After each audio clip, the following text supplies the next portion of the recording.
flip that around. How blue is blue?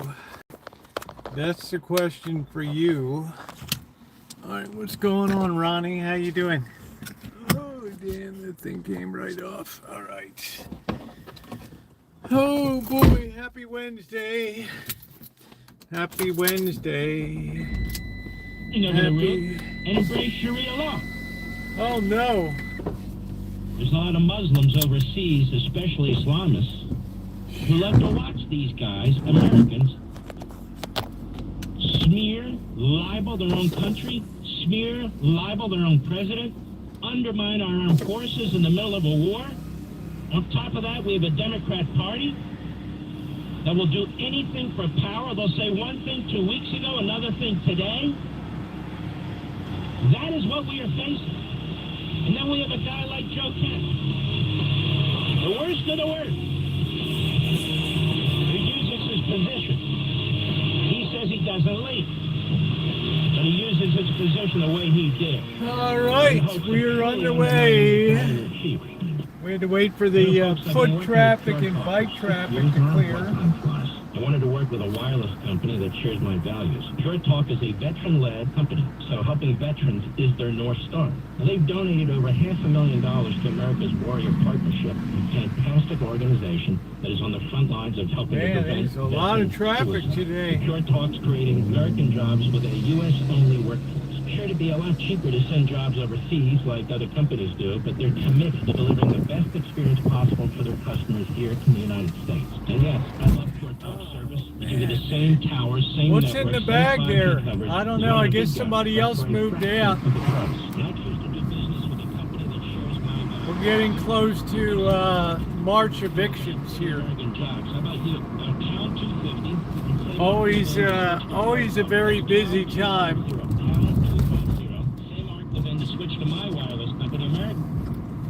At the end of the month. You'll always get a huge upsurge in evictions.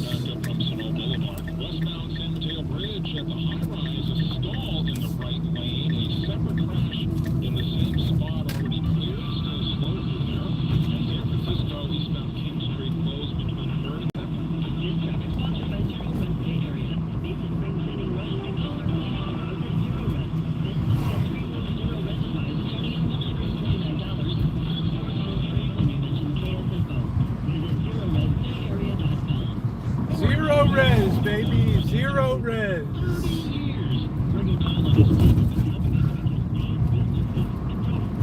Go down and see if we can scrounge up Tio. See if we can dig him out today.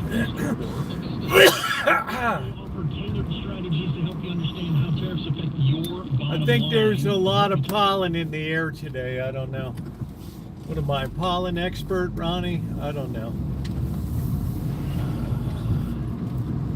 Pollen's in the air. All the people everywhere. Those Lady Banks roses look so pretty. Do-do-do-do-do-do. La boo boo boo boo boo boo boo boo boo boo boo boo. La boo boo boo boo boo boo boo boo boo boo boo. Make sure you're on all messages and not on Top Chat. Ooh, love is in the air. Ooh, I can see pretty bushes everywhere. Ooh, everything's getting green except the ground. No more, all the leaves are brown. All right, let's see. Do we have a place? Yes, we do. How about it? Right here. How about it? What a glorious thing of beauty right here. Really bad, almost over. When I was young, that is really bad. Oh, you think it's terrible around here. But I'm on my shot. We'll see if they do anything, Ronnie, or whether I just wasted all that time.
got the dollar candy bar deal, yeah. I got 5 Nestle Crunches. Look at that.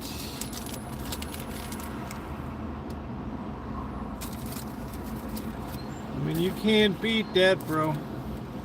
You cannot beat that. Let's put them in a place they're not going to get all hot and nasty.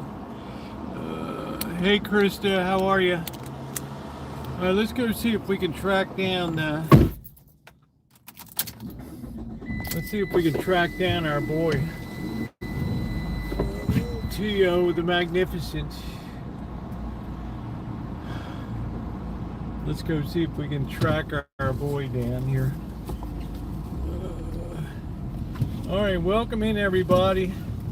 I think we're gonna pop out to Sebastopol tonight because love is in the air. All the people everywhere. I don't know if I believe it, but I done seen it.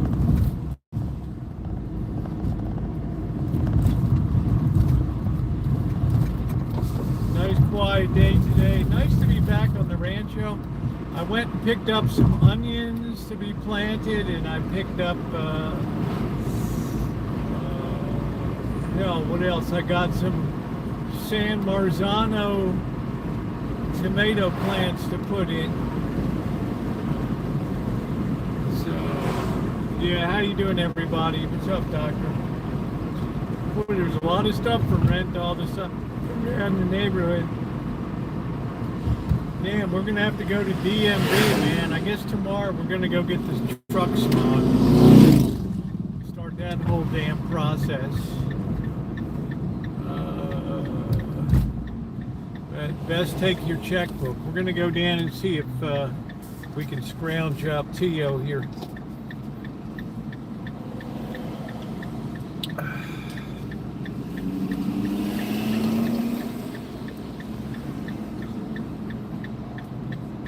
That coffee's good. I need that today. Love is in the air. All yous people everywhere. We got Miata boy cut me.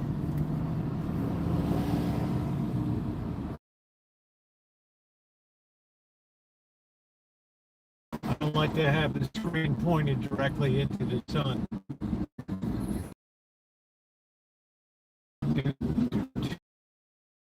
It's not often you get a candy bar for $1 these days. Especially a nice Nestle Crunch bar. Woo. So I feel like I scored.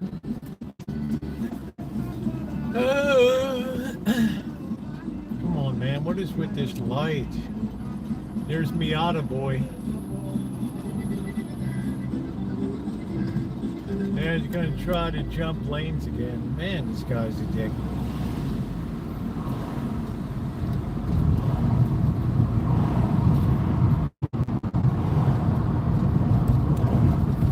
Miata boy.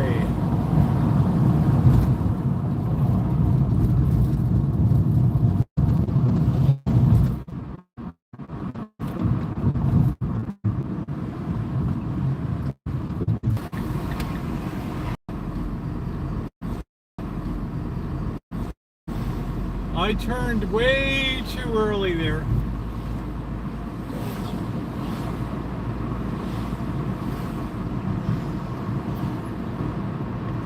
We got to turn down here to see where our boy is. Right in here. Got a motorcycle for sale. That's weird. All right.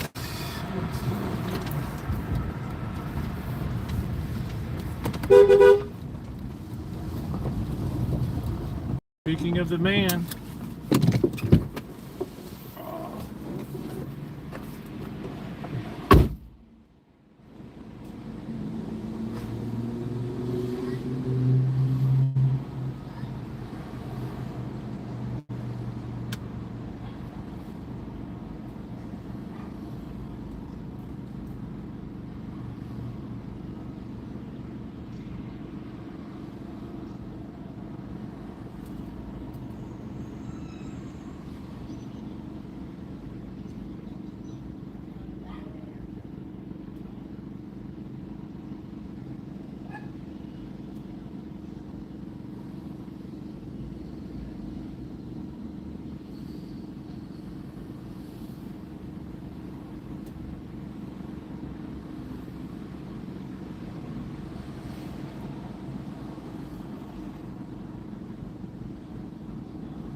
put in a new kitchen. That's good, Icy. Nice, nice, nice. All right, there we go. All right, you got chickens and shit running around. It's like, you almost ran over my rooster here. Oh, well. That's the crazy shit that I do. I don't know who the hell that is. I don't know what kind of trees these are. But I'll tell you what, I'm tired of this damn persimmon tree in the back. This son of a bitch is gonna go bye-bye. Blocking up my whole damn garden. I went out and I got onion sets today. And I got tomatoes. I got 12 Marzano tomato plants. And I've got, I don't know, 50, 60 onions, maybe more. Because as you know, I grow a lot of, I do a lot with onions on the Rancho. So, damn, what is with the signal today, man? What is with the signal today, man? What is going on?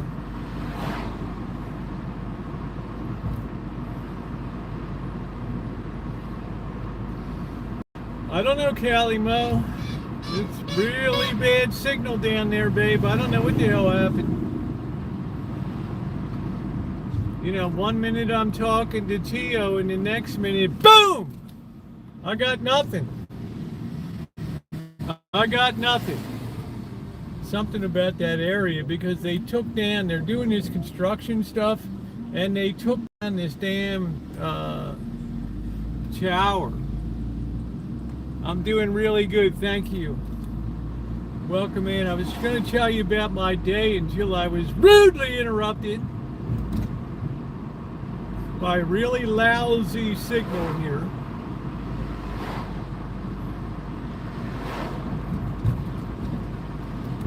So I just stopped down to see Tio. I want him to get rid of this. I want him to get rid of this damn persimmon tree and haul it all off. I don't want any of the freaking wood or anything on it. Get rid of that. I want to get a lot of other crap moved out. Old generator, lawnmower, blocks, all this crap. I'm streamlining the Rancho. So it's so clean outside that nothing's really around.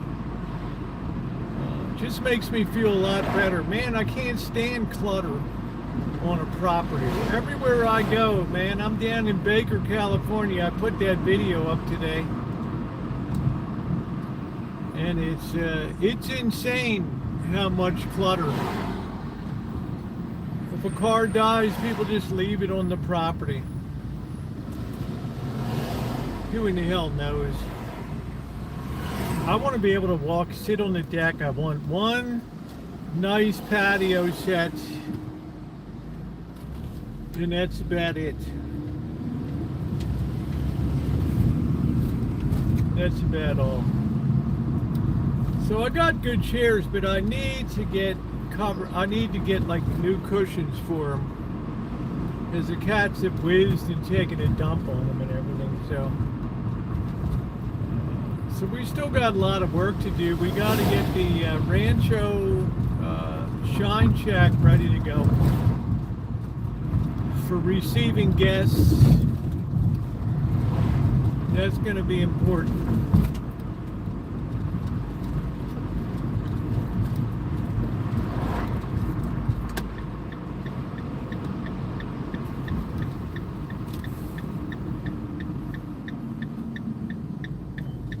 I don't know who in the hell's got money for a Porsche in this neighborhood. Crazy. All right.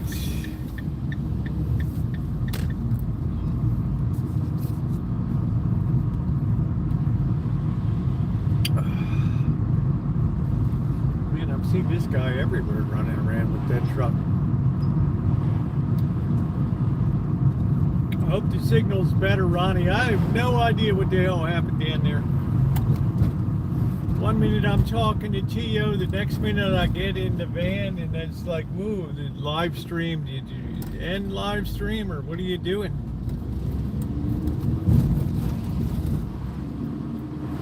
It's like, I don't know what the hell's going on.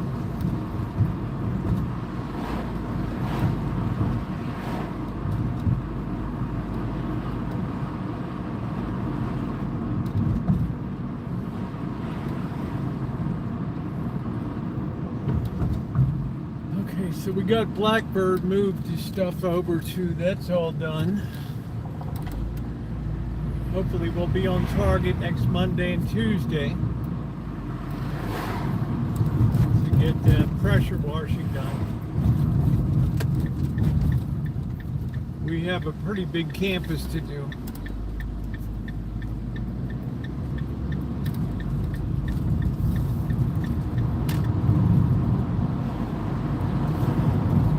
I mean, Tio's like, oh, wow, this rooster's like, first I thought he said 40 years old. I was like, what the? He's 4 years old. And he's like, can you believe it? 4 years old. I'm like, dude, how in the hell would I know? I grew up on the streets of Baltimore. You think I know a rooster from a chicken or what the hell ever? You know, I don't know how the things could live 90 years for all I know. What am I, Farmer Brown?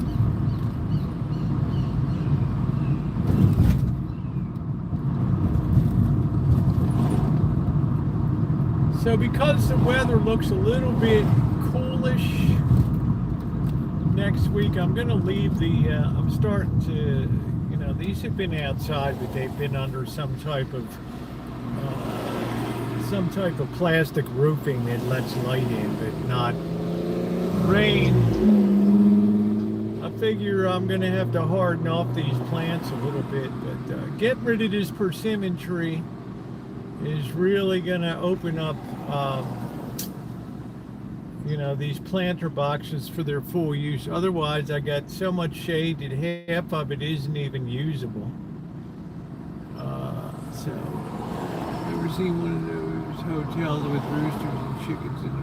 No, Robert, but I've heard about them down in like Key West or something, where the Hemingway house, or maybe that's Cats. I don't know. Down in Key West, they got chickens run wild or something. You know, what am I, the chicken whisperer? I don't know a damn thing about chickens.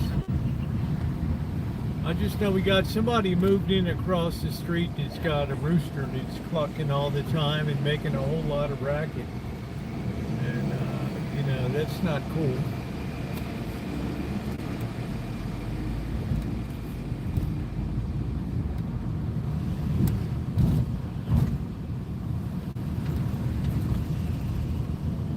That's pretty weird. All right, it's a beautiful day. It's 78 degrees. It's delightful. You've got to like it. You got to like wine country here. This weather is just unreal.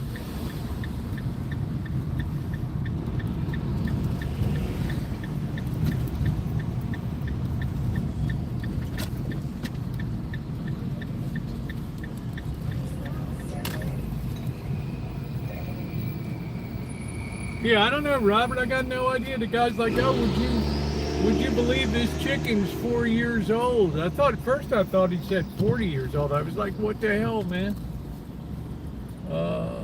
Then he said four. And then I'm like, you know, I didn't seem surprised. He said, this thing's 4 years old. I'm like, okay, man, well, what the hell do I know about chicken could live till 90 for all I know. How in the hell do I know? Got up to 53 on Connecticut. Let's get this put down here, flipped around. Let's officially welcome everybody in on a Wednesday. Happy Wednesday, everybody. It was slept really well last night, and yeah, got some stuff done today. I stopped over at the straighten that shit out. I stopped over at the nursery and I picked up picked up the stuff that I want to grow. I got the onions, and I got the Marzano tomatoes, or the San Marzano tomatoes are the ones that they use for canning. It's like a Roma variety. And they taste good too when you just have them on a salad or something. They just don't have, they have a lot of meat to them and not as much juice. So they're a heavier tomato, and they'll be very good for canning because we need to put up about 4 or 5 gallons of sauce. And I think we're going to use, when it comes to pressure canning or whatever, I think we're going to set up a fire outside so we don't have to use all the energy inside. We can burn up some of this damn wood. Hey Naomi, how you doing, babe? We can burn up this wood and get this crap pressure canned up. I don't know. I really just want to have diced tomatoes. I don't know if I want to go through the whole canning of the red sauce and all that kind of stuff.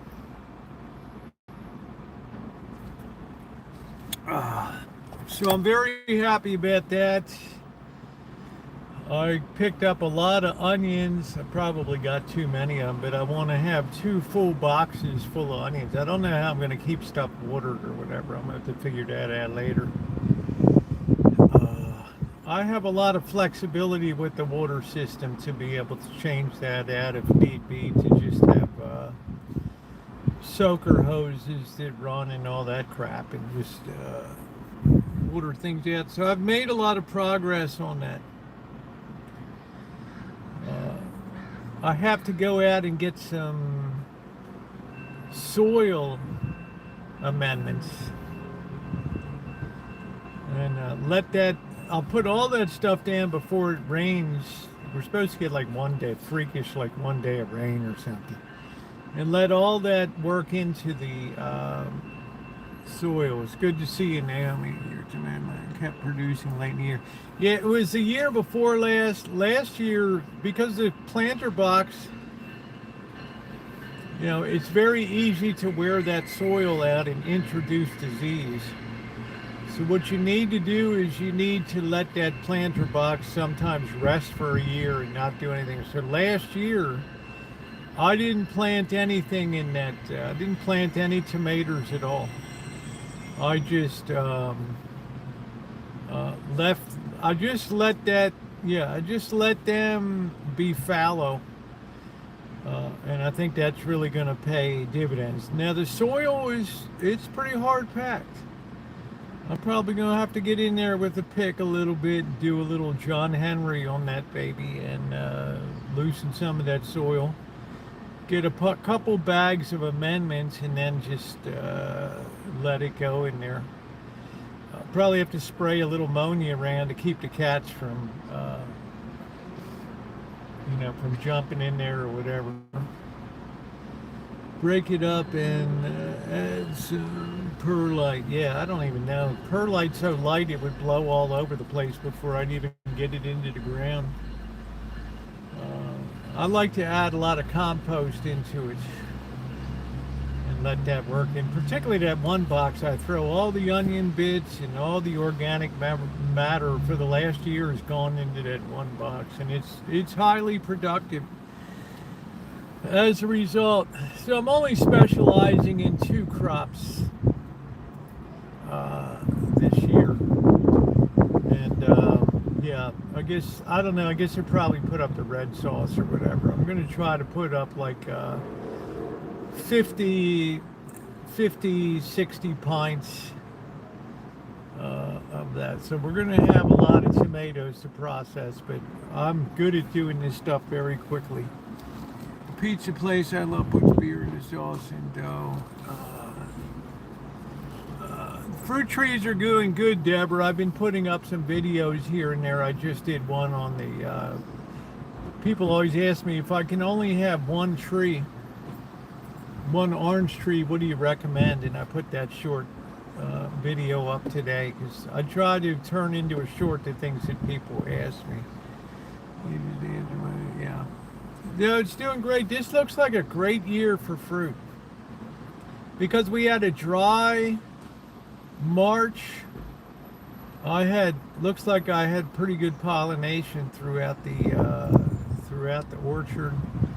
Gonna have a lot of pears this year, a lot of peaches, probably quite a few plums, not as much, but there looks like there's gonna be a lot of cherries this year too. How you doing, Tara? What's going on?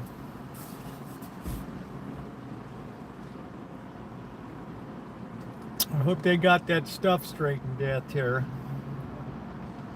Whatever the hell was going on.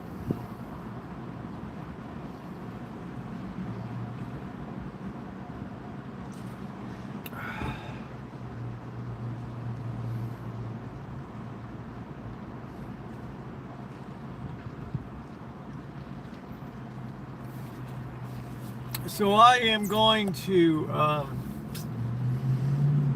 I've decided I can't take another year with that persimmon tree. It's got to go out there. I'm so tired of that. Hardly anybody eats the fruit. It's good fruit. It's very tasty, but it's just not worth it. It drops all that crap all over the place. It blocks a lot of the sun from hitting the planter boxes. So ladies and gentlemen, it looks like it's go time for that one. And then I've got a lot of stuff to be hauled off to the dump. I'm going to get rid of that old Elvis Travels generator, lawnmower, just all the old crap that just sits around on the place that I just want it the hell out of there. I don't want any places with just junk sitting all over the Rancho. I want to make sure when I go out there, it just looks neat as a pin. I'm going to have to get some new cushions to put on the seats. I do got those seats are pretty good. It came with that set that Missy Jen and I picked up in 2015, 2014 or 15. Those seats are, the paint job on them. Yeah, the table needs a little attention, but they've been really good. They've held up really well, except the cushions.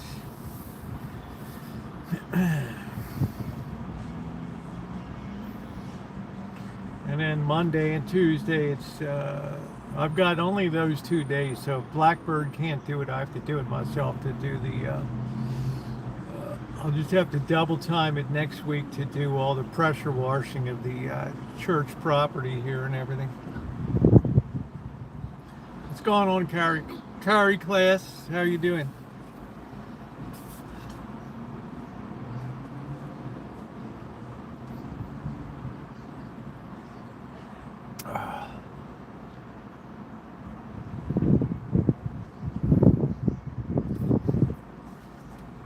Yeah, I'm doing pretty good too. I'm getting stuff done. Every time the trash goes out for the week, I take some stuff that is useless to me and I put it in the recycle can and I just move it on. And it is such a nice feeling to see the place being emptied out. I got to get some new, get rid of this old living room furniture I got, which is worn out. Can beanbag chairs survive outside of California? I don't know. I always thought beanbag chairs were pretty comfortable, but they're tough to get out of when you're older. You look like you look like a slug when you're trying to get out of beanbag chairs. It's not a good look. Keep the old stuff if someone gets strained on it. Well, who cares? No, it's just the stuffing's coming out. Its feet have been put up on it too much. It's got to go.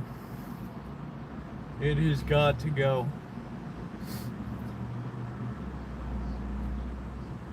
So it's the perfect time to do a dump run. Out with the old and in with the new. I just get tired. This furniture never really fit the place.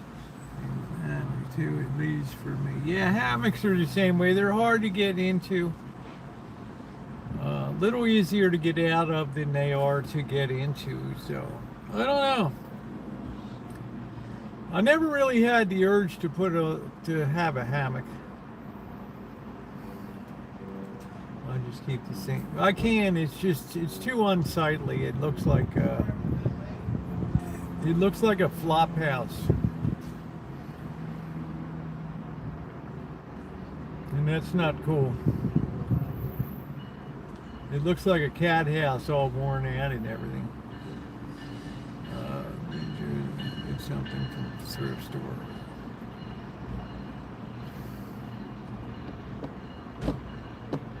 I don't need a. I don't know. I got a love seat. I don't know what I'm gonna do. You never knew. I might put the whole son of a bitch up for sale and just tell you guys after it's sold. Who the hell knows? I don't know. Who can ever imagine not having the Rancho? It's incomprehensible. Hey Rio, how you doing? It's going good. I'm doing fantastic. I'm feeling, mood is good. Spring is here. Got my allergy shots. I've done that stuff for 1 year, so I'm hoping this year it's gonna just cruise through without a lot of drama. Try to work some travel in if things calm down some on the international scene and the price of air tickets and stuff. I noticed that they just put up the price of stamps again. First class mail's gone up another 8% or something like that. Fuel surcharge. Pretty soon you're going to have to wipe your hiney with leaves from your trees or something. I don't know. My furniture is shabby, good enough for my friends to see. Yeah, I'd be ashamed of my friends to see that one chair now. I don't mind doing it with just one chair, but that one chair has got to go. Hey, hey, ho, ho. This chair has got to go. Ho, ho, hey, hey, ho, ho. This ugly chair has got to go. Hey, hey, hey, ho. I want to be comfortable. Yeah, the Rancho kitchen is fine. I've gotten rid of a lot of crap. I had so much stuff in one cabinet of storage containers that I was never going to use from products I bought at this store. Just get rid of it, man. Just get rid of it. What did it say about Connecticut? Everything is just getting done. I live with things are so expensive. Yeah, Connecticut's a wealthy state.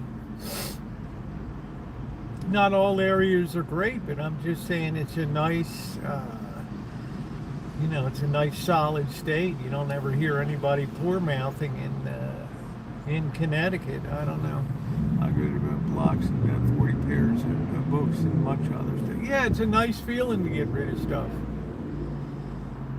And I continue to lighten up. I got computers that I purchased in 2005.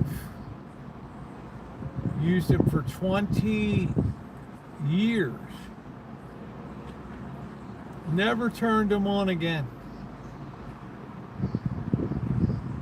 It's just you reach a point where it's bye-bye.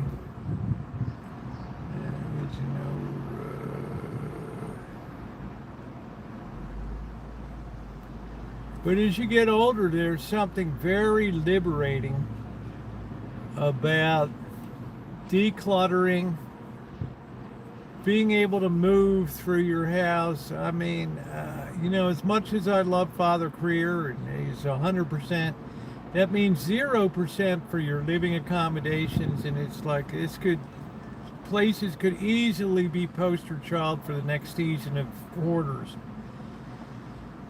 You can hardly move around. And Blackbird had those hoarding tendencies too. You see something, you got to have it no matter what it is. Or I'm the exact opposite. Clutter just gets me down. It's just kind of depressing to see a lot of clutter.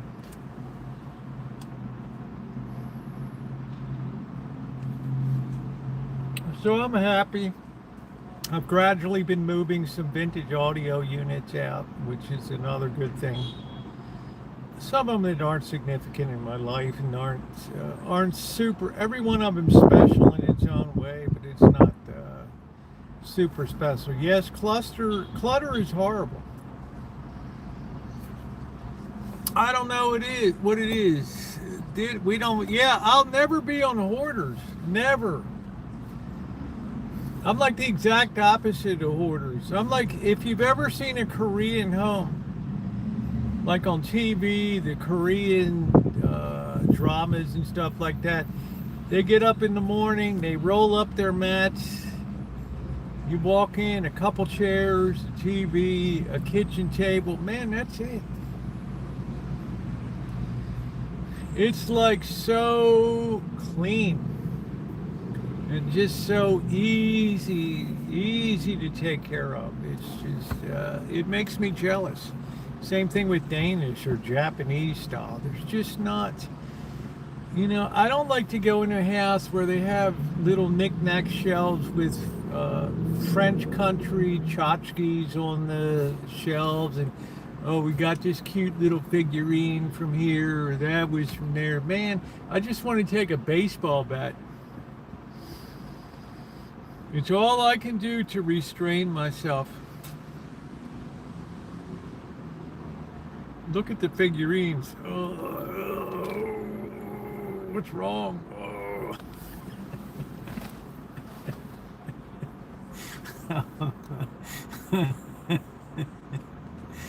Yeah, I don't want to leave it to my kids. I just don't want to be surrounded with it. Right? I just get tired of looking at it. It's like I look at everything now very seriously. In terms of like metal detecting, do I need to keep every single coin that I ever dug up, which is probably 30 pounds, 40 pounds of coins and stuff? No. I don't need to do that. So little by little, I've just been whittling away at it. So it's been good. I'm going to show you corruption. Yeah, can't even use it.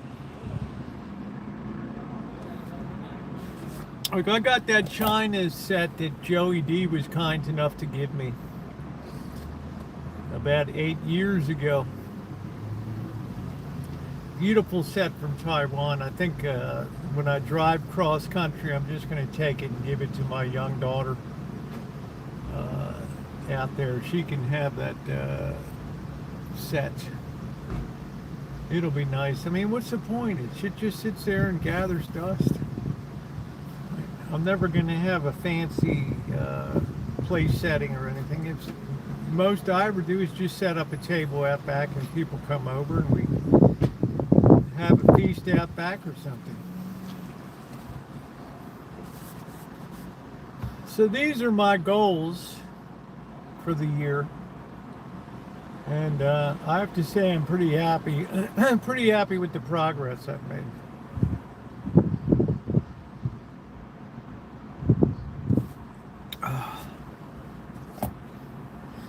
This van needs a good clean now too. I don't know how many more miles. I could have another 50,000 miles out of this van. I have no idea. Who really can tell? But I guess sometime this week I'll take the truck and get that smog checked and then go down to the DMV. It'll probably take multiple trips. Go down to the DMV. Tell them there is no registration for it or whatever. They get in that computer and look it up and their eyes light up. They just see dollar signs right there, and they're as excited as can be.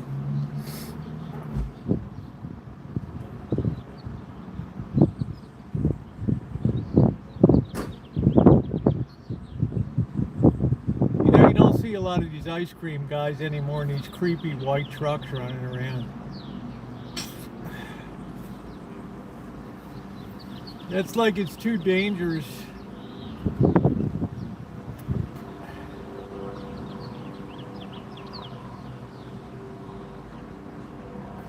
too dangerous.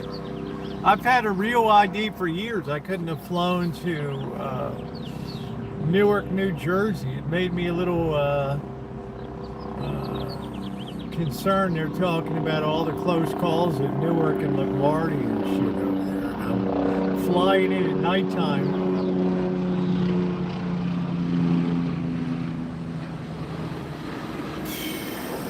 Tragic what happened with that Air Canada.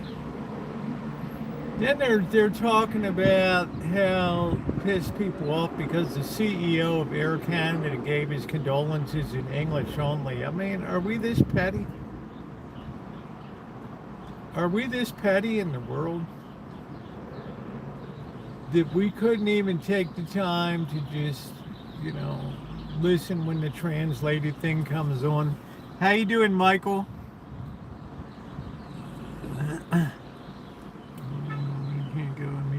Oh, you can't do that. There used to be people sit in the park and get some popcorn or take a book, watch kids play on the playground or, you know, running around. Now you dare not even look, even in the direction of kids or anybody these days. Our society is now so corrupt. It's, you know, every last bit of innocence has been beaten the hell out of society now. Absolutely beaten the hell out of society. And that's sad. It says a lot about the state of shit these days. Not listing everything in English and French. Wow. How you doing, Benzo?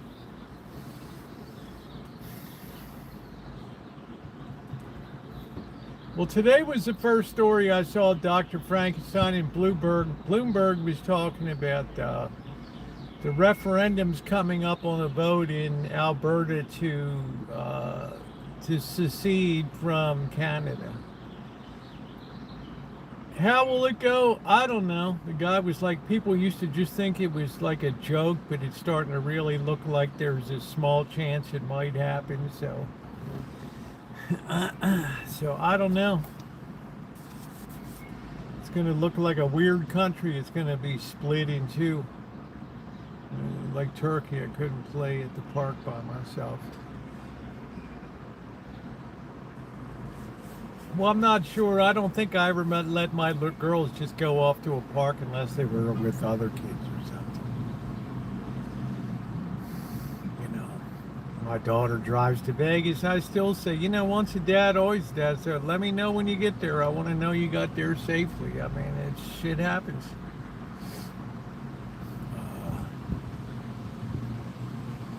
No, you know, I work with, they are not happy with being ruled by the East.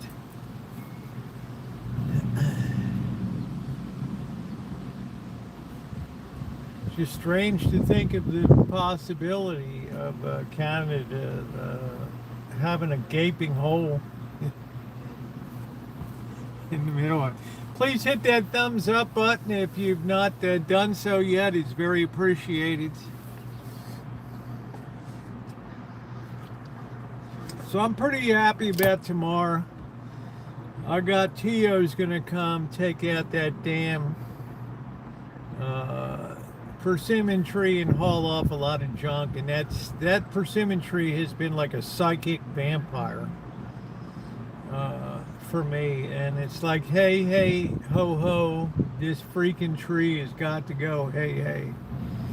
When we are preteens, 16, we were out till time beyond playing guy, and whatever, it was a good time to be alive. Yeah, Milkman, I mean, it was a difference.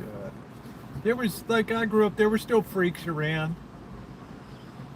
There were still punks around, but they just wanted to mess with you. They didn't want to knife you or get you hooked on drugs and shit like that.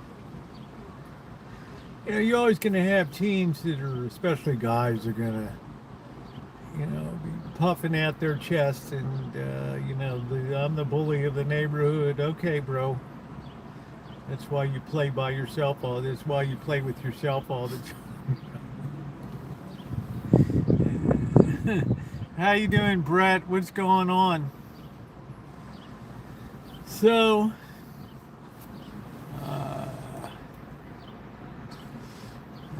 yeah, yeah, you got to worry about your parents. Yeah. So, having a Rancho and then getting somebody dependable in there to keep an eye on it, that's going to be a major, major plus. Then that's going to free me up for a lot of extensive travel and stuff.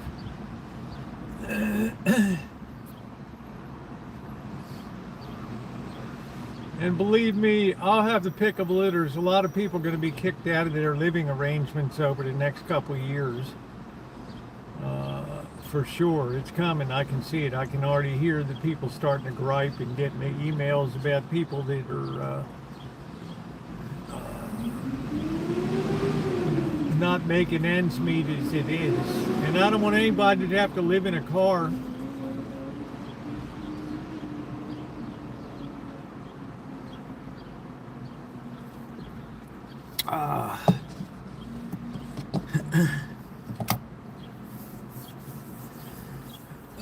Yeah, I enjoy my afternoon coffee. It's something that I look forward to in the afternoon, is coming out, sitting down with you guys for a bit and just chilling out, talking about the events today. I haven't gotten over to the Iran situation or anything like that. I wanted to update you about the garden and what's going on.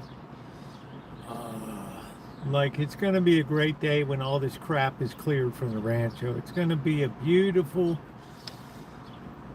beautiful day. It'll be the ultimate. I'm going to get some of these old moonshine barrels are going to go bye-bye too. Would you live in a mow?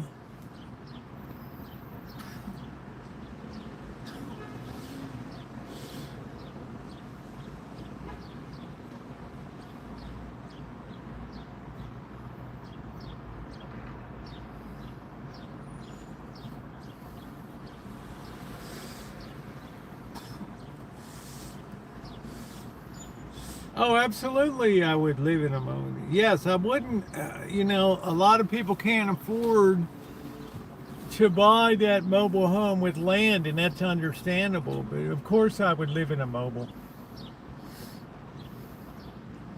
I like the idea of having nothing that anybody wants. I love that idea. Nothing valuable. Nothing at all. Nothing valuable. But I wouldn't want to live in a trailer park, yeah. Well, a lot of times that's what you're going to be in a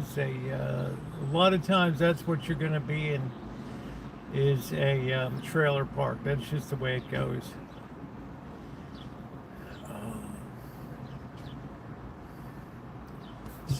We've been around. We've toured a lot of trailer parks here. We've seen some that are nice and some that are very hellish. But there's something for everybody out there. Nothing, at the trailer. Yeah, I've been loosely following the NCAA tournaments. It's about the only thing that hasn't been wrecked yet by the transfer portal. The transfer portal just ruined college football. You have to be happy. You have to be happy with exactly. Some people need a lot, Dr. Frankenstein. What is Jeff Bezos's home and has 22 bathrooms in it? You think that's a little bit over the top? That's a lot over the top.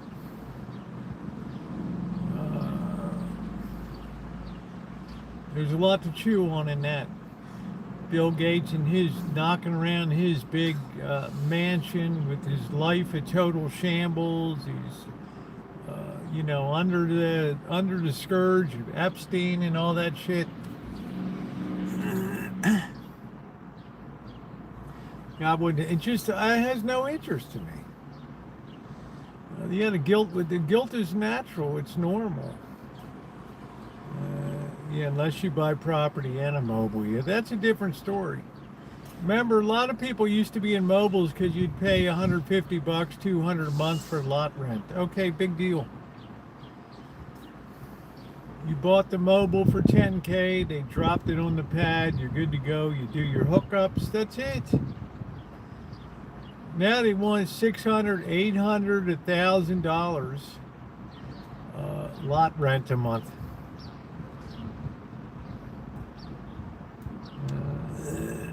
Yeah, there's nothing wrong with that. I don't think, Dr. Frankenstein.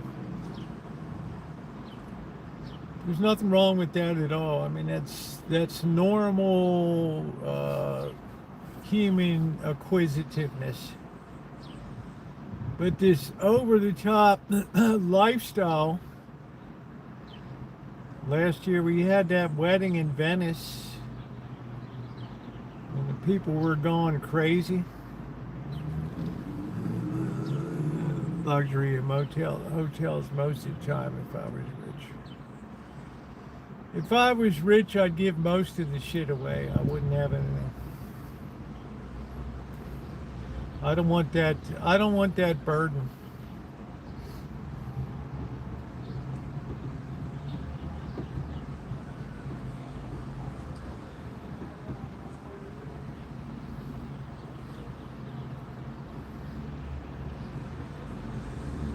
Oh, in the Raleigh-Durham area, North Carolina. Yeah, it probably used to be 150 bucks, Ken. Now around here in Santa Rosa, you're talking about $1,000 to $1,200 a month. And then when you get your RV, you get your big Class A, and then you go to a place like San Diego to stay in the RV park there. You're looking at 150 bucks to 200 bucks a day. I mean, what's the point? I'd rather be in a Motel 6 somewhere.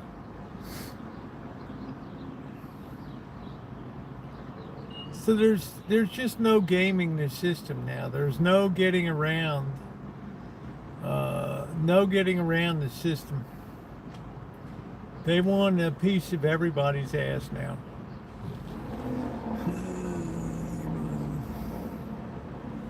Yeah, the boats. The greater gilded age, Dr. Frankenstein. The greater gilded age.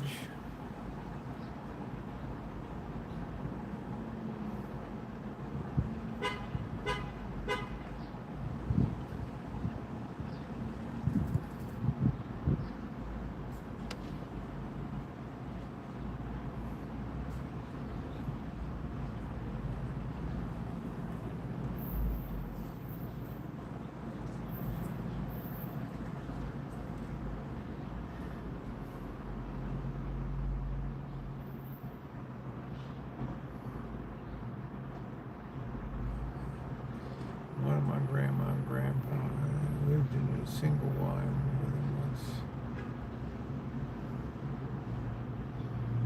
once. I could live life very comfortably in a single wide. I could care less.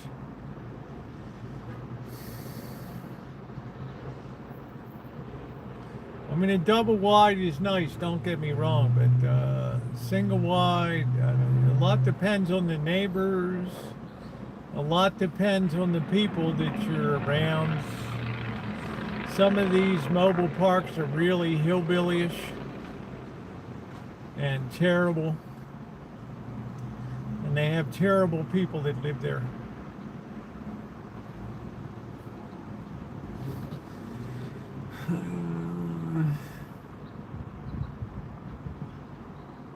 Yeah, that's good, Ken. A nice acre of land.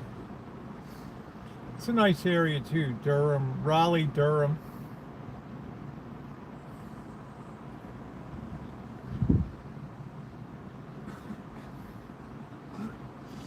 Certainly that land that you bought must be a lot more valuable now.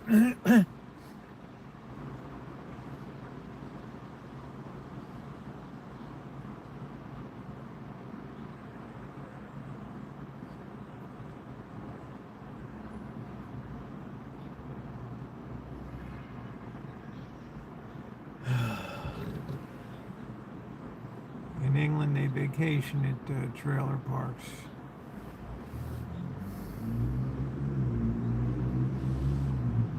Can't imagine in England and then go down to Brighton and go to the beach for a day. We're going to the beach. Sand is like glass walking on it, all sharp, all the stones and pebbles. A single one. Yeah, I'm 1,000 square feet. You think I'm really going to notice that much?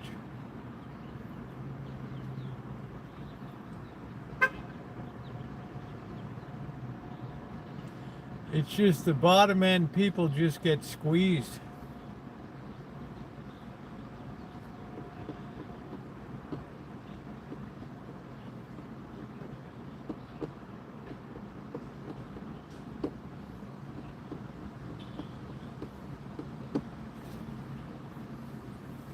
A lot of these people on YouTube that were going to live the life, and then all of a sudden they're talking about, I'm not going to do any more videos about living off grid and all that stuff. I've done a million of them. I'm gonna change gears and all that stuff. It's like, dude, you bought the ticket, you take the whole ride.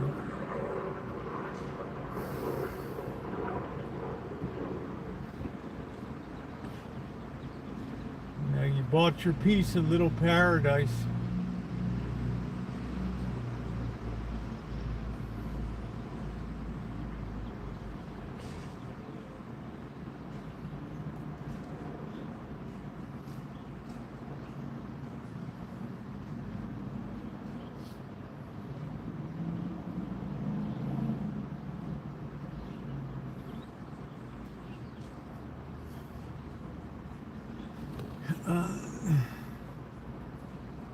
No, I didn't see that. Can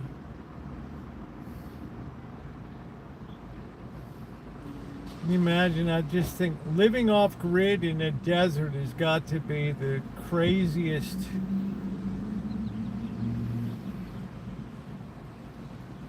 It's got to be the nuttiest thing of all.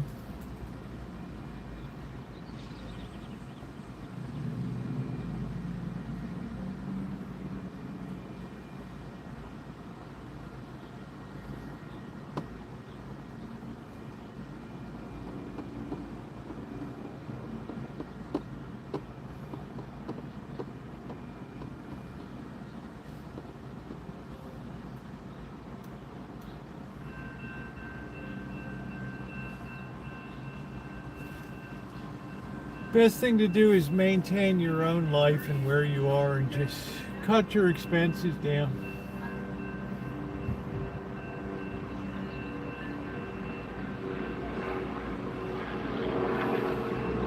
Always surprises me, there's always some people that just feel like they got to spend every penny that comes into their hands. They never save a dime.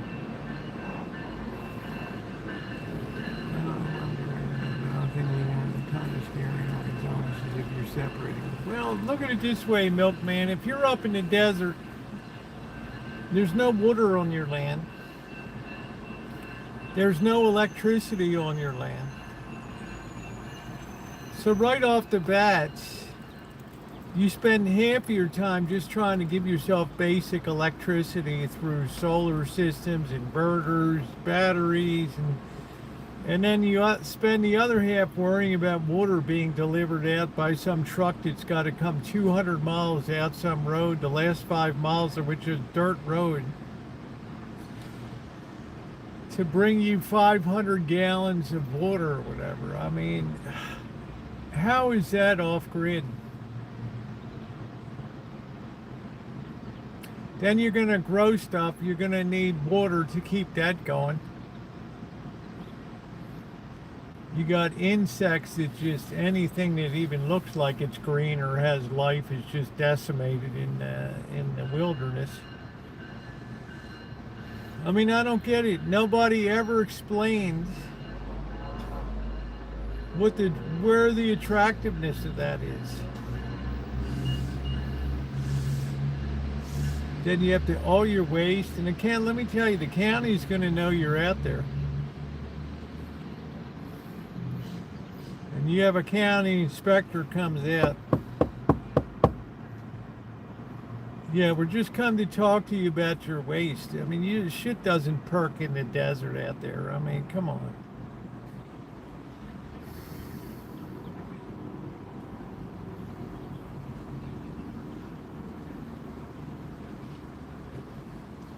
What's a little bit off grid?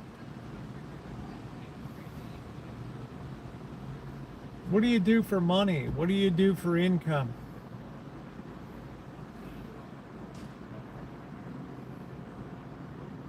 Start eating the tires off the van, off of the RV or whatever you got parked there. I don't get it.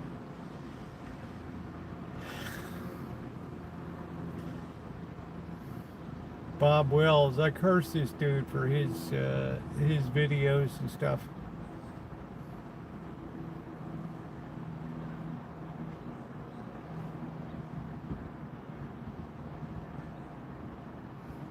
Yeah, solar panels are okay, but remember, with every solar panel, you need to have battery banks of lithium batteries.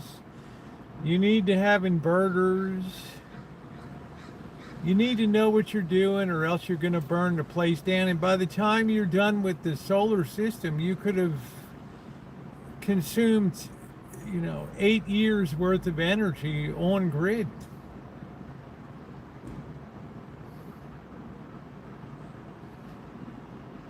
It's just this constant false economy that you're going to live well and save money. Nobody to talk to, solitude. You just go with people. I've seen people go out of their minds. Nobody sustains that for the long haul.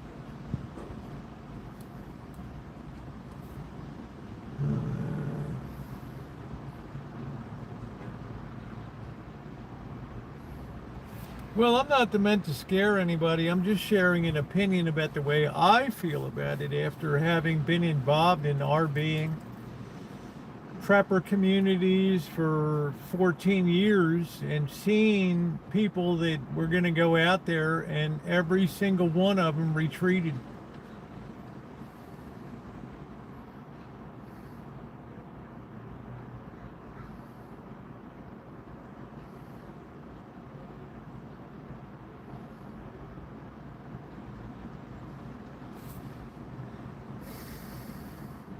And what do? You become 50 years old and you're unemployable. You try to reintegrate back into society. Your hair stands on end because you see a shit bag of an apartment they want $1,500 a month for, and you haven't accumulated $1,500 in the last year.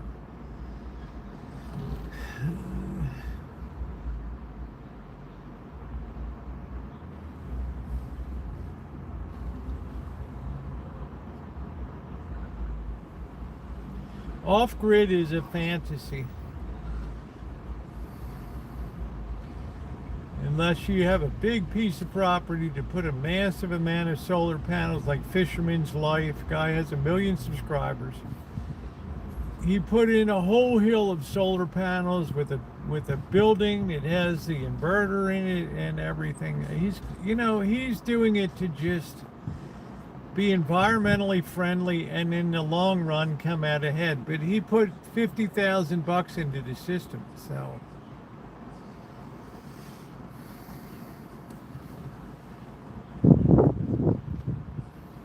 There's one or two that made some serious money that still come on once in a while.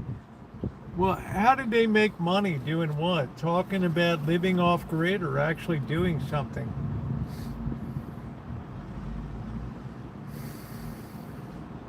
If they did, more power to them. God love them.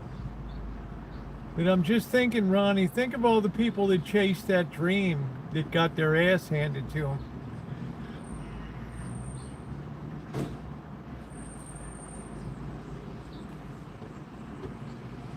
This nomad.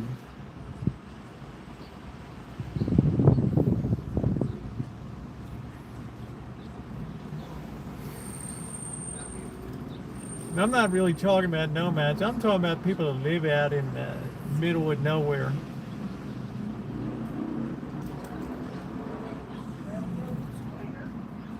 talking about it. Yeah, that's about it. But actually doing it without YouTube and with that following, it's impossible.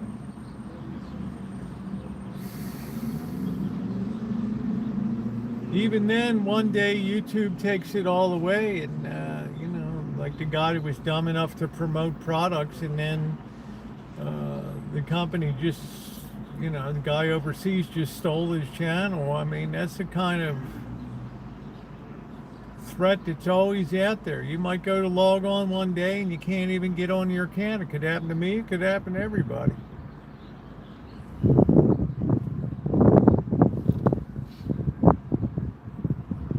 Yeah, you need water's the top priority. And when you're up in the desert, don't try to tell me that this is a great life.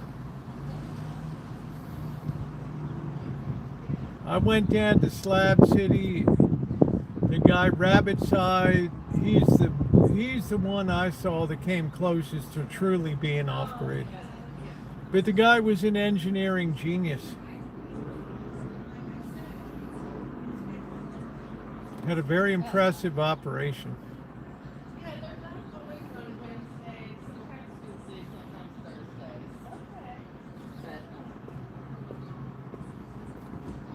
Even he left.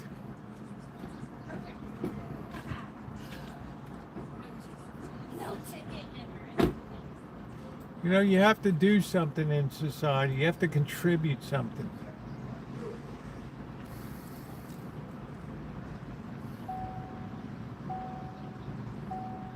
I'll have 3 or 4 people a year write me, "What do you think about living off grid?" I said, "You better think, like I see this land up in near California City in the Mojave Desert," and I'm like, think, dude, think.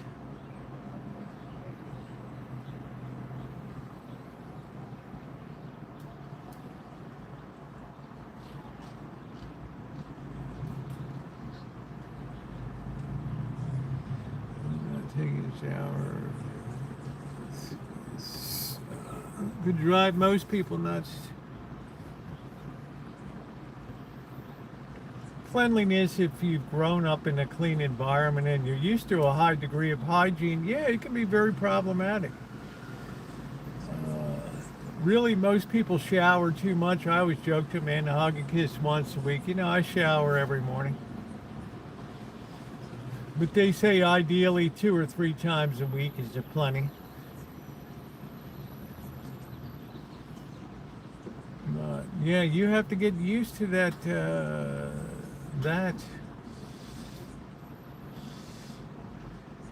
And then for your sanity, once in a while, you got to put yourself into a hotel or something, a motel for a night.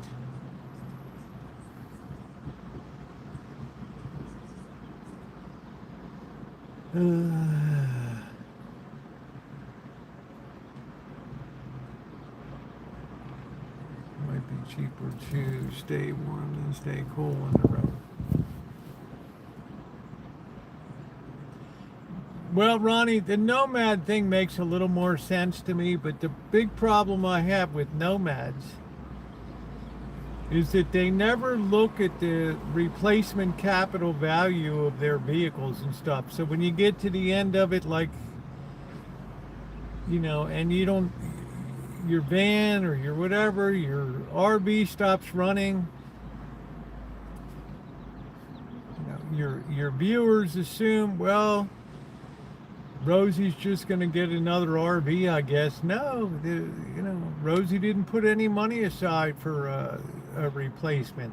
No credit, no work history. Yeah, it's a bad place to be. And then the price of fuel just knocks the hell out of you. So what do you start to do? You start to boondock on the streets. And you have to start going further and further away because people know you.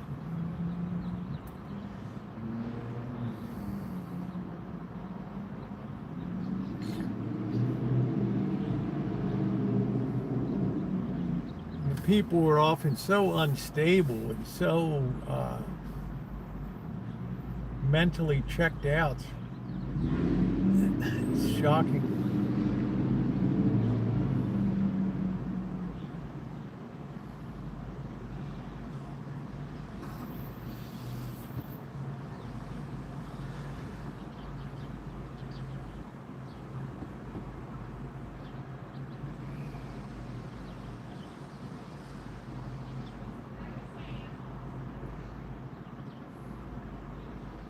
I don't know, some RVs have used good value. I would say the buses are much better constructed because they're designed to carry human cargo, which means they have to achieve much higher safety standards than the average RV going down the road Class A that's shaking apart every mile you go. It's, the seams are being opened up.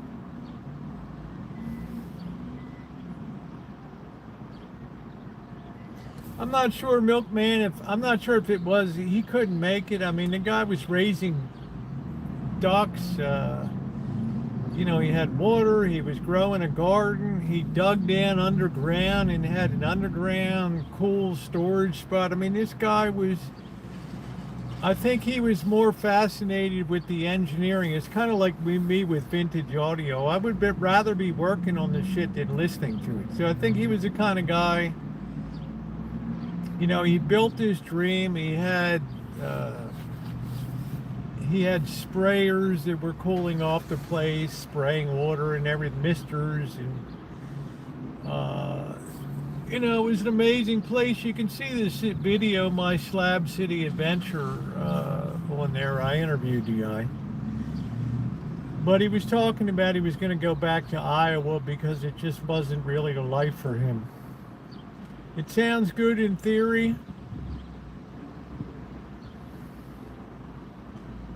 but people say, when are you going back to Slab City again? I'm not going back. It's just not a culture I identify with. It's I don't care if you can be all the rebel you want. It's not my cup of tea to live in squalor and be drunk and high every day for 7 days a week and shit. No.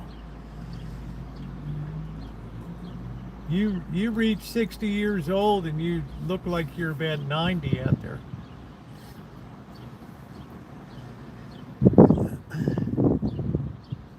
Yeah, I have a whole playlist called Slab City Adventure. It's got tens of thousands of views on, interviews and all kinds of shit. But that was a one and done. Live out there, temperature, okay, it's 118 degrees. What are we going to do today? Not a damn thing. We're going to sit around and we're going to get high. Okay. Hey, you do you, boo. It's okay.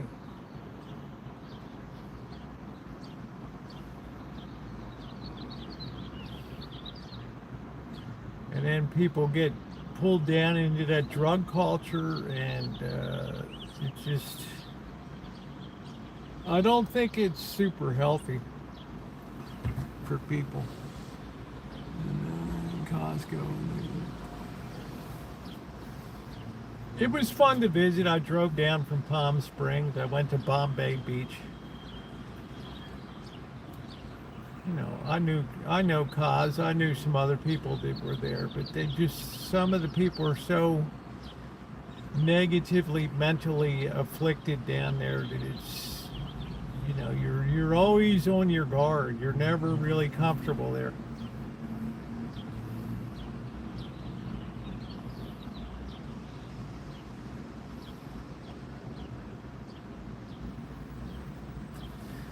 I did see that.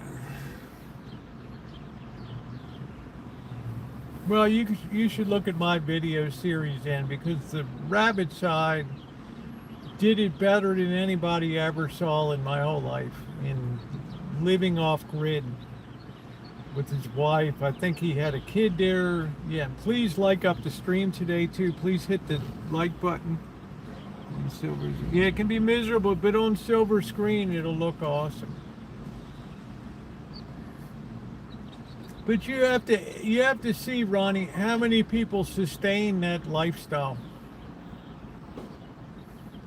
The answer is very few. Most people move on because it's the winter, the summers are just unbearable. It's I remember one year my friend Kaz, was so bad. Yeah, we chipped in money to put him in a motel for 2 nights. He was like losing consciousness. It was so hot out there.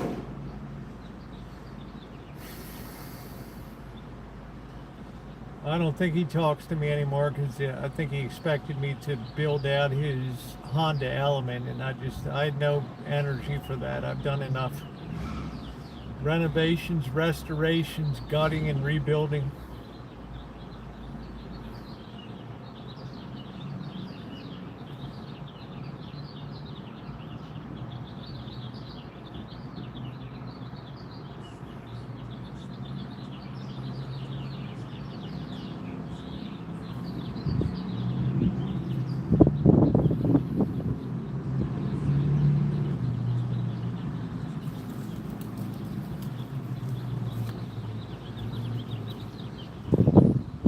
Problem out there is a lot of people stealing each other's shit, and you can't really go away and expect anything to be there when you get back. I mean, it's not, I guess I'm trying to say it's not an ideal society. How you doing, Desert Deb? Would you upgrade to a house and sell them and put that money on a house in the city?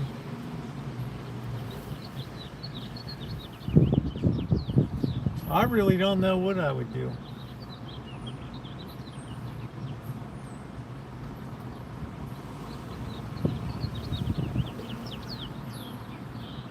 I'm just not in a position to tell anybody what to do, but I'm certainly in a position to tell some people what don't do.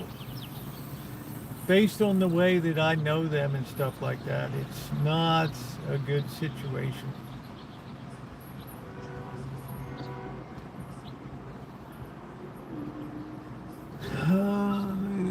Issue and I mean, I'm in a it could be 80 billion and 1 trillion.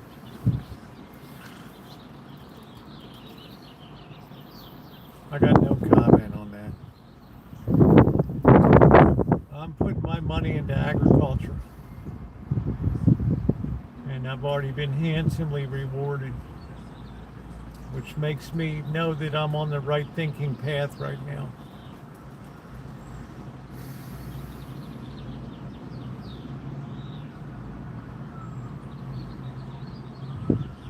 Look at a company like Deco Agro that has 1 million acres of land in several countries in South America, and their total market capitalization is less than $2 billion.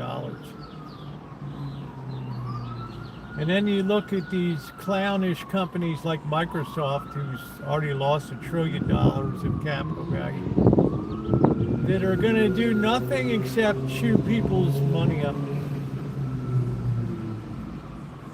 with selling their vaporware, their knowledge, their computing capacity.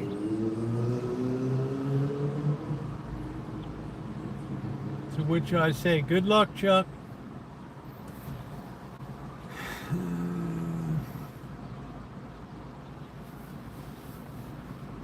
Yeah, I'm not interested in that IPO.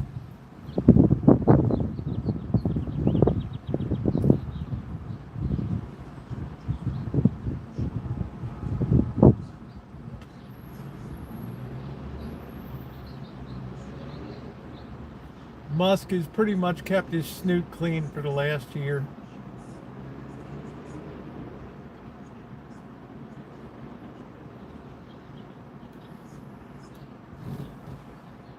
I've no idea, but rockets, and it all depends on how much the government has to piss away on it. Right now, you look at interest rates, you look at the squeeze on federal finances.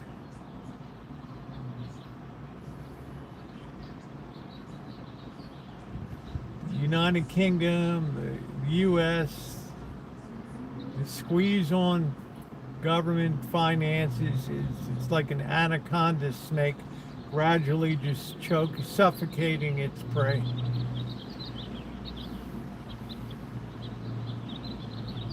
Think of all the shit that we just shot off in Iran and how much that's going to cost. I mean, Lockheed Martin is quadrupling their manufacturing.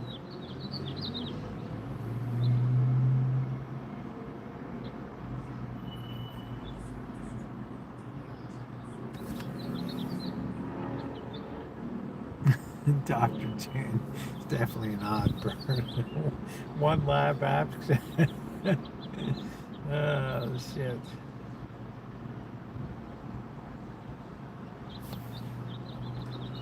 I mean, the next couple quarters, the federal finances are going to be an absolute wreck. Absolute wreck.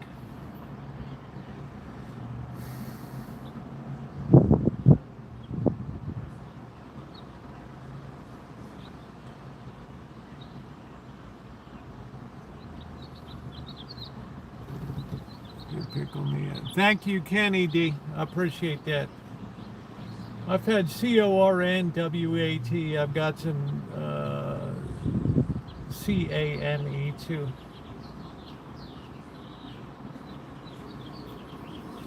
It's just too undervalued. Those commodities are way too cheap right now. So many of them can be easily converted into energy. All it takes is Carg Island to go sky high or something, and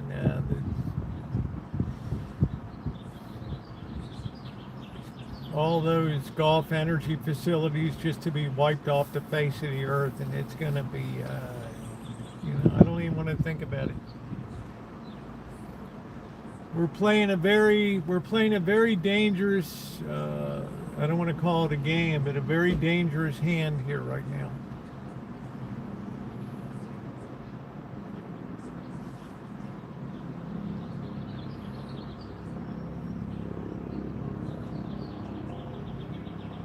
I'd probably be apt to just walk away and call it good. No nuclear program. That's it. Let the chips fall where they may.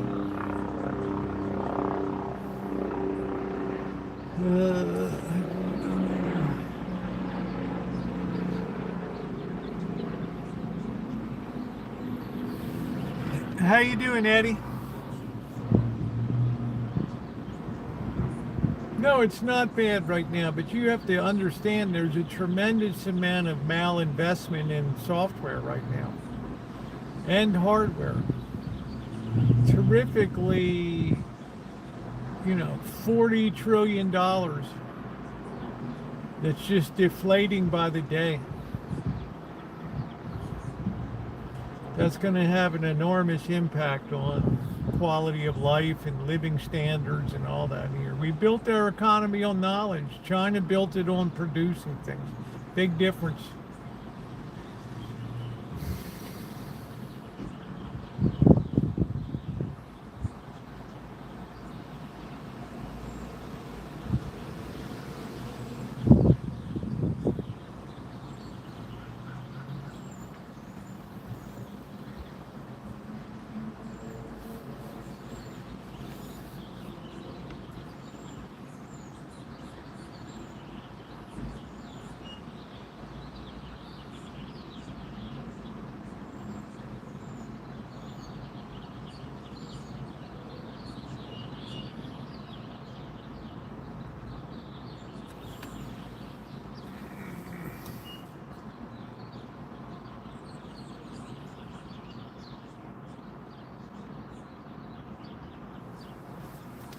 I don't know if it was understaffed. They'll always come up with 1,000,001 reasons for fuck up. So,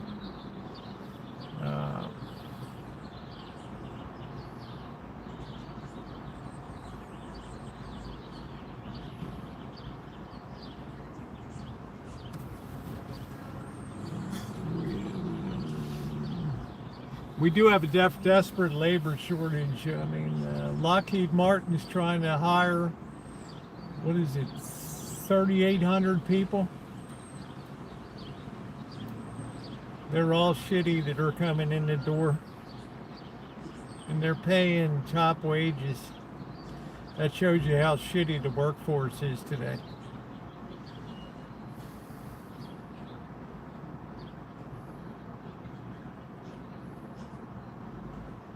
Too dumb to even use a ruler.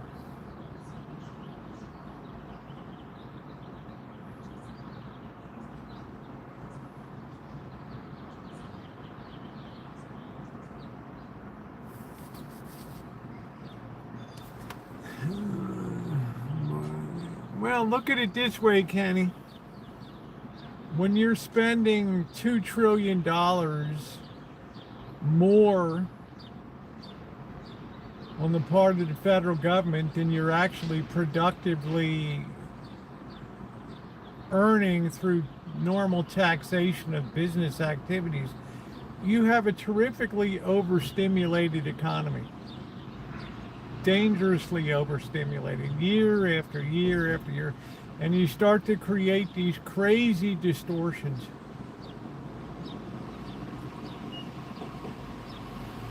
And then one day when it says we can't afford it anymore, then it all collapses like a house of cards.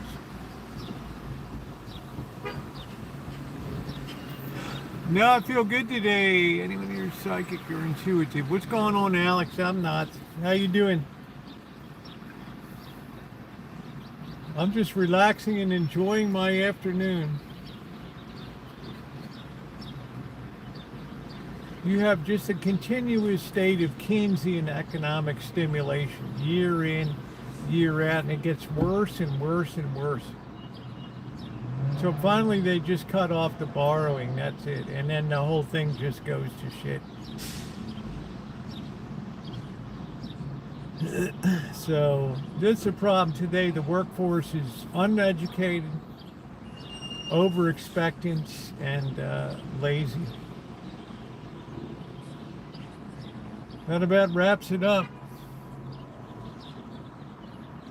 I don't mind calling it that.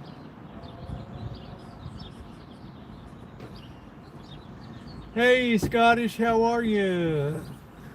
What's your favorite drink? Probably number one would be bourbon straight up, neat. Number two would be an old fashioned. I love a good old fashioned.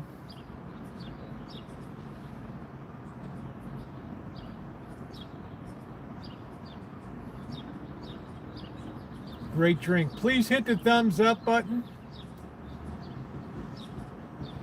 So that's the problem that you have, is a tremendous over investment, over borrowing. There's tremendous amount of deficit spending, unheard of levels.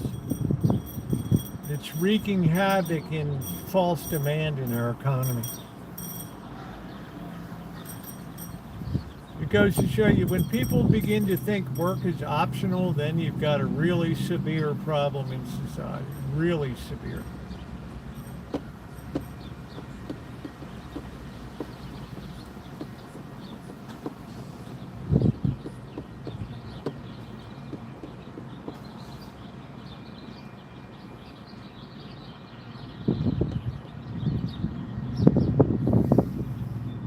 It's just beautiful out today. It's 77 degrees. Just couldn't be better. I got the onion plants today. I got the tomatoes. It's exciting.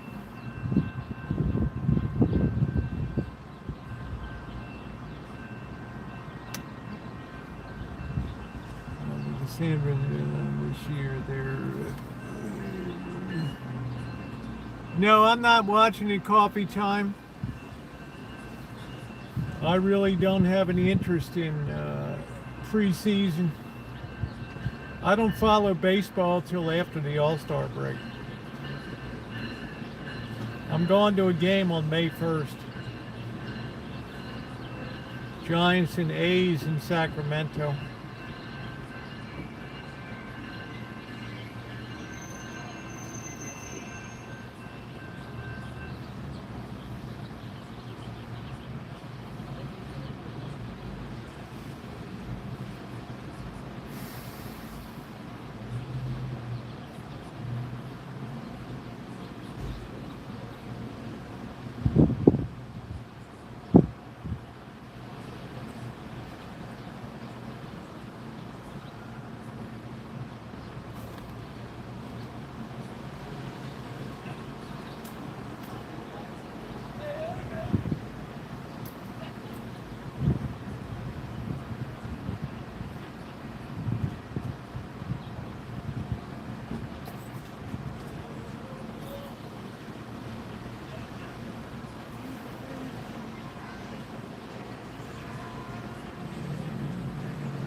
Yeah, they're trying. People are just too lazy and uneducated.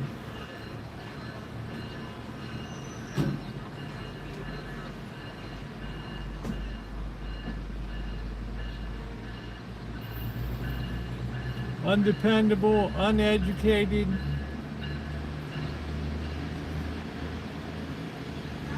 And lazy. It's the common thing I hear across all industries. Have you ever been on the train? No, Kenny.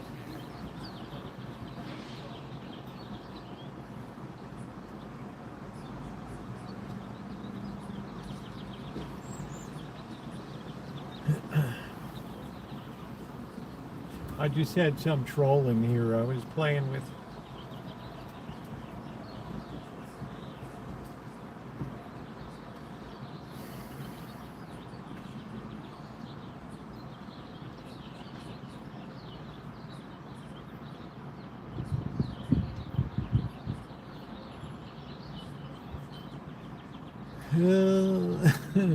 They trolled me.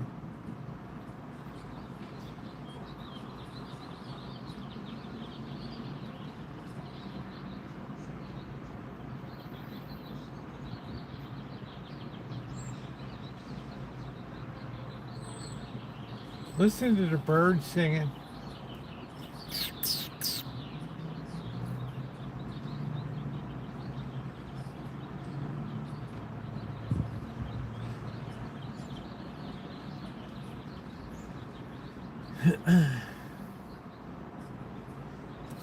Yes, the employees are the problem. They don't want to work anymore. Society has handed them everything.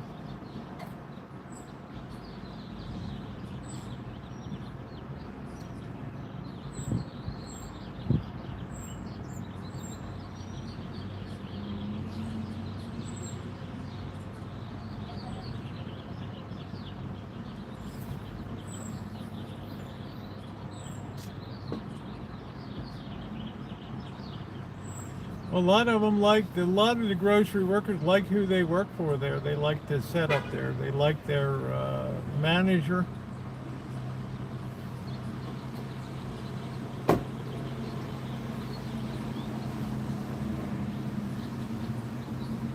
How does Cucumbers get people? They don't pay anything. According to you, if you're not making $30 an hour, you're making shit wages. There's nobody at Cucumbers that's making more than 15 bucks an hour. That whole enterprise is living on shit wages according to you. But yet they show up every day.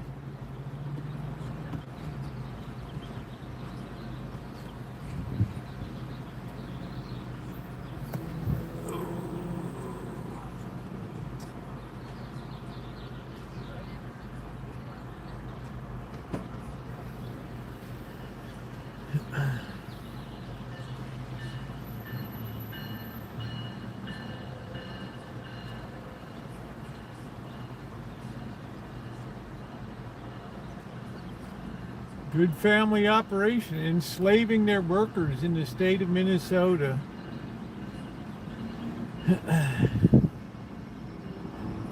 There's the whole story. Hung by your own rope there, carry class at Cucumbers.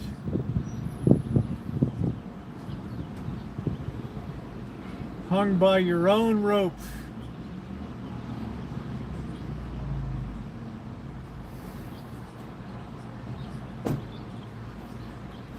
Yeah, they get good workers. Your problem, carry class, is you think that it all comes down to money. It doesn't. Money's only one parameter of a job. But we got you educated here.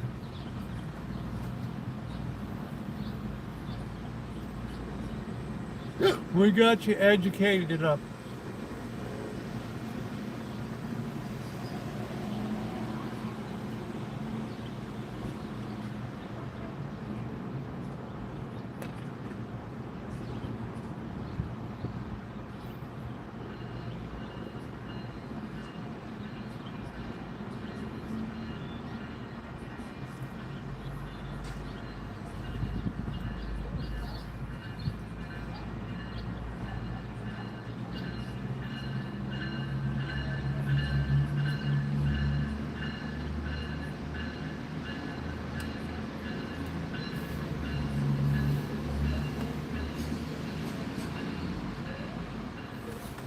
Hey Duncan, for the first time ever, fuel driven bang. Yeah, it's coming to the post office today. Duncan also said they're putting an 8. They're increasing the price of the stamp 8%. Fuel surcharges are going to be a fact of life. Um,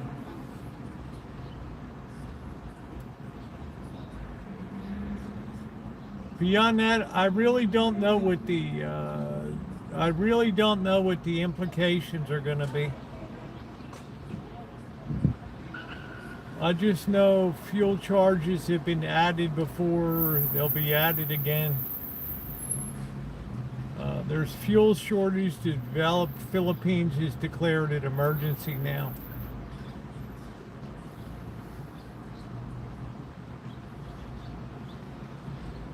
We might have plenty of oil here, but I'll be damned if we're not going to have to start shipping that shit overseas.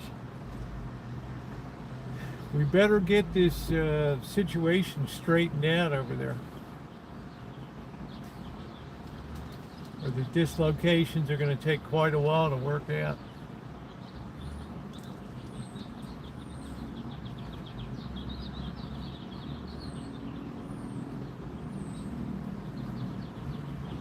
Yeah, the egg surcharge, all that.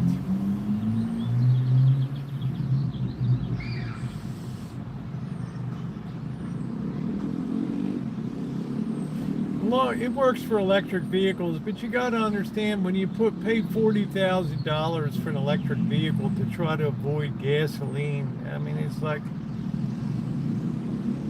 you live here, PG&E is charging you up the wazoo. You plug in the prime time hours for charging 4 p.m. to 10 p.m. at night. The capital value of an electric vehicle, you're just at the end of it. I defy anybody to show me that you're winning in the end, as opposed to just using what you got. No, Kenny, I just that's our next project. Once we get the plantings in, we got to turn our attention to the refreshing the shine shack.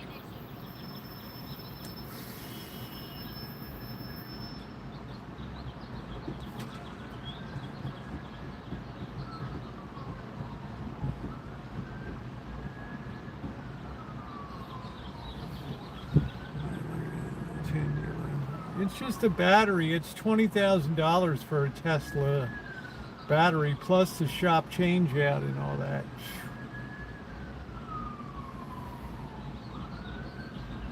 No thanks. It's like with the boss and Janet. Oh, you ought to get solar, and then you're just not getting their value out of solar. Company went bankrupt. They installed it. If you want to find out how your solar's doing, you got to pay. You have a paid app now that tells you. I mean, it's all. No thanks. I'll continue to burn fossil fuel. Yeah, I did a little bit of a cleanup on it. Yeah, I mean, Blackbird left the Shine Shack in good shape. So it doesn't need a whole hell of a lot. Needs some refreshing.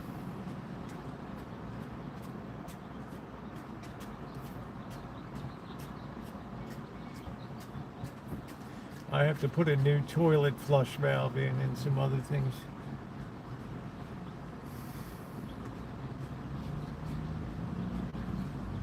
Simple stuff.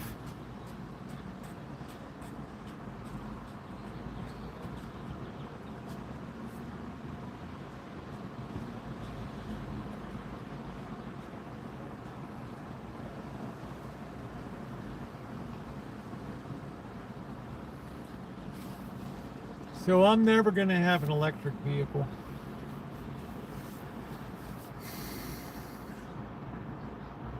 Best return on your money is to keep your old vehicle running as long as you possibly can, because you can avoid the capital value replacement cost of it. Knowing if you need to one day, you do have the money to replace it.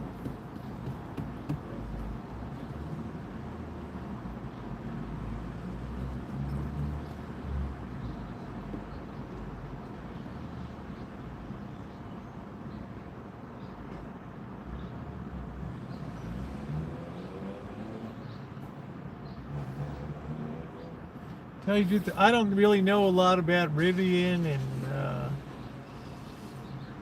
Polestar and some of these other electric car companies.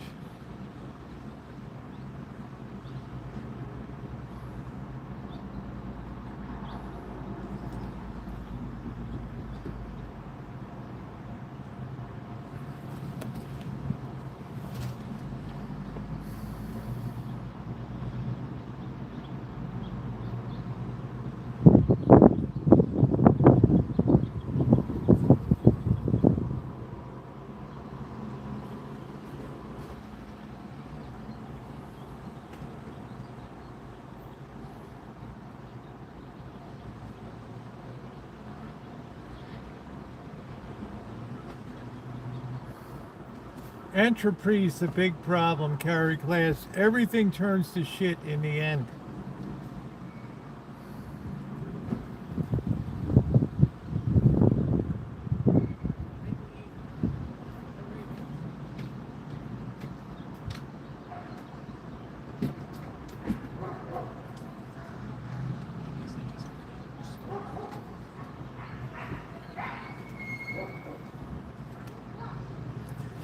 So I hope we get this stuff straightened out over there in the Middle East. We just better plan our moves carefully.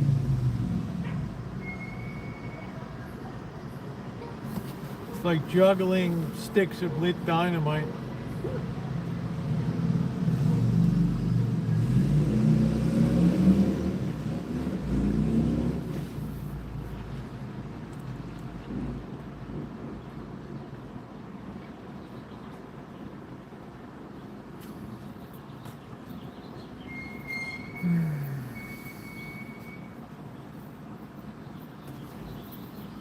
Fusion energy. Man, they were talking about fusion energy in 1980. And they ran up the price of palladium. That was funny. I remember like it was yesterday, the big, like 1985, the big palladium, the big fusion thing. And palladium went up, up, up, up.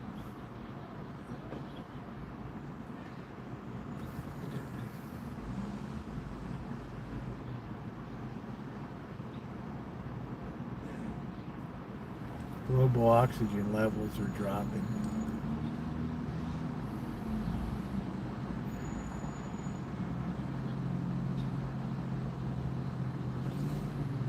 I don't know, there's a hell of a lot of trees in New York, I'll tell you that. New York State. How you doing, Melody? Pennsylvania is also lushly wooded, the West Coast.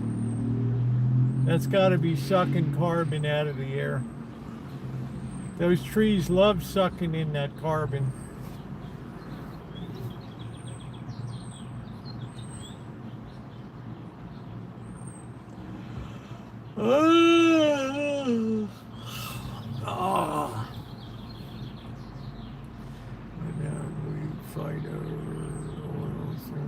Yeah, well, I can tell you, Dr. Frankenstein, Salt Lake, that's the next thing. Nobody's paying any attention. Salt Lake is drying up.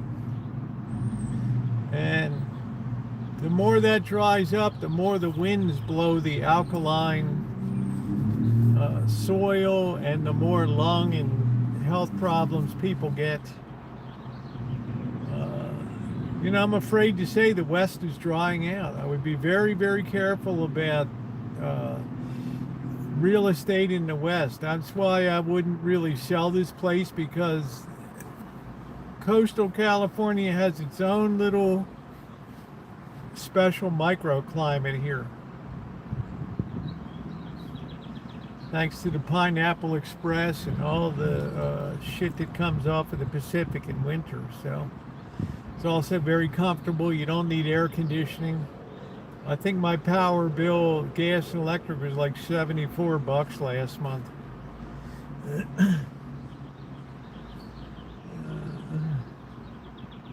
Yeah, the fruit trees are doing good. Well, then we had an anomaly there of of moisture, and now we're reverting back to what it was. So I think it's untenable to have developments in especially places like Phoenix downstream. Agriculture through El Centro and all those places down there.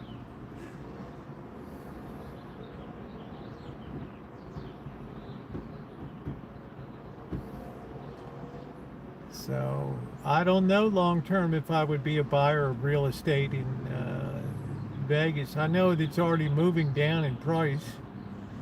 Rentals are everywhere now. Rental inducements and discounts, or every building's got a sign hanging off of it.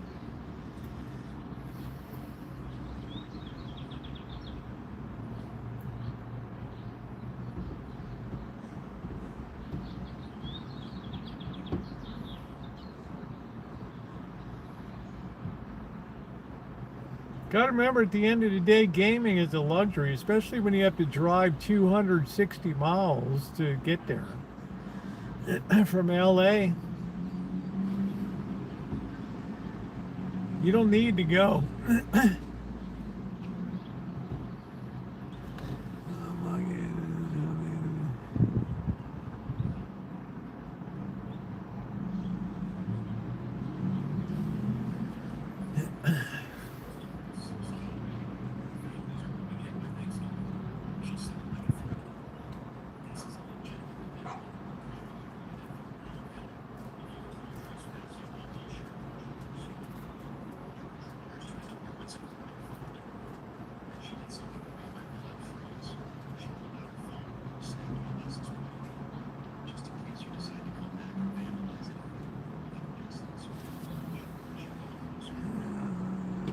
Yeah, it was a bargain. I mean, but look at the average person now. The squeeze is on.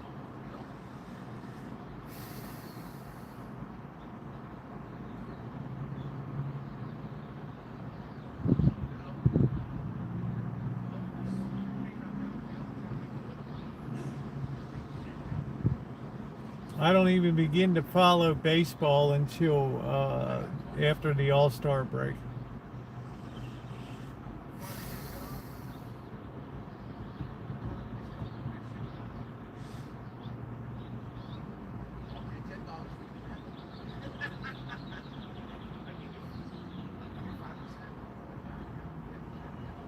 Used to be the first week in April.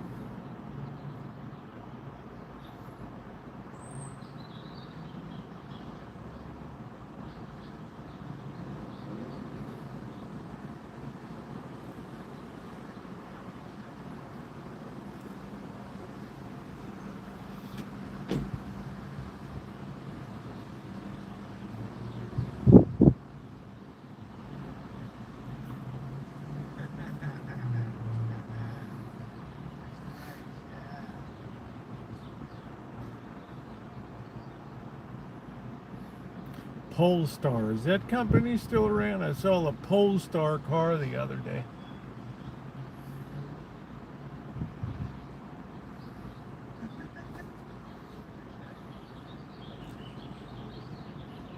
Listen to the birds.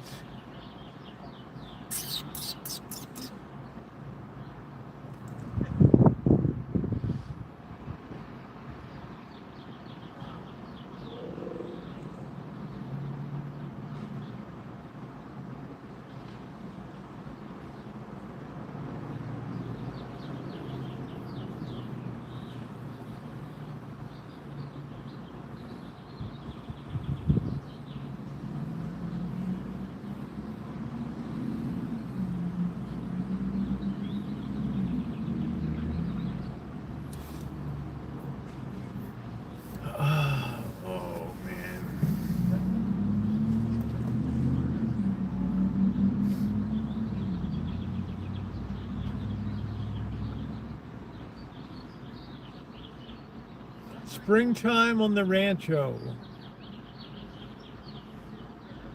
Does it get any better than that?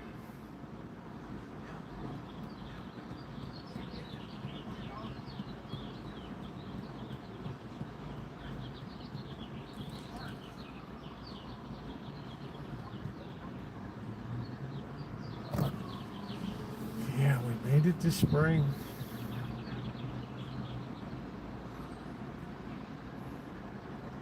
How I love the last Wednesday of the month. It's Social Security drop month. Like that bomb just coming in. Thank you. Thank you, thank you, thank you.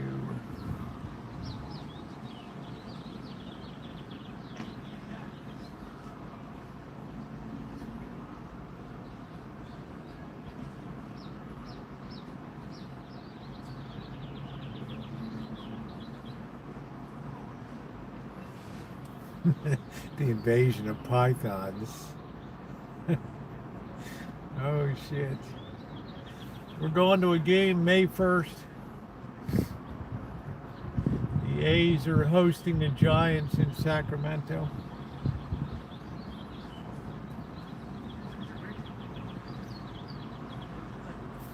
Yeah, it's a really nice feeling.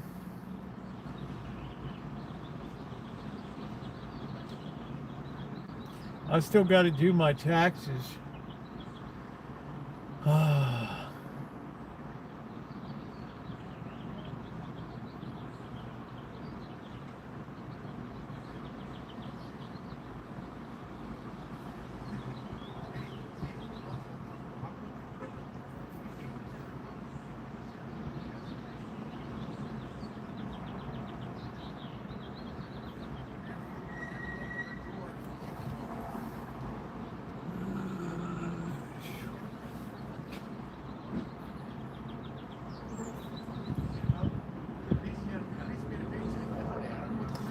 So many people have moved to Florida.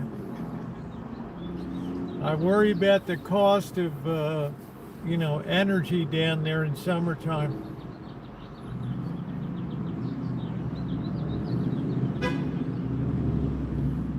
It's another place that requires a lot of cooling power to deal with the humidity and everything.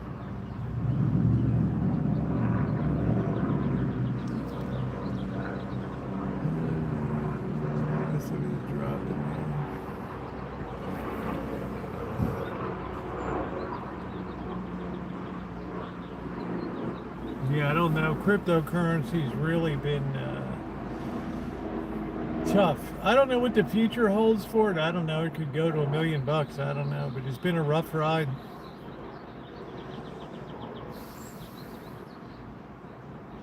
Just like when I picked the perfect time to step aside in precious metals for a while, but I'm not stepping too far away. I got my eye on them.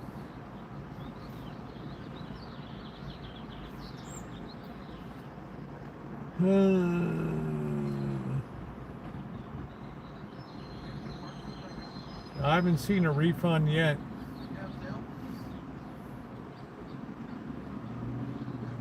I just helped him move some stuff into storage. He came over last night. I helped him try to book a room. Monday, Tuesday, depending on the schedule, we're supposed to go do some pressure washing. So tomorrow I've got Tio coming over. I'm going to get rid of that persimmon tree once and for all. Get rid of the last of the outside junk.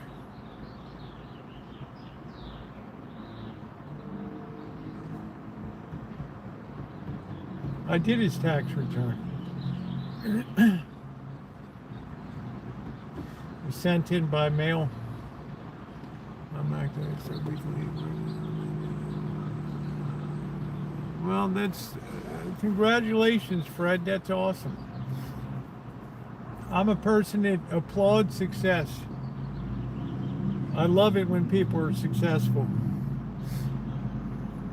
especially using their wits. I've watched markets for so many years, things just jump out at me, whether they're undervalued or overvalued.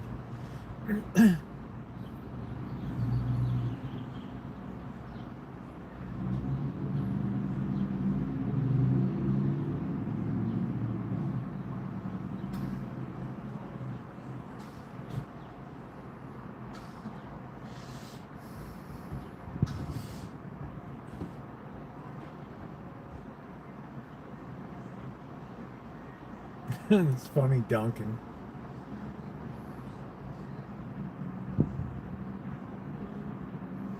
I worry more about the alligators pulling people into the lake and shit.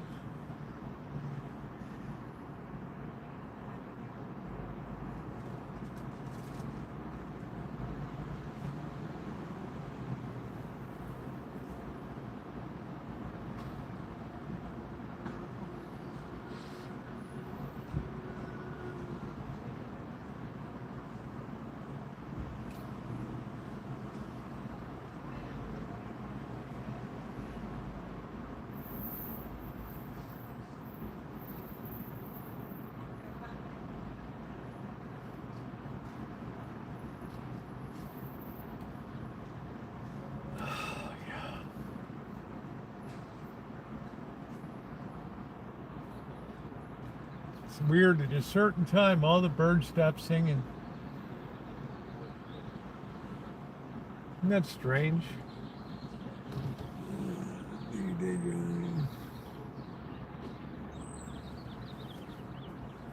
I'm more of a position trader. I'll take an initial position, and if my thinking is validated on that position and it starts to rise or fall, if I'm short selling, then I'll add to my position, being validated by the market process. So. And at the end of it all, you accumulate a pretty big position, and then when everybody races to get into it, then you dump it out that day. It's like what happened to silver and gold. It was all over the front of Barron's, and it's frantic. As soon as I see the word frantic trading, frantic buying, I'm out.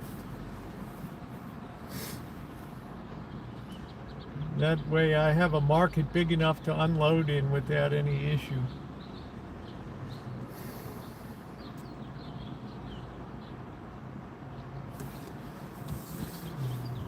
Yeah, I scale in. I don't just buy low because something's cheap. I want to have proof that it's going to move. I don't care if it moves up some. But if my fundamental analysis is correct, then if the market action vindicates it, then yeah, I'm all over that trade, yeah.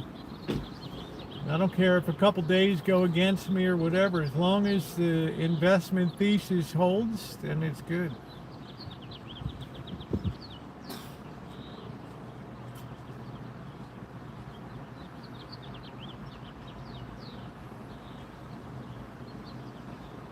Very simple.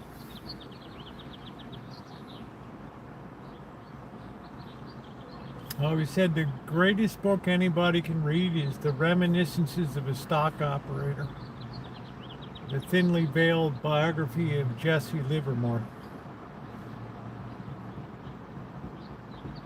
The single most best investment book of all.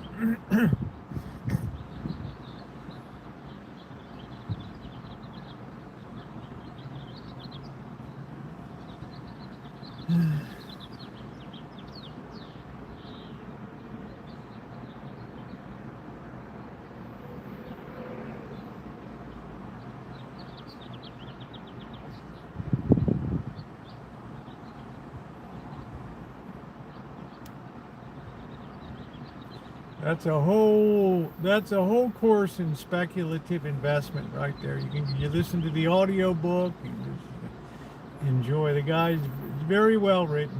There's a lot of good anecdotes in it, a lot of good stories.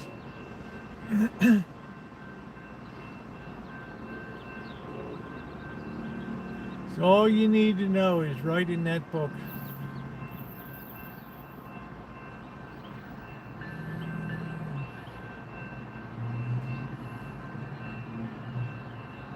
See, I don't care about the wealth part of it. I care about the cerebral aspect of it. I care about being validated that my thinking is correct. That means a lot more to me because to be honest, I don't really give a damn about money too much. It's just a marker.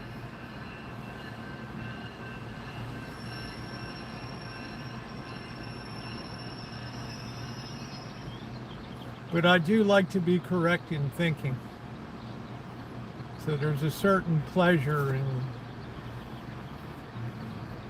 being ahead of the crowd.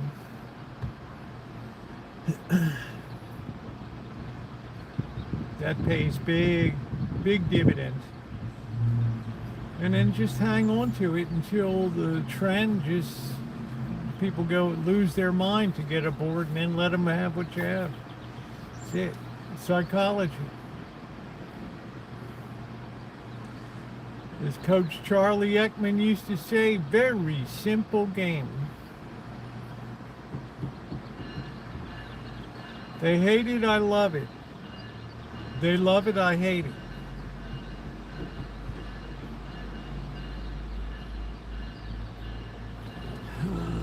Look into those things. Save money, spend less. Or just have a very simple lifestyle, very scaled down lifestyle. Understand that simple things in life always give the most pleasure. Like on the Rancho, I never hear birds chirping and singing. I sit here in the afternoon and it's like delightful to me to hear the birds, to get the breezes.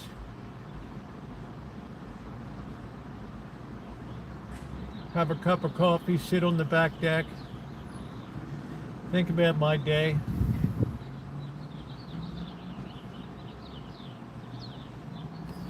How you doing, Val? Wants to stop.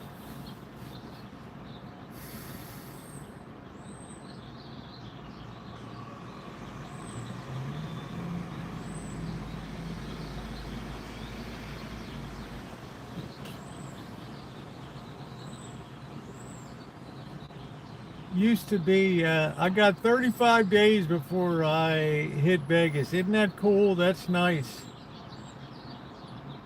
That is super, Val. Good on you. I'll be back towards the end of May.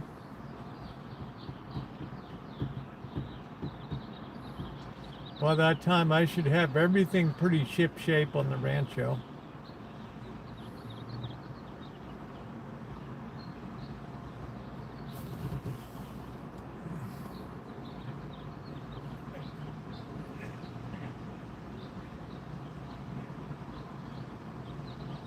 Yeah, 50 tons.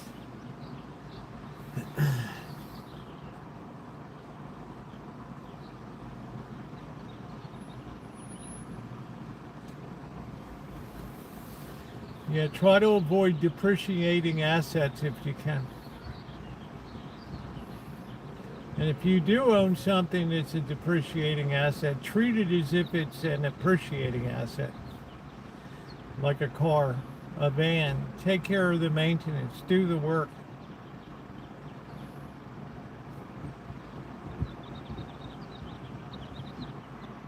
I know people in my life, they have to have a new car every 2 to 3 years. They're just chunking out $10,000 every time they do that.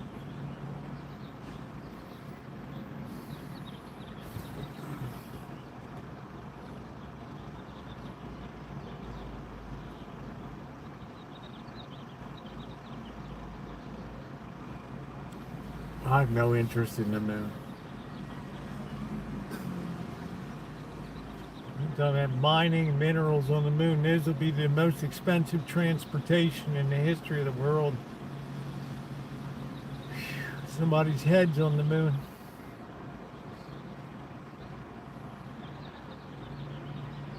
Oh, it'll be nice, Val. I hope you have a good time. Do you know where you're staying?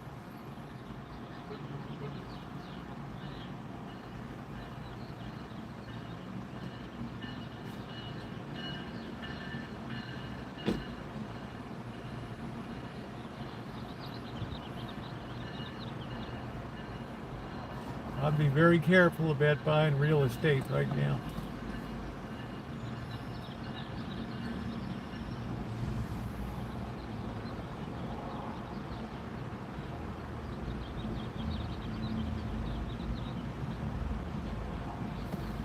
It is nice. What is it? 76 degrees.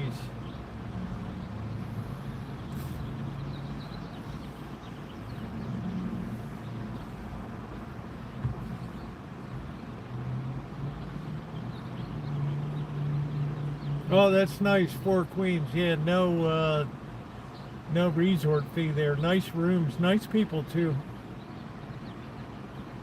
Easy check-in. Try to go over to the Wynn brunch buffet if you can. The best $59 you spent.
Yeah, I would go to the Wynn buffet. I think is spectacular. The brunch buffet. I don't know anything about the Bellagio.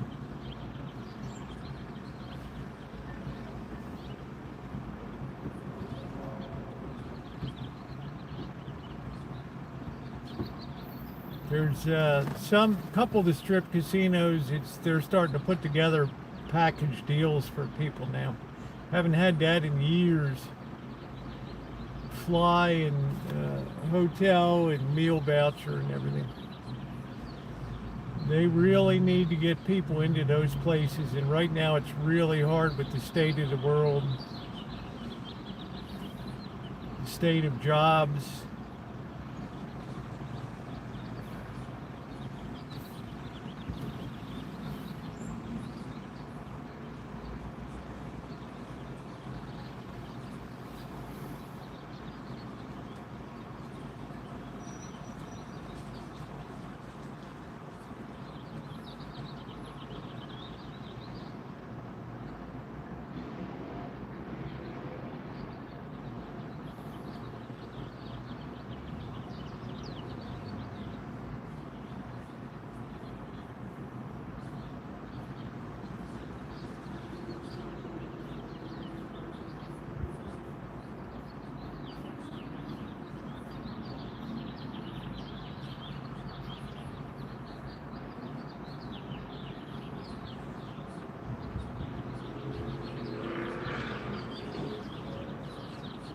Man, what a beautiful day.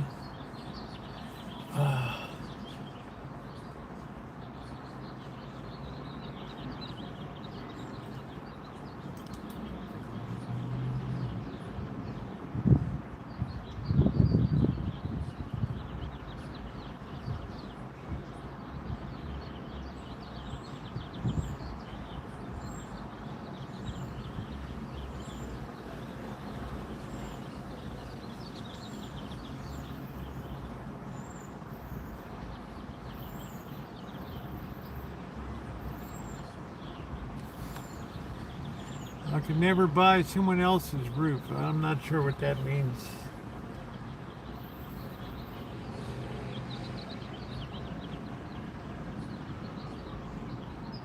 I know in my neighborhood, rentals are a dime a dozen right now.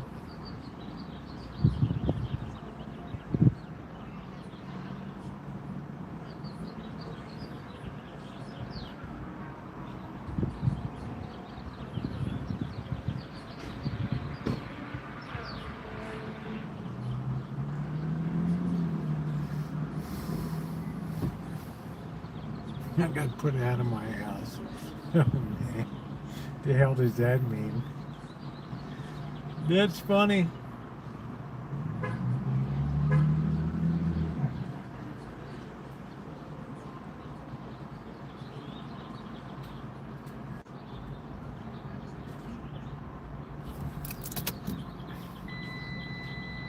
That's funny. I don't mean to laugh. That's pretty funny, though.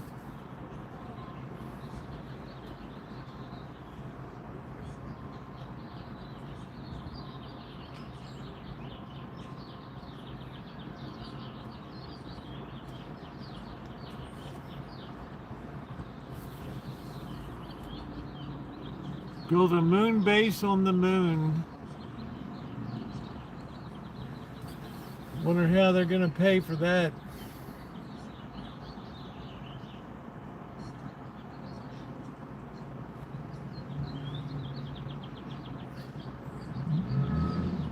Musk base. Earth to Musk base.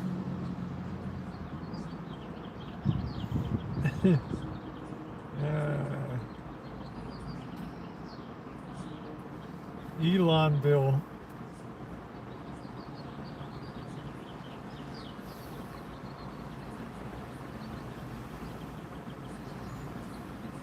Something smells good. I smell big meat.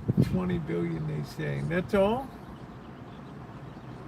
Man, we're dinging the treasury for $200 billion for this war. I mean, 27 billion sounds like a dream compared to what's coming down the pike, replacing all this expensive hardware and stuff.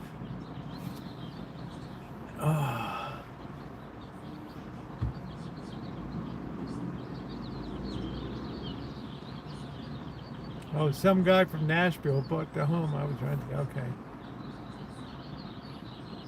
Well, some people renting's the only way to go. I mean, if you don't have the big glob of cash or creative financing or a rich uncle or aunt,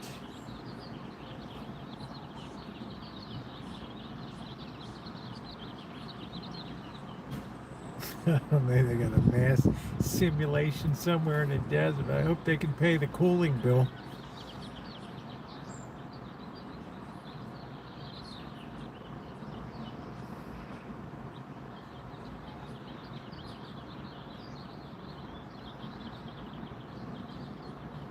It's all such a bunch of BS. Just the basic distances in physics are ridiculous.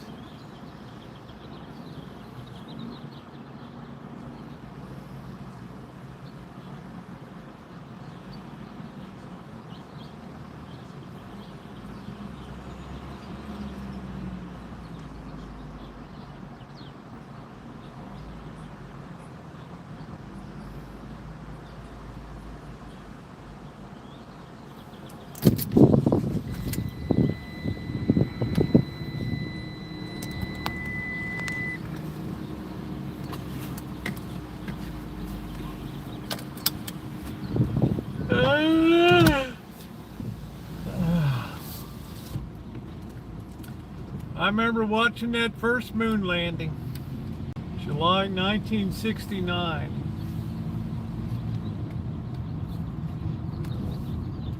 Walter Cronkite, and that's the way it is. July 7th, 1969. I'm Walter Cronkite in New York. From all of us at CBS News, good night. This has been the CBS Evening News with Walter Cronkite. Man on the moon.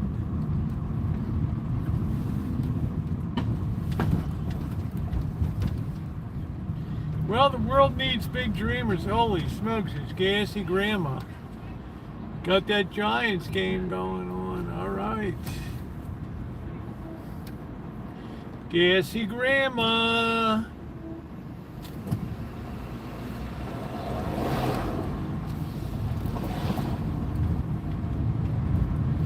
I've seen so much history in my life.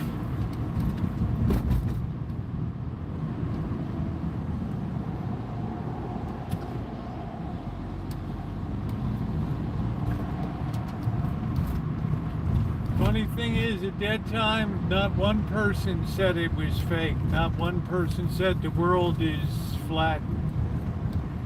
We had people that had right thinking, man.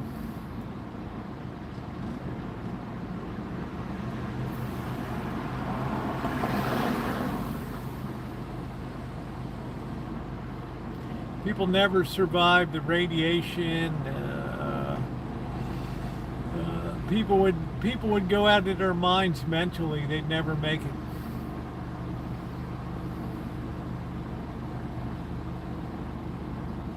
They would never survive it mentally. They'd tear the ship apart.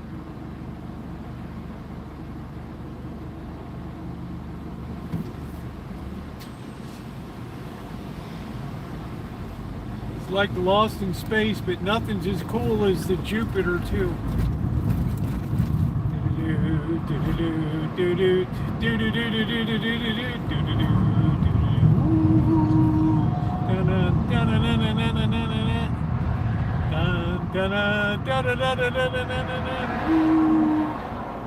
Love that Jupiter too, man.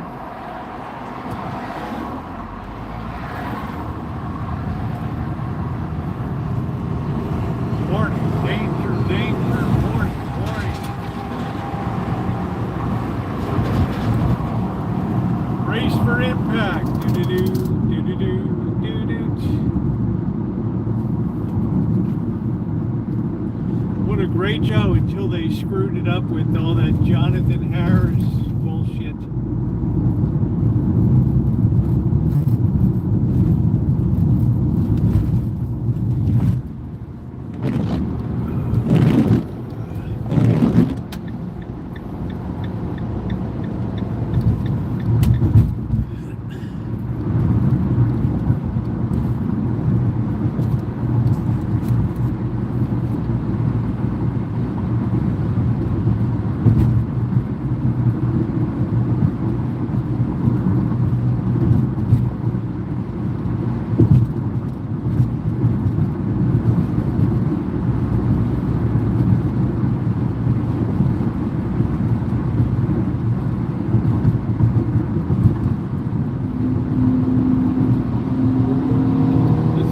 Tesla boy.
Degrees and beautiful.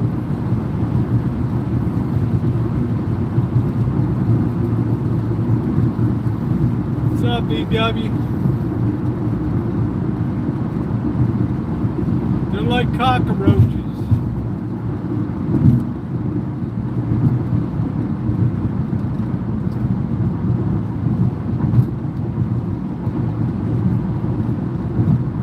Tesla boy.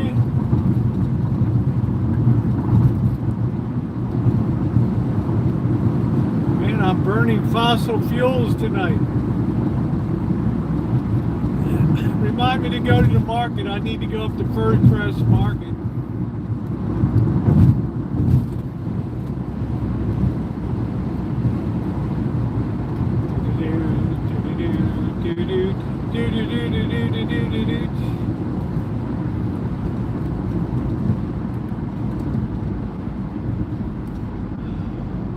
I'm burning fossil fuels, get me.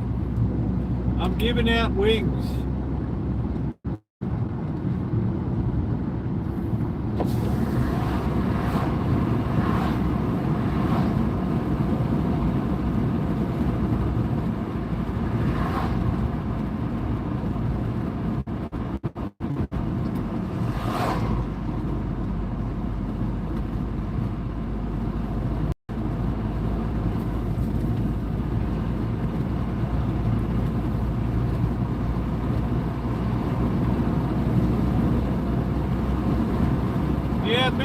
pretty much destroyed my windshield.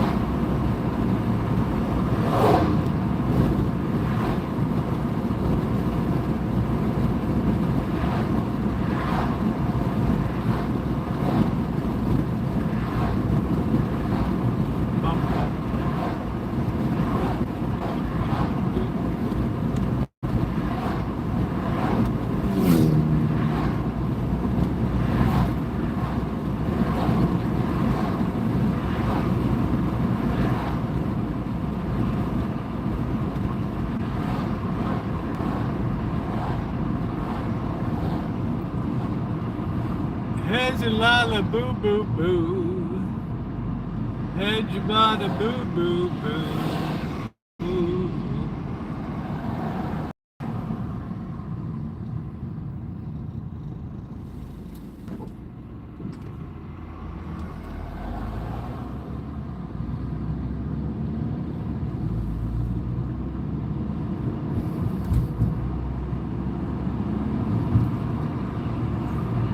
We just went from winter right into summer. They say we're supposed to get some rain next week.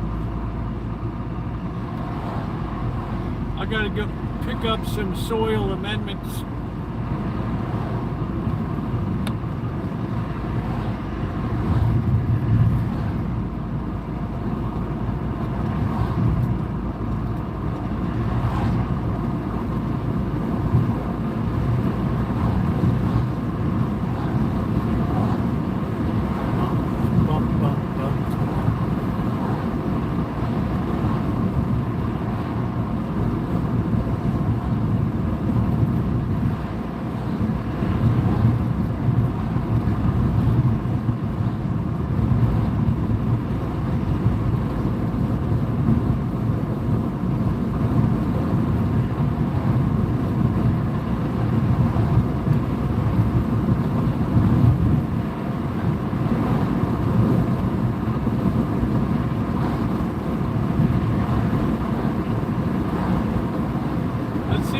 Pirates are asking for gas here. $5, $5.99.9. Woo! How you like me now? Get me, I'm burning fossil fuels.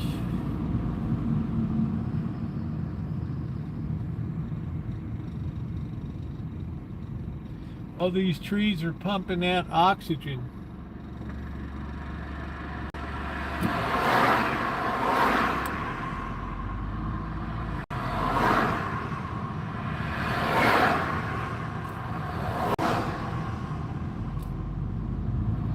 I think I'm gonna go to Whole Foods tonight. I'm gonna get me a good steak tonight.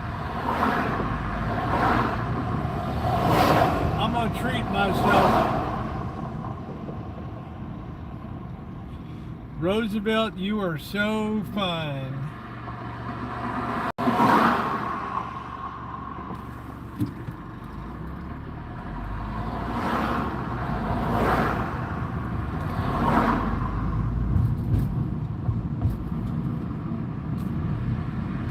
Yeah, kids grow up today, they don't even know what the hell a circus is.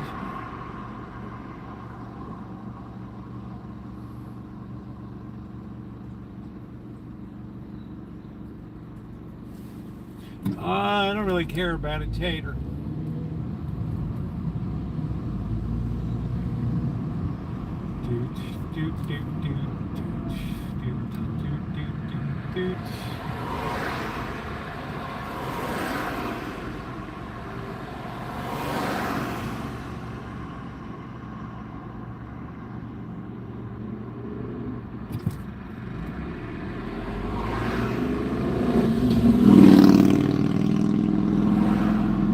Good old Cock Robin, he's gone, baby. Gone. Cock Robin bit the bird. Bit the bird.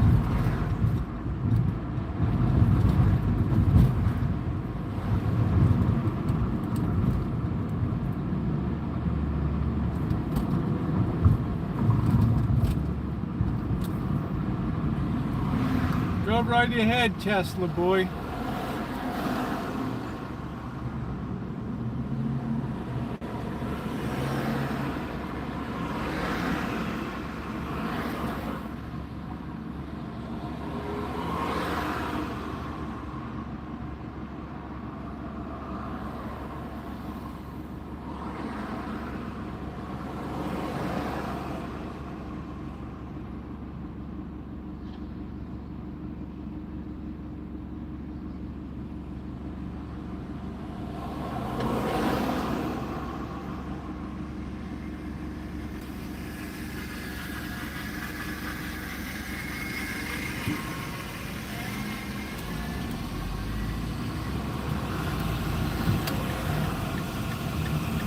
Tesla boy.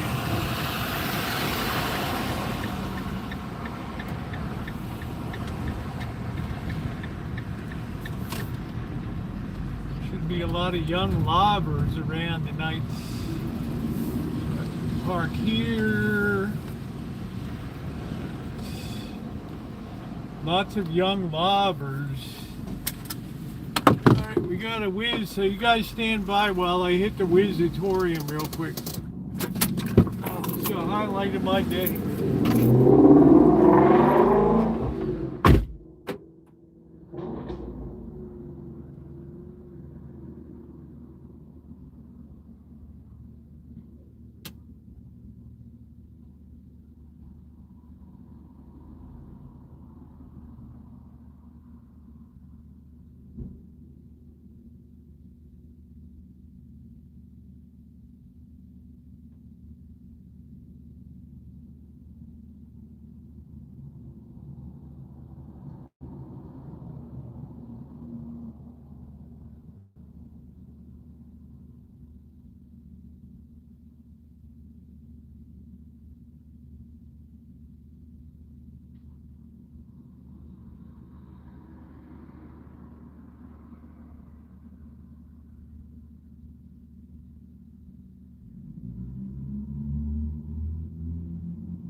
Man, it smells like somebody blew 10 bowls of weed in that bathroom. Woof. Wow.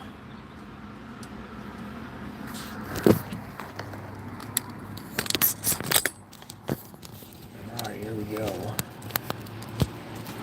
Guess we'll haul the battery pack. Hold on 1 second, please.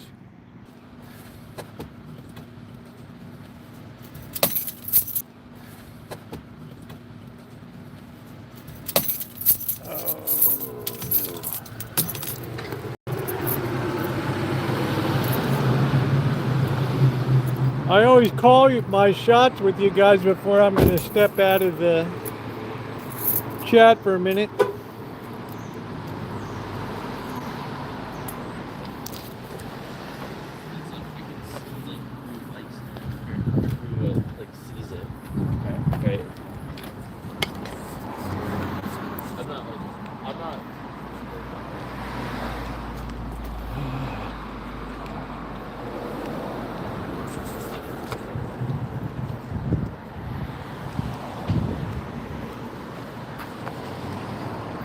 Some kid is really sad.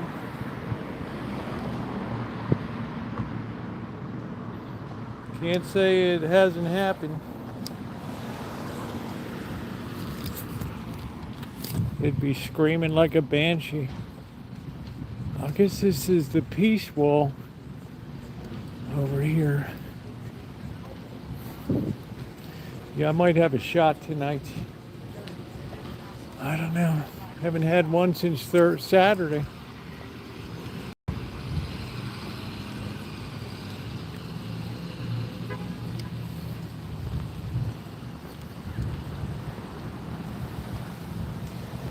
Yeah, it's not cheap, man. Screaming memes. People don't even know what they ask for ice cream anymore. It's so crazy.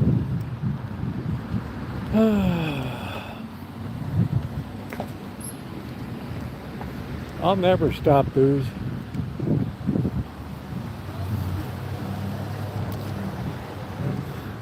I'm just not a drunkard.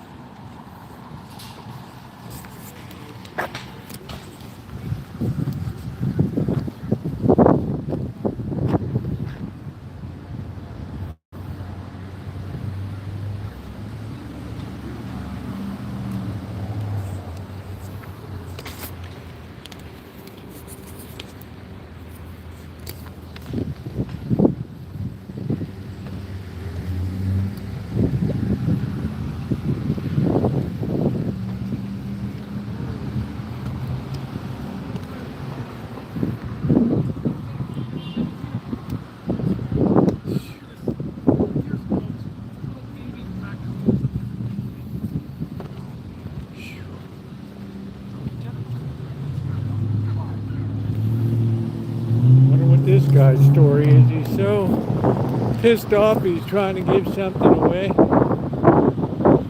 don't know. Why is this thing wobbly as...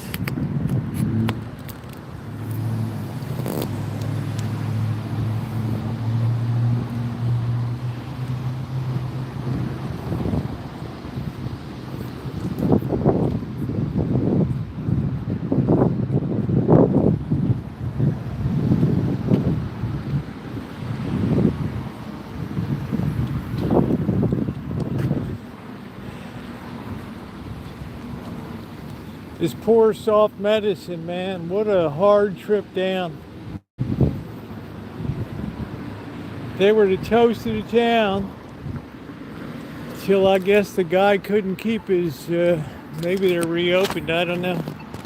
He couldn't keep his paws off of the, I don't know. Terrible.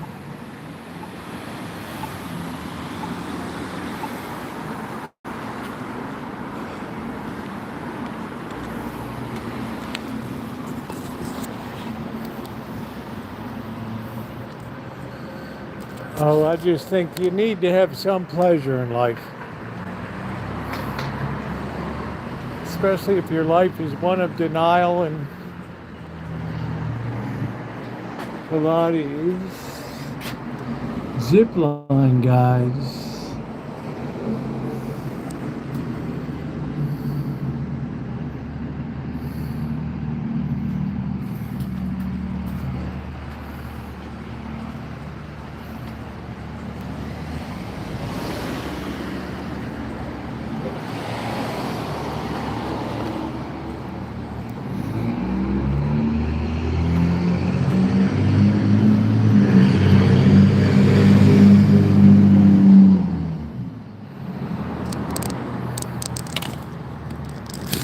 This thing is weird.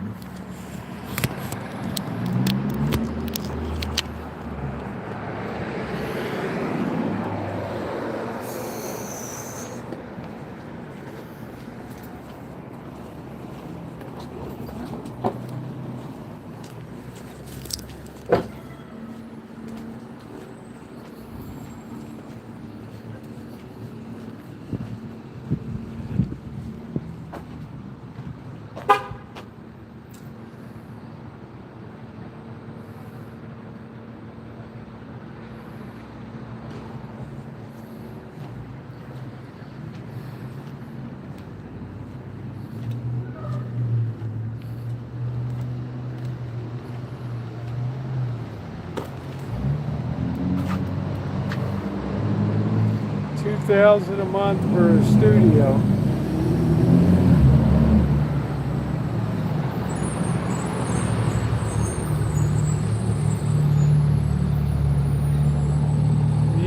kidding me?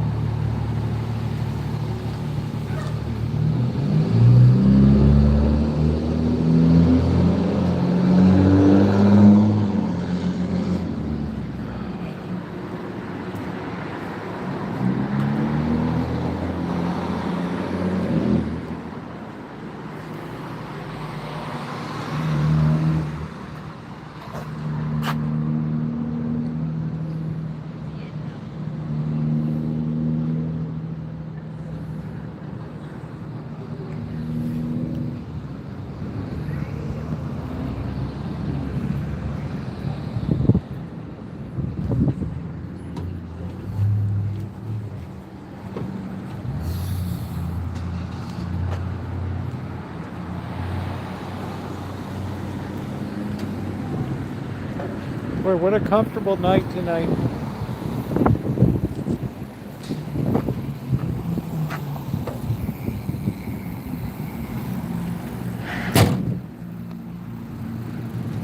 It's an Occidental.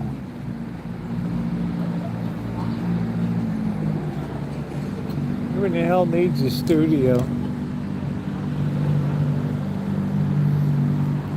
I mean, that's so 2000-ish.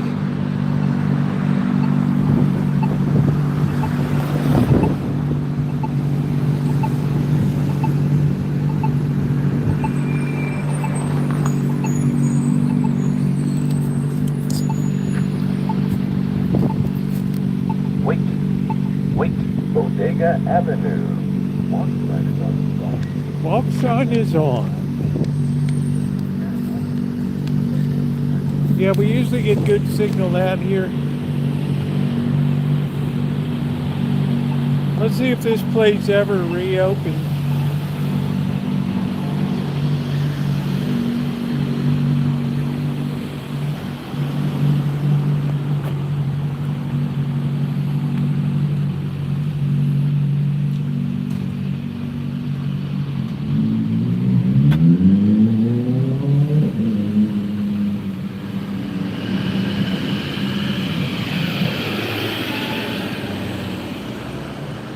Now open Sunday.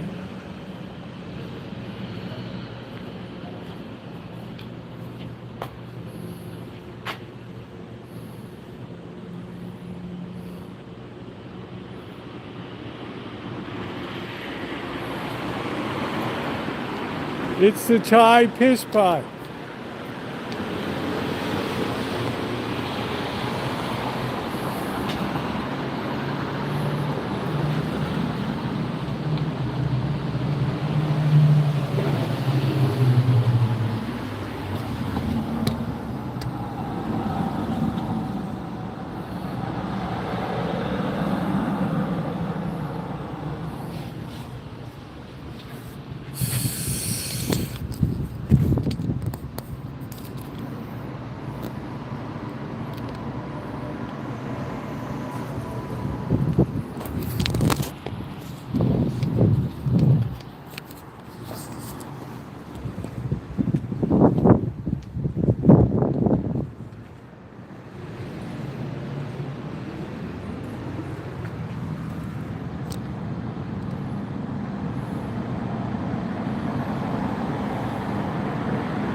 What's up, Mario? How you doing?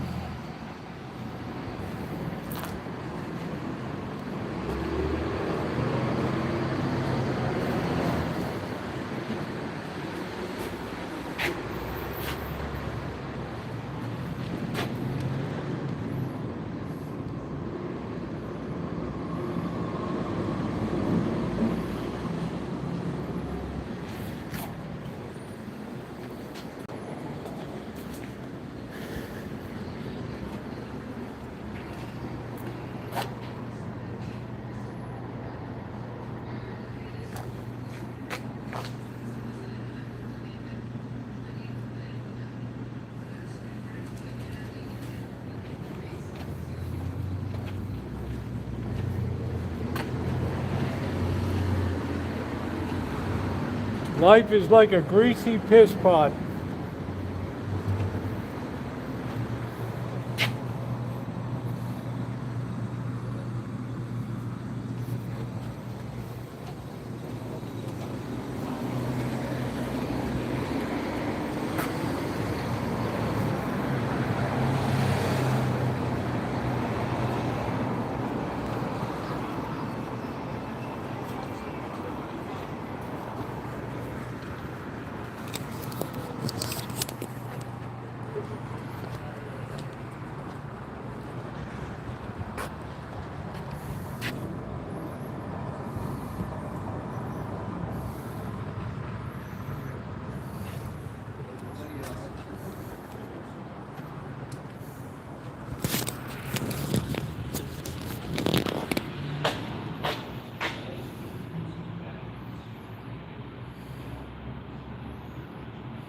Yeah, it's a building washer was on there. I guess they removed it.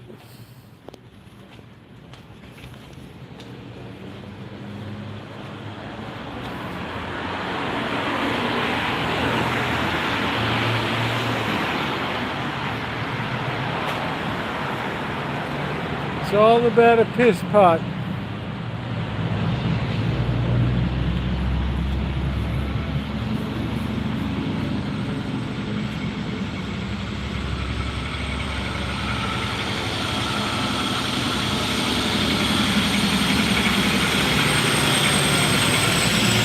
Some of these places you're eating in, nowadays the quality of the food is really bad.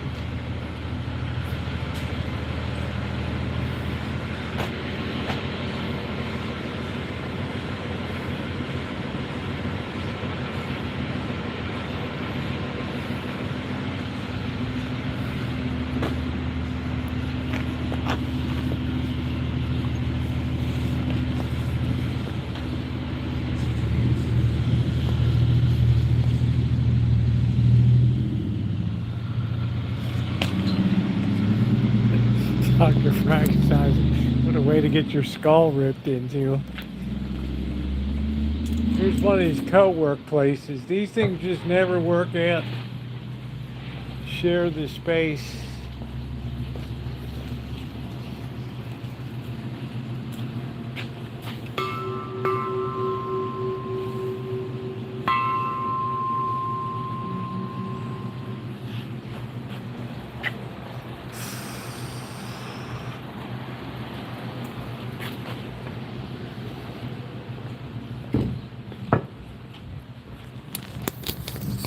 I'm just saying these days it's really sketch what you're getting in a place, especially the meat.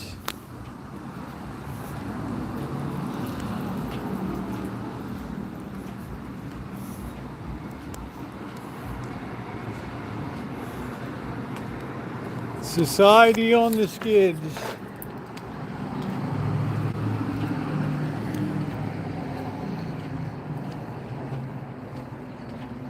Everybody grab your piss pot.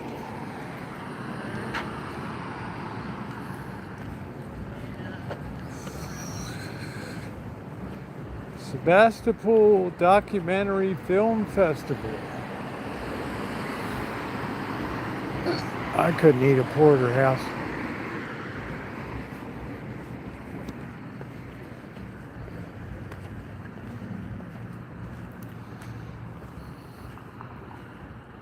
Nice silver Benz color.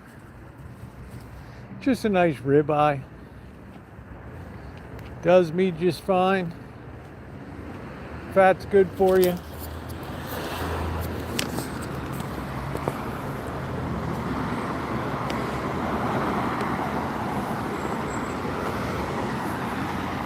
I think that's when we hit the low. The barber shop used to be the Black Cat on Monday. It was guys' night.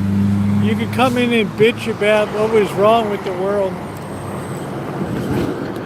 That's when I knew we bottomed out in the pandemic. Don't forget your mask.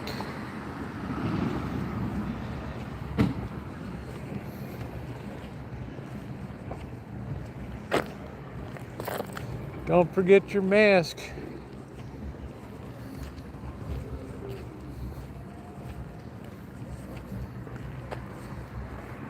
Well, if I'm gonna have a steak at the margin, I'm gonna make it a ribeye. The marginal money is worth it. We got Bagel Boy over here.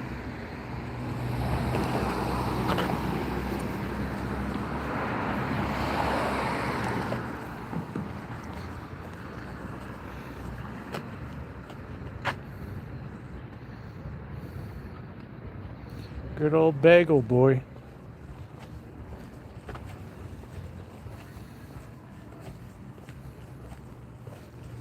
Now everybody's on chuck steak, which I won't even eat chuck steak.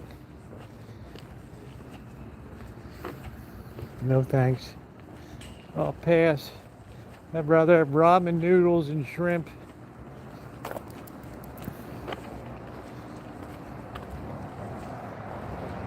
Life is but a piss pot. The Apple Blossom Parade, April 25th and 26th.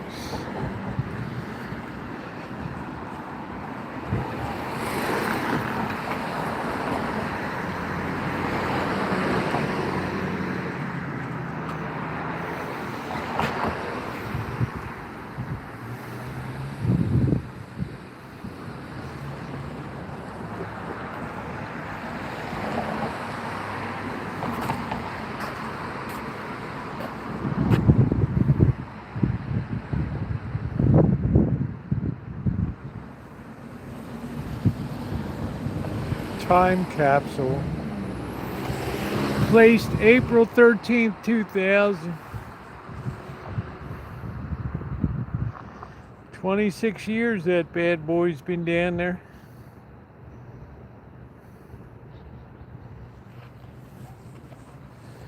All right, let's go see what's going on over at Bagel Boy's place.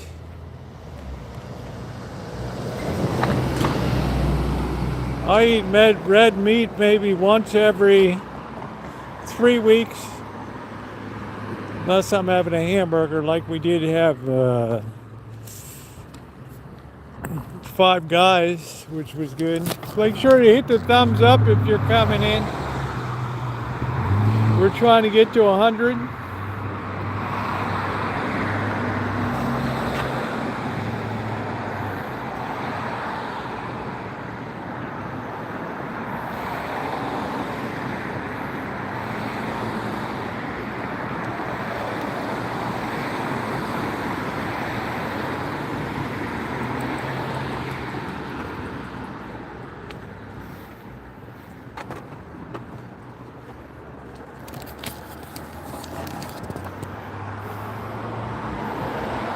Poor woman has a hell of a time keeping up on maintenance.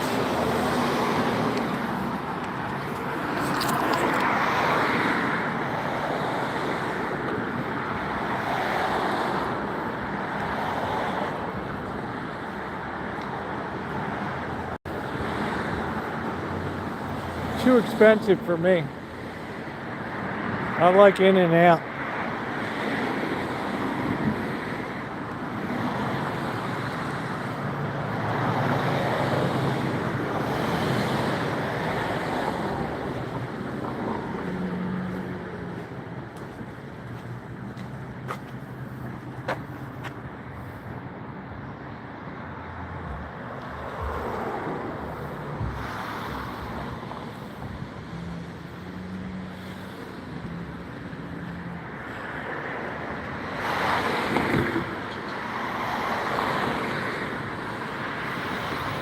Coming soon to a piss pot near you.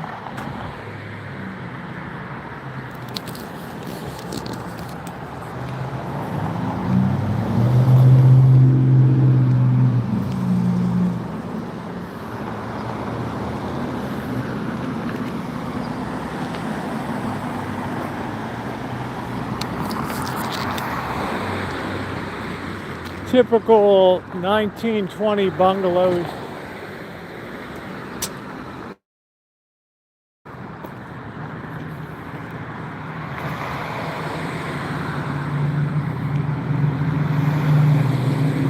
I have every kind of diode you can think of in stock. I have more new old stock transistors and shit than you can shake a stick at. It's worth a fortune now.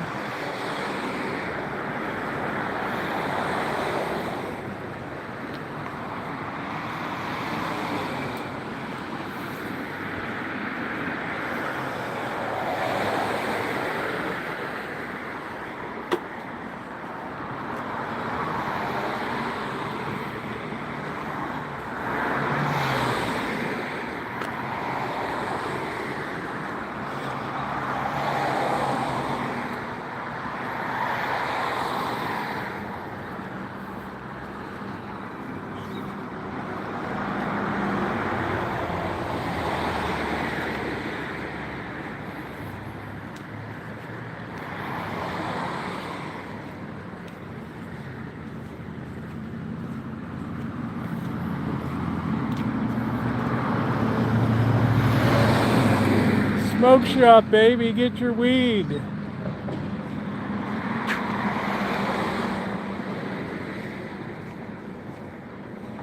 Simply doing Pilates. I have everything under the sun. I got more tubes and new old stock transistors. Stuff people really desperately need. We're just walking the streets of Sebastopol, Sabo.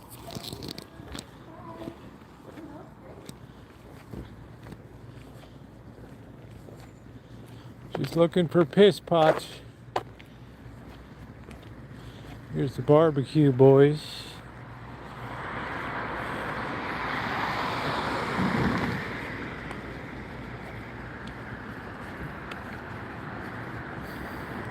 The one great thing here is the climate. Nobody can mess that up. There's barbecue boys cooking it up.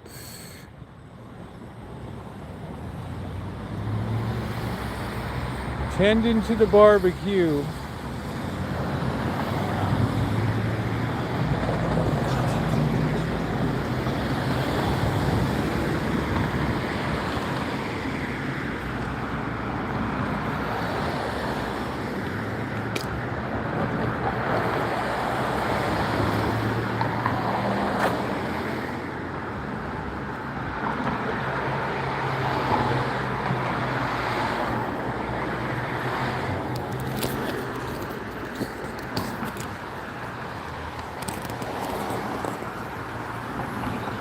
I bought at old radio shops and repair shops for years.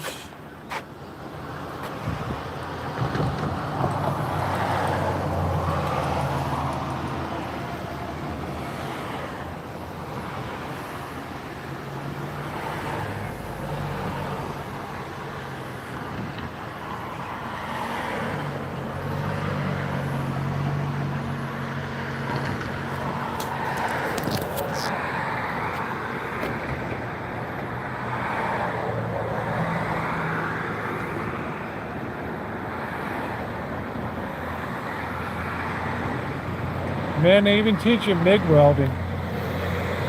Paul talk.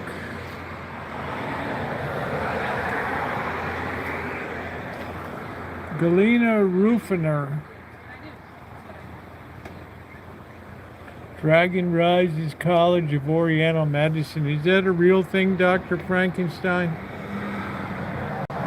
Dragon Rises. I bet she doesn't even speak Chinese.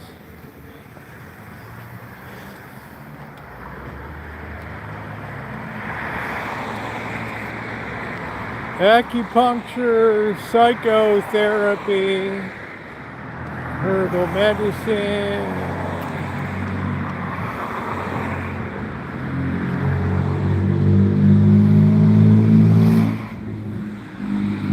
My whole shop is like a Radio Shack in there. Drawer after drawer of stuff.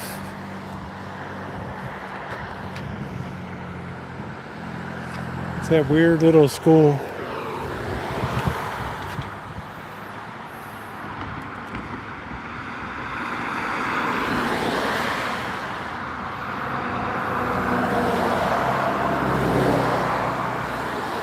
Yeah, I got Mullers, remanufactured Svetlanas, Original Bugle 12AX7s. I don't have any Western Electric, which is like the holy grail. 6L6s, all that stuff. I'm loaded with that crap. Rectifier tubes, tuning eye tubes, all that stuff. What's going on, Bill?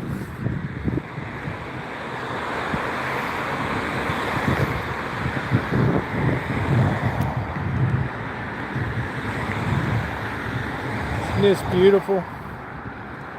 Wisteria. I wish it lasted longer.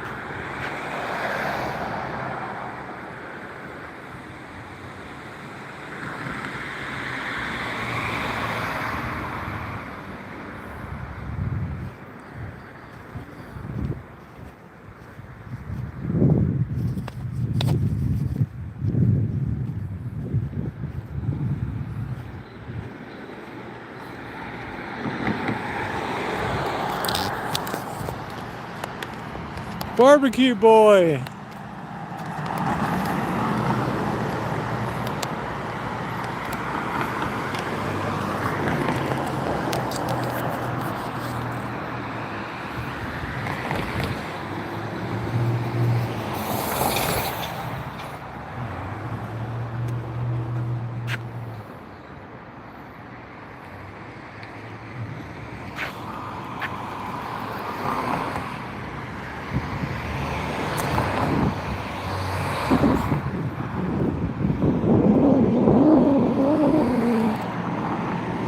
This one includes an ADU.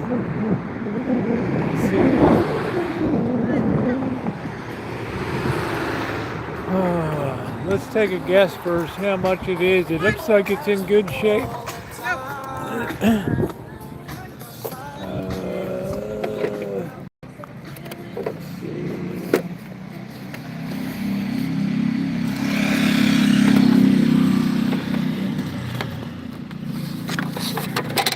How much is that, folks? How much is that? Supposedly has an ADU in the back.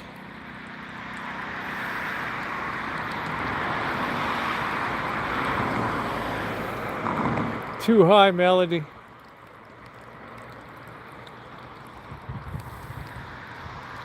Hey Megan. 1.1 million. It's about right for Sebastopol.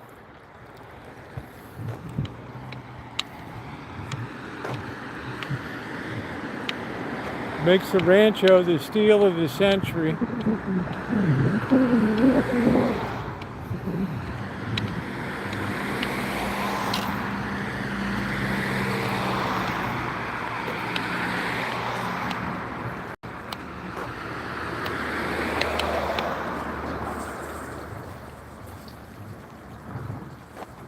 You have a good schematic, you can fix just about anything. This baby needs a little bit of paint. Yeah. Purchasing the Rancho for $189. Just when did I know that? I didn't know nothing. Yeah, I'm not selling it.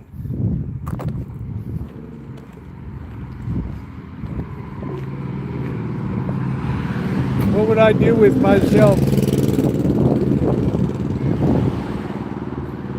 This looks like it's a rental that maybe the people moved out.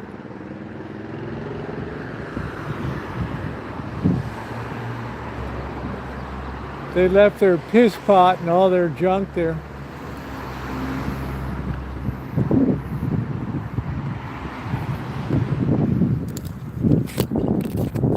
This is fake lawn right here.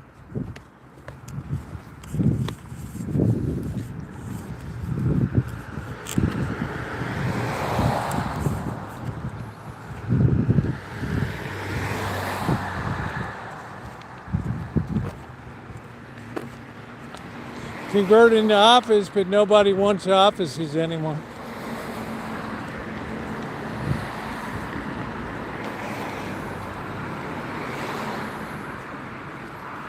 It's a keeper.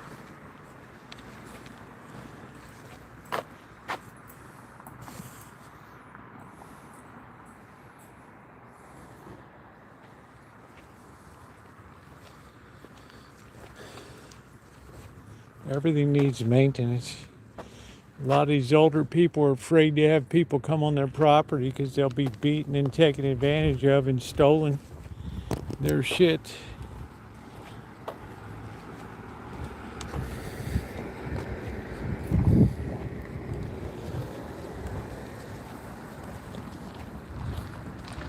Well, you can always put up a block wall around the front and side and have a perfectly peaceful retreat. I like the action.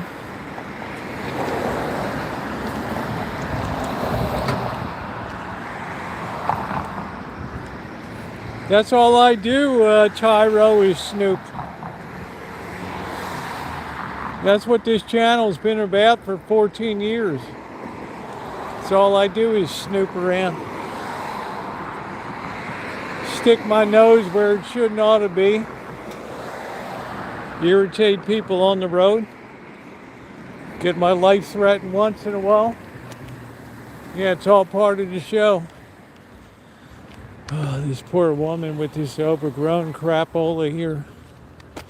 Whew.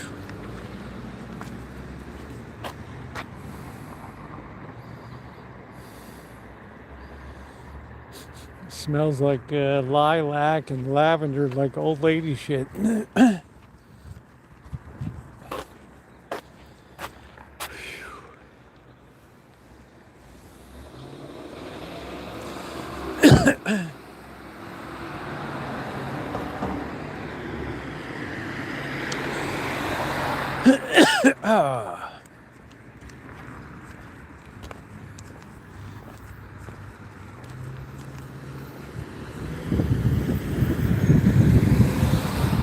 I'm not sure if this is Bagel Boy's house or not here.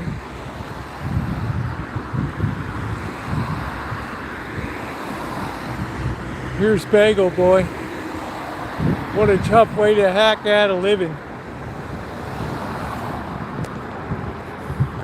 Holy smokes. Look, they put that thing up now to keep people from, like me, from just sticking my nose in.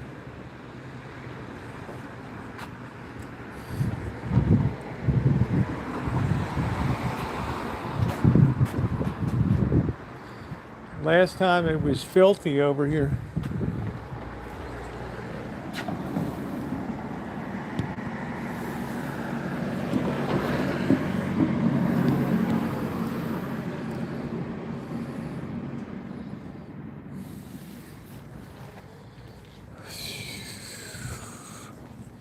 What do we got here?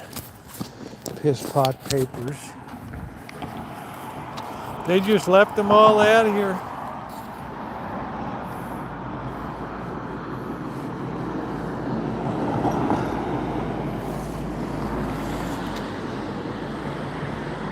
Everything smells musty out of here. I don't know whether they got broken, like pipes in there or something. Some kind of leak. I'm not sure. I think that's Bagel Boy's house because he pulls his grains out of that thing.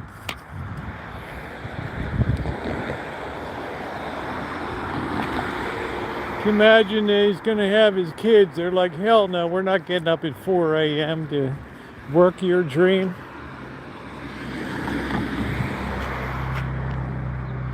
You gotta be kidding me.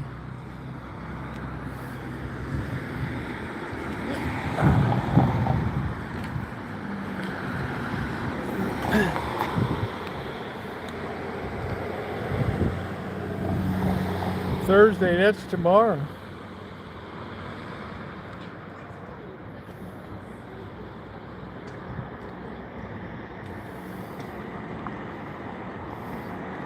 March to the square.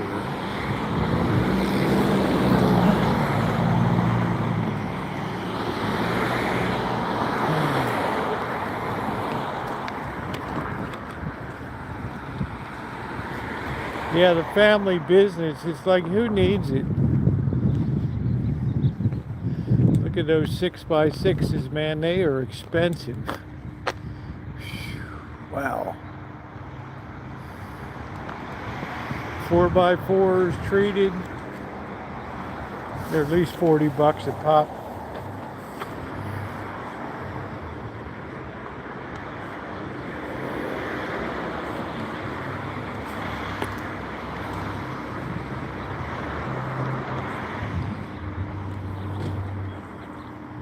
All right, let's clean up the signal on the Piss Pot Radio Network.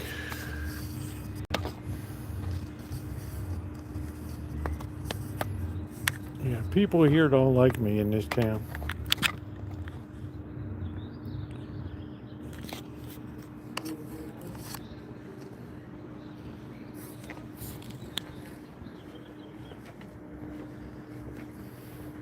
They put a lot of money into this place.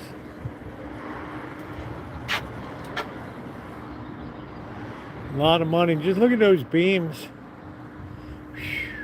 Wow.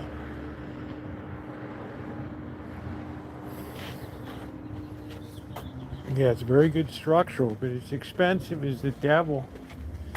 I don't know what we're doing in here. We got our architectural drawings. I guess it's another piss pot ramen place. I don't know.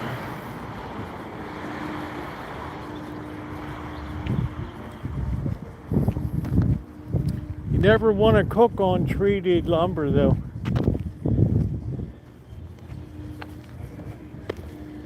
Soaked in creosote and all that, and poison yourself. Just a pro tip.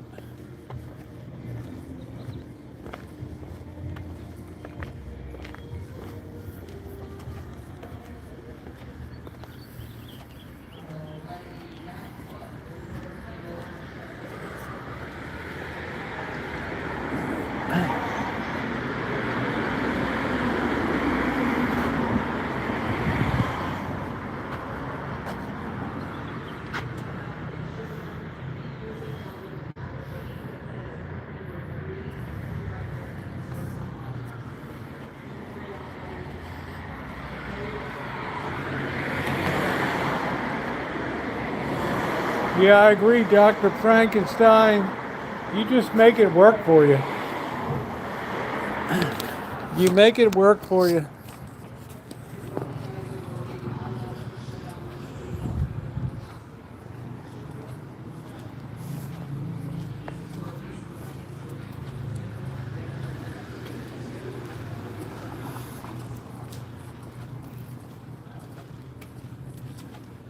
Just got to be careful what you cook on. Trees are fine, but please hit the thumbs up. We're trying to get to 100.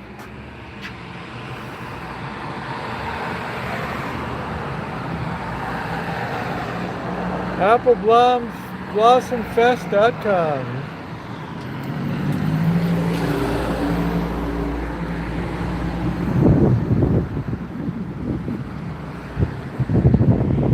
Oh, that breeze feels good. I think next week I'm going to be in a sweatshirt.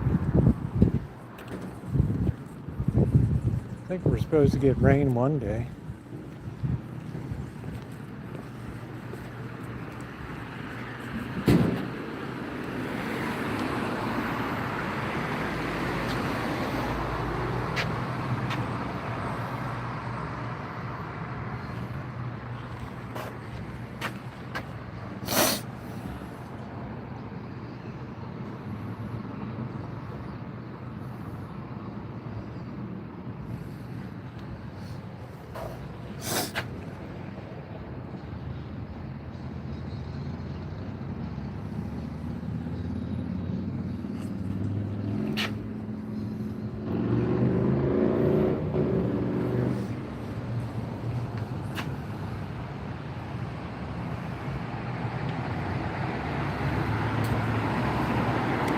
Hey MB, how are you?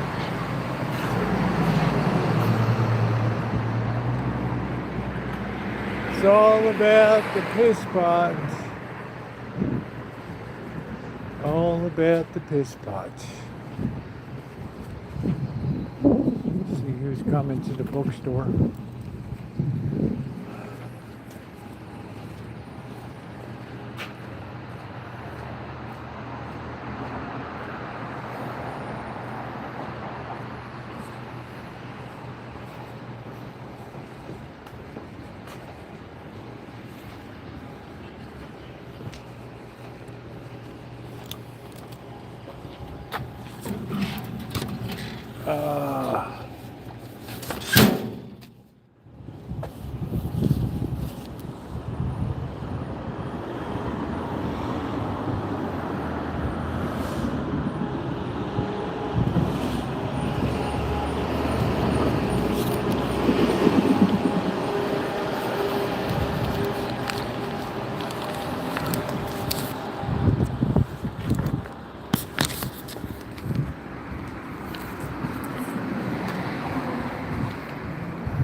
I don't know, I wouldn't be in retail these days unless I had a hell of an idea.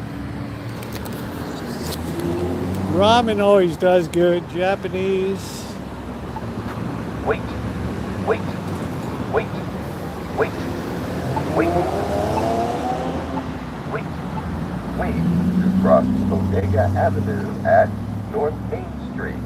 Wait, wait, wait, wait, wait, wait, wait, wait, wait, wait, wait, wait, wait, wait, wait, wait, wait. Bodega Avenue. Walk side is on the cross.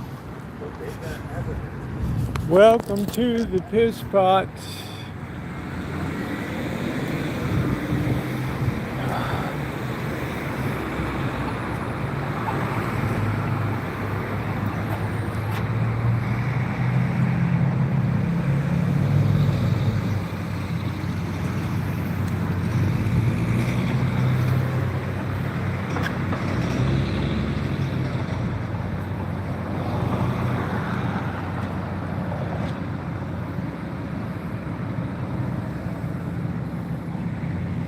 It's like Mr. Gower. Where, Mr. Gower, you put the wrong thing in that bottle.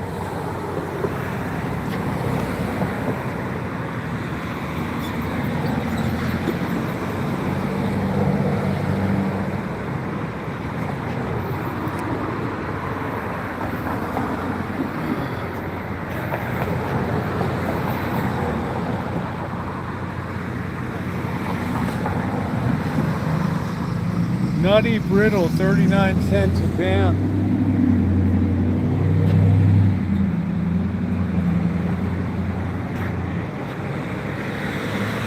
$19.19, baby.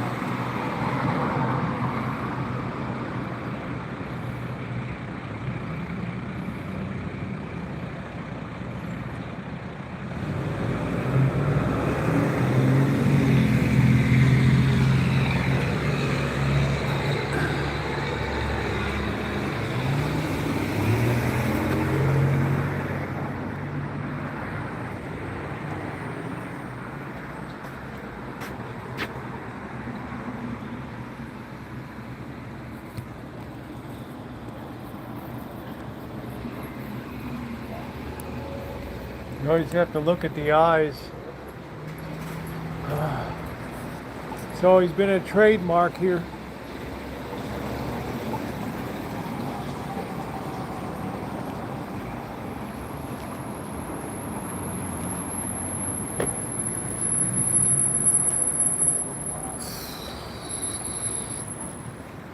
Get a skull massage.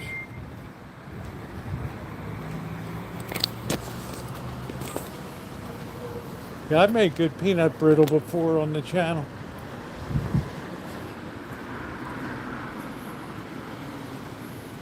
Hey, Angus Kisses.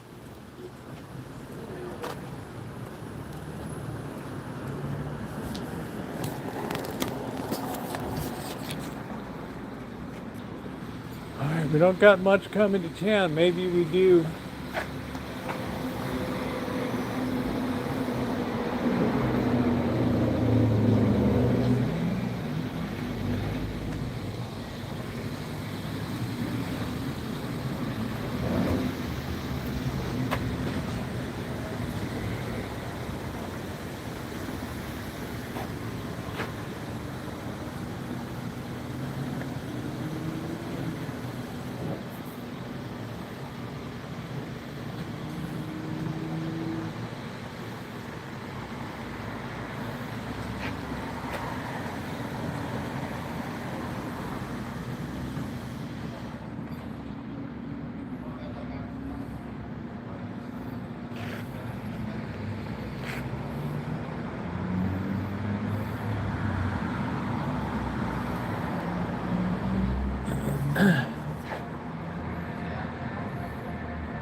And then we got this poor soft medicine down here.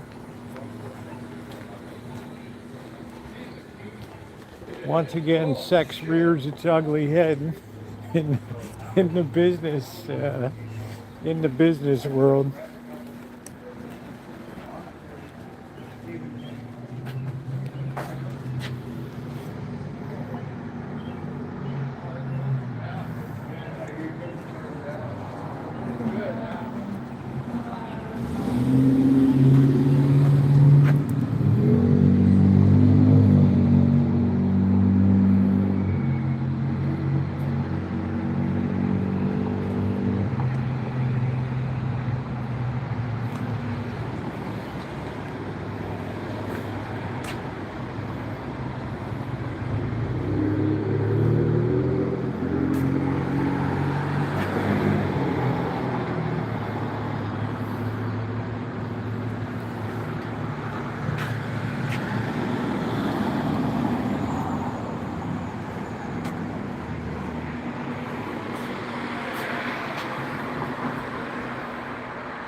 All of my girls did dance.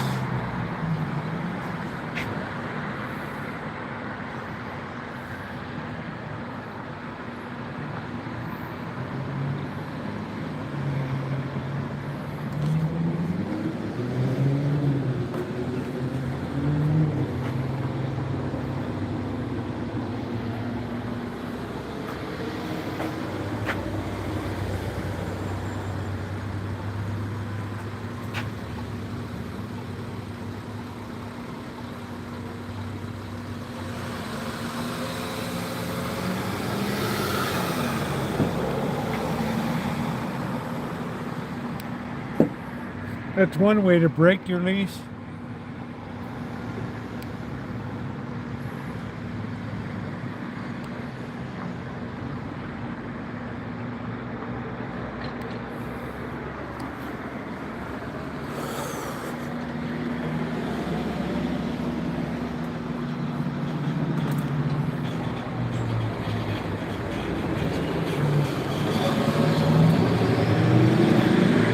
This poor place.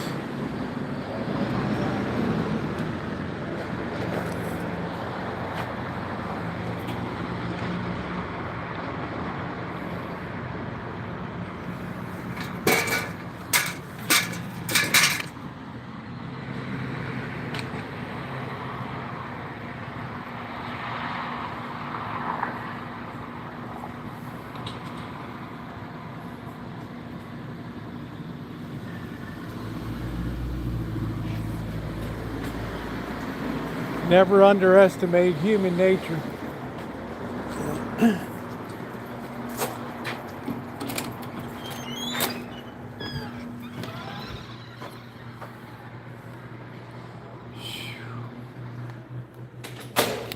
Always, you got to keep your hands to yourself. Once again, sex rears its ugly head.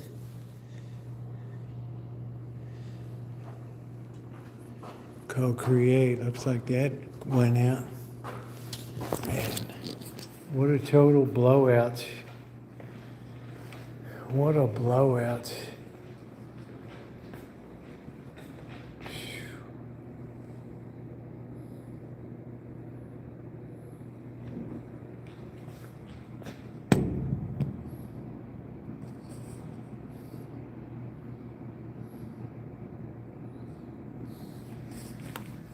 Some guy just couldn't keep it. Those handy hands.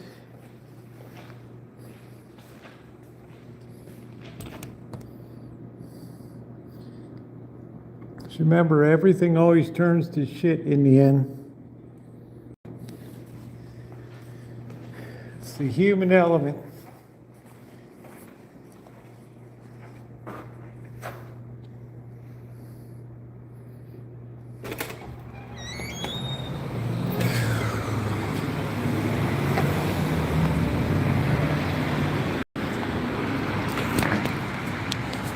Sad indictment of the human spirit, right there.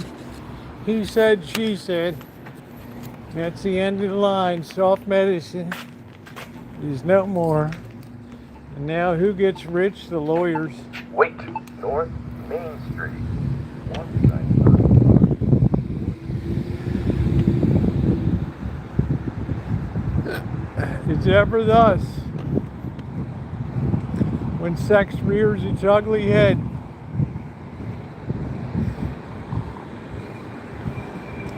It's the end of the line. Wait. Another good reason not to have a store.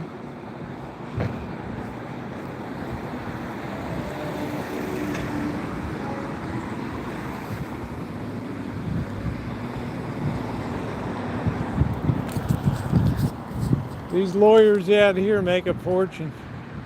Nobody's billing out less than $300 an hour.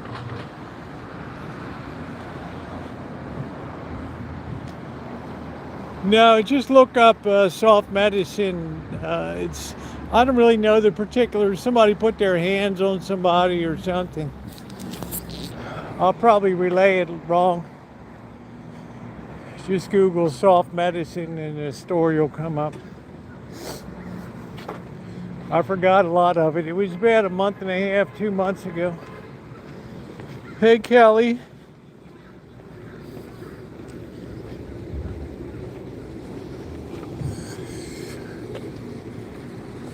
Terrible times. Terrible times.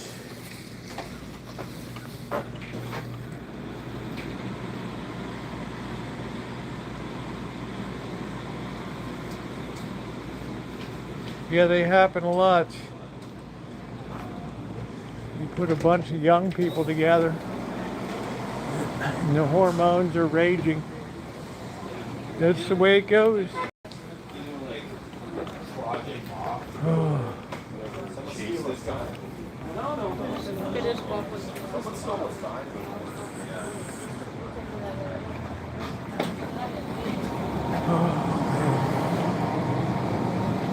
Always rears its ugly head. There's the meats, the meat.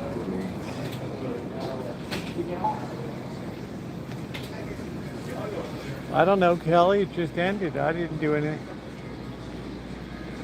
Just blew out, babe. Just blew out.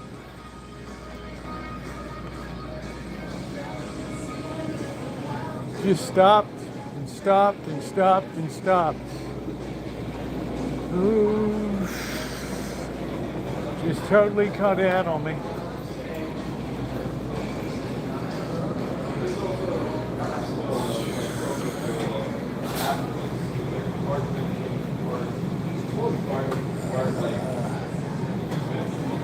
Wonder if they have any cased meats.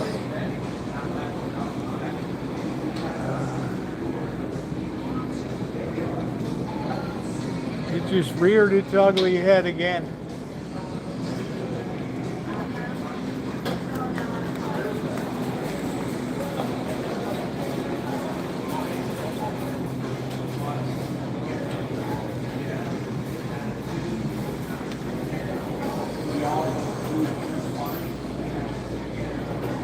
They don't really have a regular meat case here.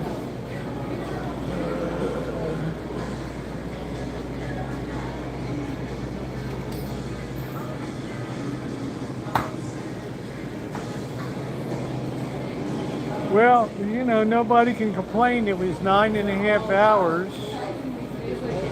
So, you know, it was a good time. Yeah, they're all sold out, surprisingly. Are these ones good? Have you tried them?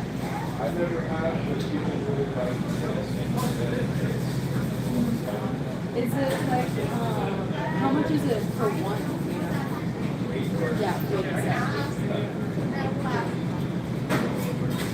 Yeah, the phone did great, didn't it? Greg, you guys have more of the ground beef on that's on Two. sale somewhere? Yeah. I'm not so just the regular, just Let's do anything. two. Ground beef?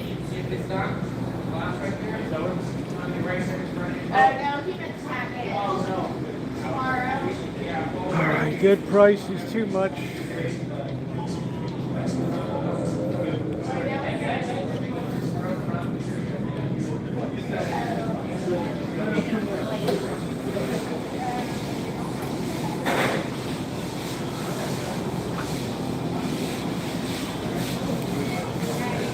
Crab meats, lumps.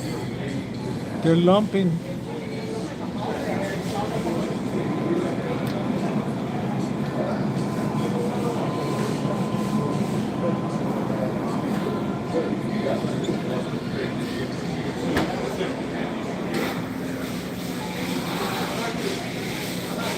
That's a mystery we'll never know. That is a mystery we will never know.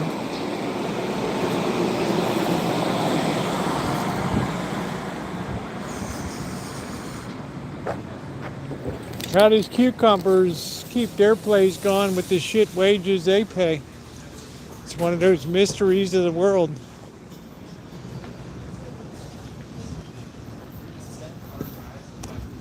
They must like their benefits here.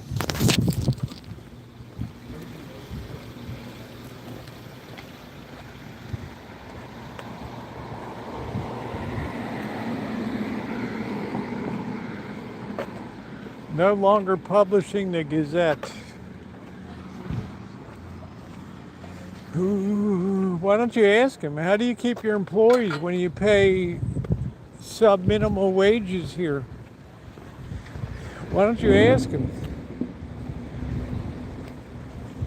how we can afford to have you come in and load up?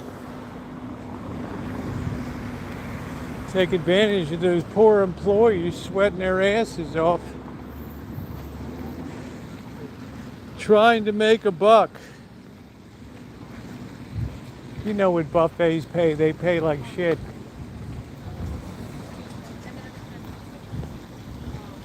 But yet, according to you, there's no turnover.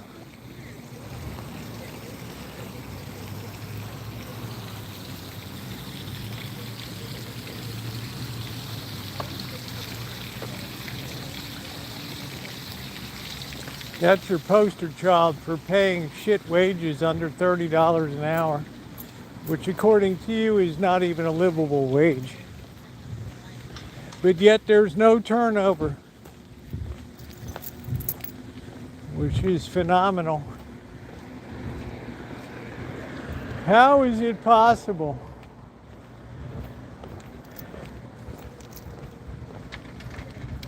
I'm not that curious because I know they just take advantage of the people and work them to the bone. There's probably a ton of illegals in there. I know how it goes.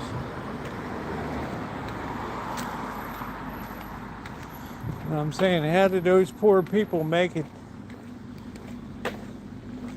The exploited working class.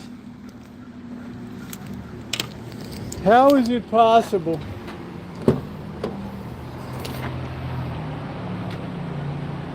Surprised you're not out there protesting. Oh.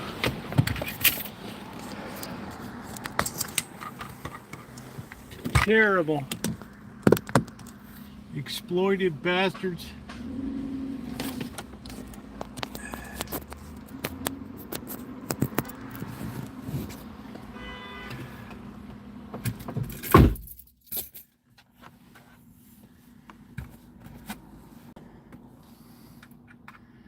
were slobs in there having to smell that food every day.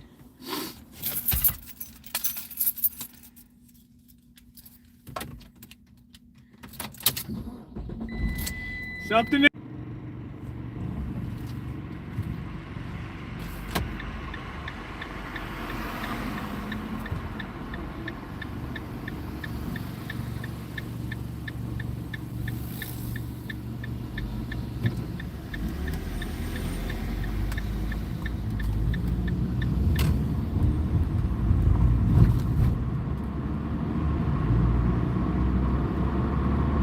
There's one bad area in there. I don't know what the hell it is.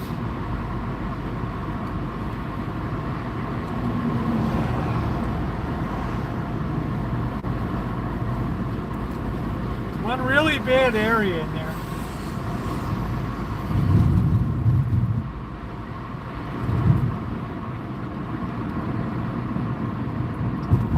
It'll build back up again.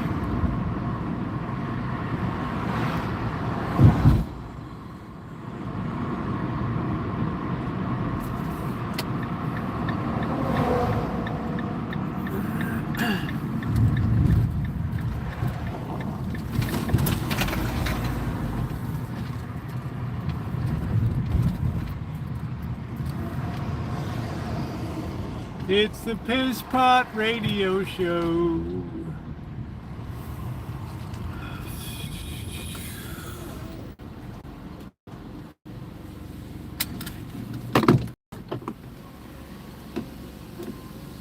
Well, they also live 100 times better than anybody else. Oh. I wish they'd take all your income.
Very class. I wish somebody would rob and beat the hell out of you.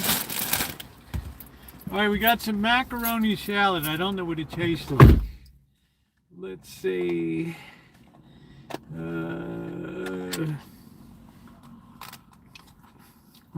Tastes okay. I just stuck my whole face into it. That's what I do. I got a New York strip, 17 bucks though. I invested in myself a little bit tonight. They've done mean and violent things to me before. Are you kidding me? Where you been? Where have you been?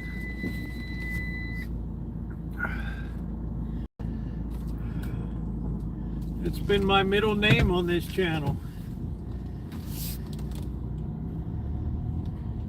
People see me and they want to beat the hell out of me. Go figure.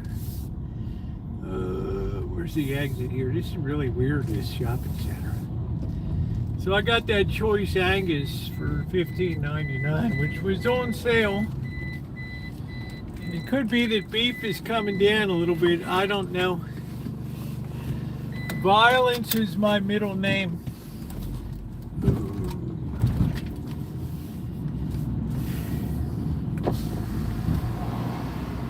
You grow up on the streets of Baltimore, you understand violence.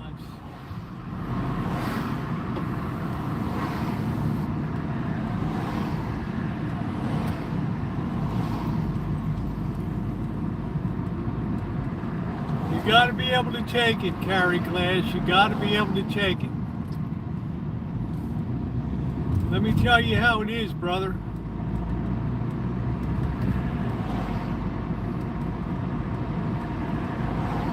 You ever see Fists of Fury? That's what it's all about. I wouldn't even eat in a Mexican place now. I'm so paranoid.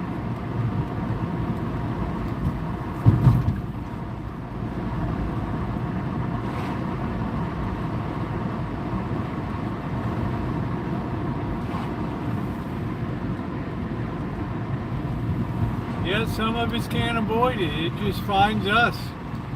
What are you gonna do?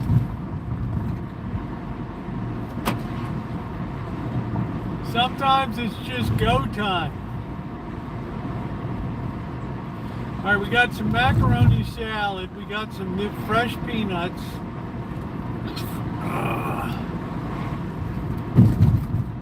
I think we'll be skipping the peanuts tonight.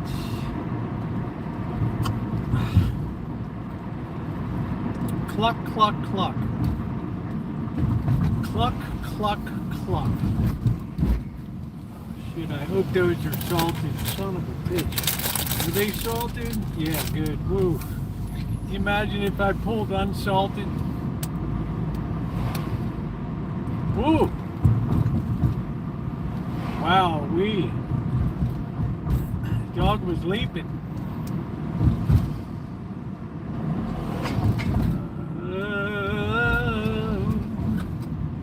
The cock robin is gone. Gone. Now you got people just enjoying burgers. See it.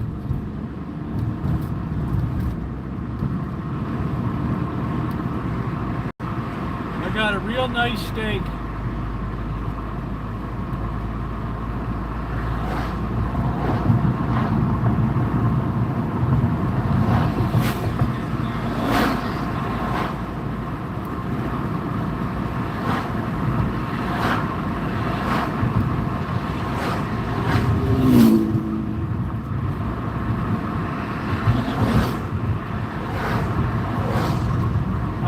Myself in a weird world.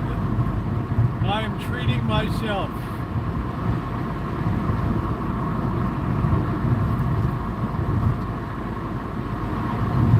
I'm gonna enjoy it.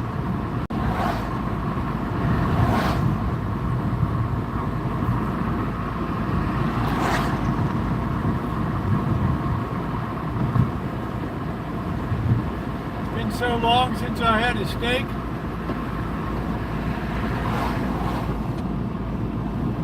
I don't want any chuck steak.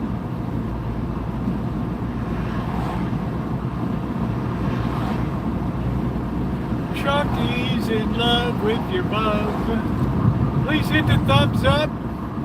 We're still under on the thumbs tonight to like up the stream, please. It is appreciated because love is in the air.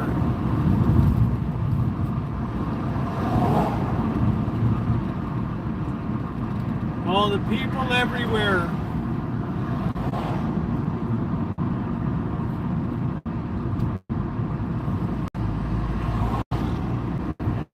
All of you all are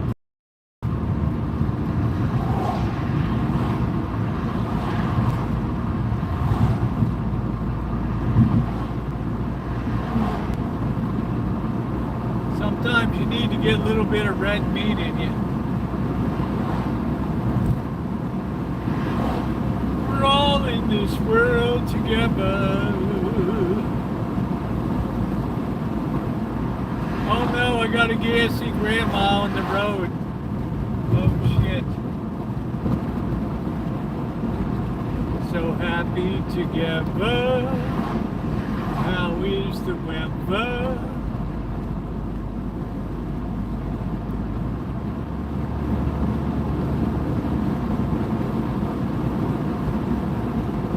My baby takes the morning train.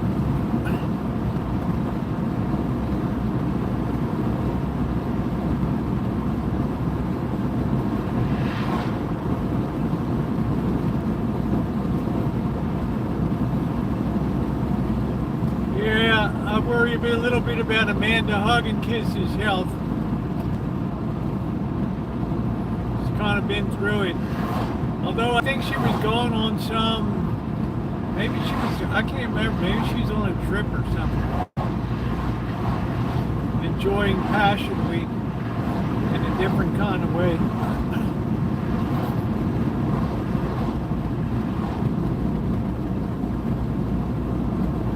Of course, they split to 2 lanes and go slow as F.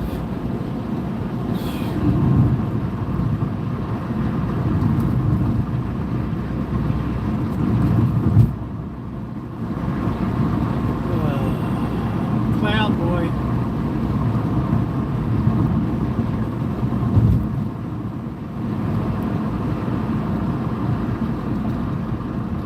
If you're gonna go, man, go.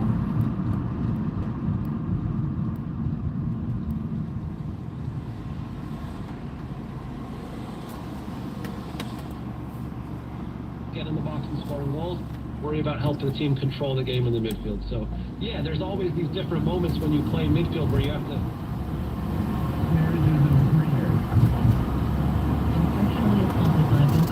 Has been awarded for the... Chris, I need a favor. I want you to go...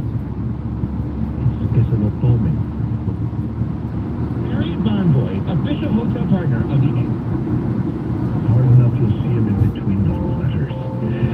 Welcome to Study Verse by Verse with Pat. Damn, this sick.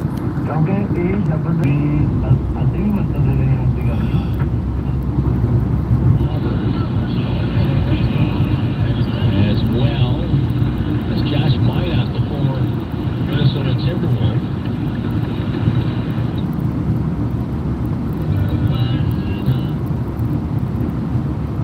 To hear Pastor Layton teach through the Word of God. John had some helpful thoughts about that, so let's hear them now. How long has it been for you, Dave? Time to go shopping about a month. I just got a brand new one. Well, what was that, 8 years ago you got the other one? Wow. That's the first time I ever heard that. John Miller. My mother loved John Miller.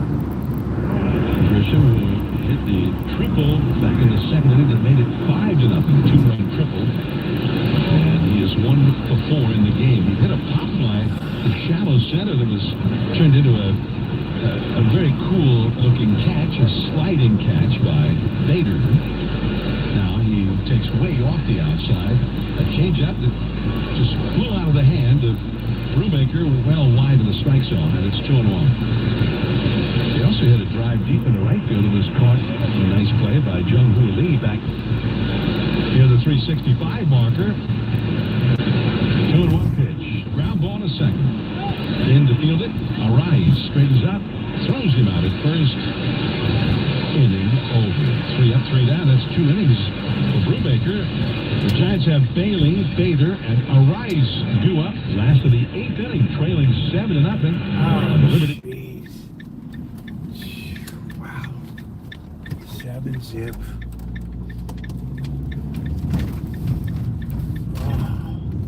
That's gonna work. That's gonna work.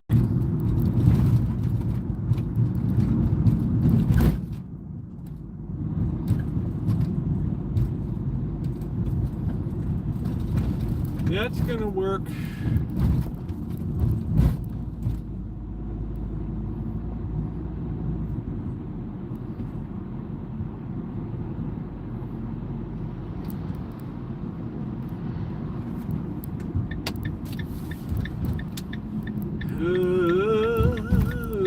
This poor car got hit. That's the one Melody was asking about. That poor slob got hit.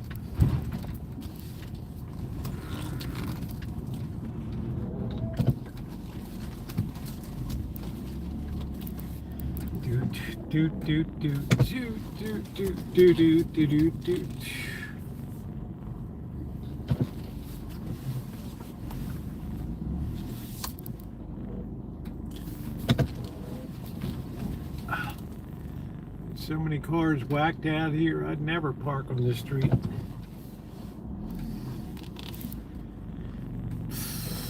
All right, we got T.O. coming over tomorrow. T.O. the man with the finance plan.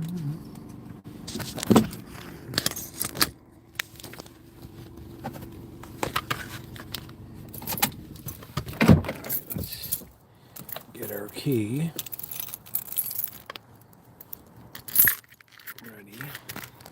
Ready, let's get our stuff. I think we can leave the nuts out here.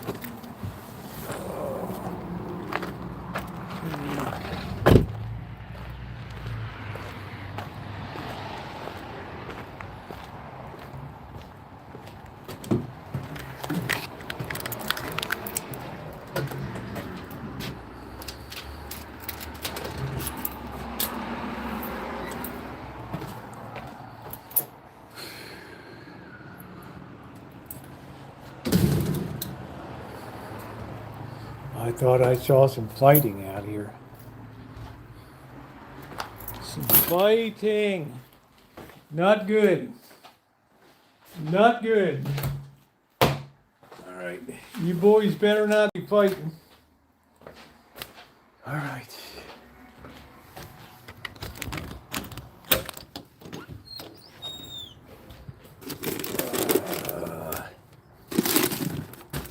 It's the bum's rush. Let's get you guys set up first. Oh, look at what I got here.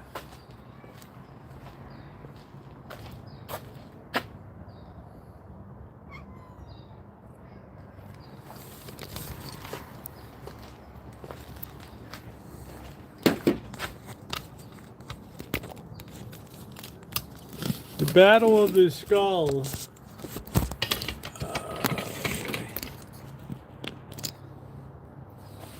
Hello, everybody.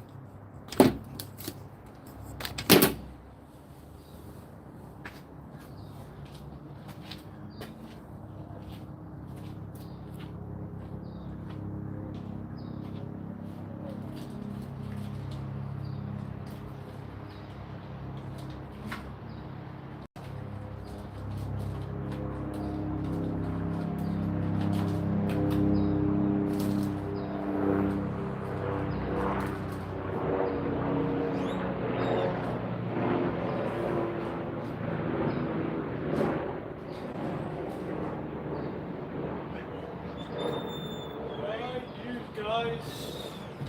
Move it, move it, move it, move it. I like to move it, move it.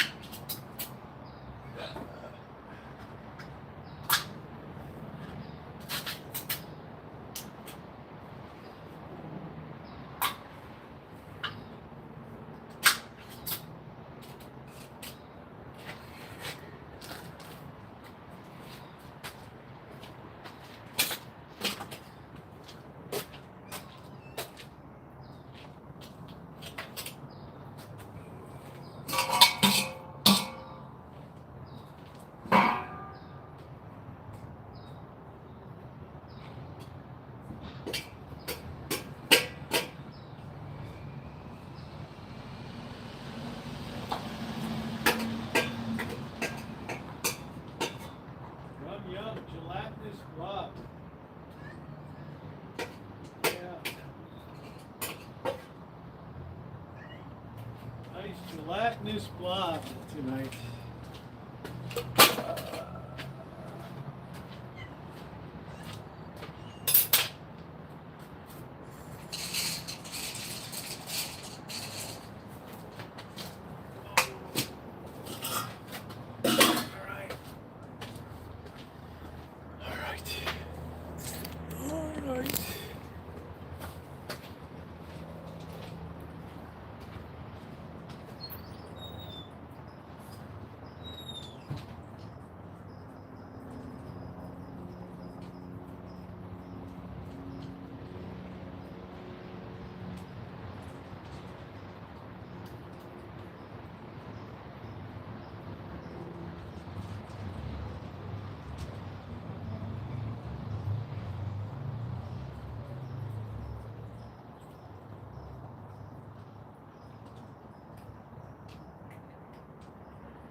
Push light time.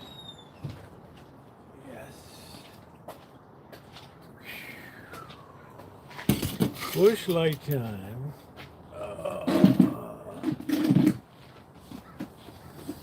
Something smells good. It smells like lilac or something. Wisteria.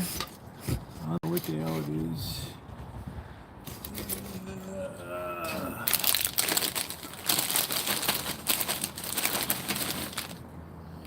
I hope a cat didn't whiz on that. It smells like beer.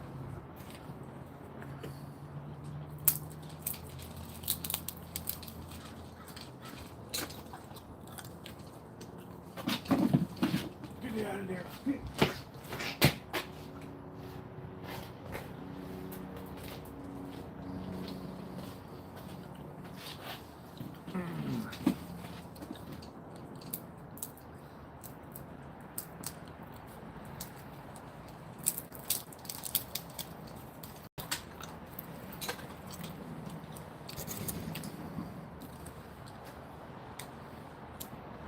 Tiger is always around. He's always lurking in the shadows. Man, it's so nice to see it light out. Such a beautiful thing.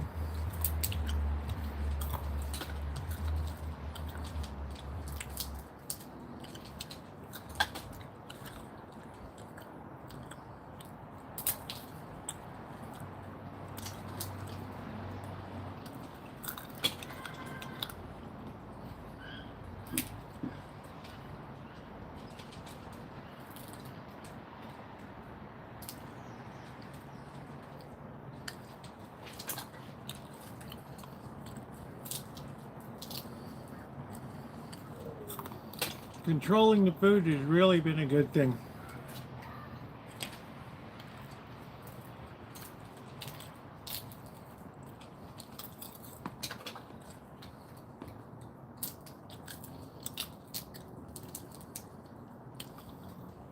I think I'm gonna save that steak for tomorrow night. Make a feast of it.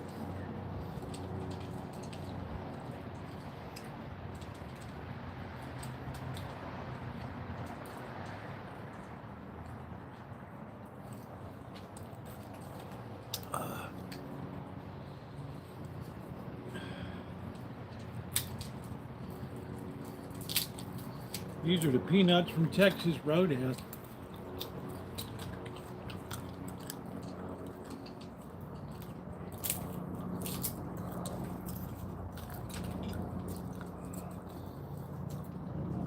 Hey, how you doing, Jen? Just enjoying a beautiful late March, early spring day out here.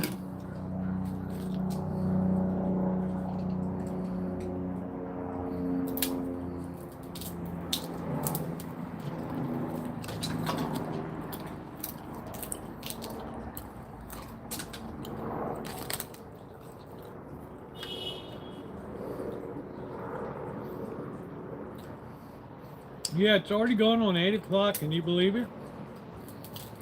Beautiful. There's Tiger.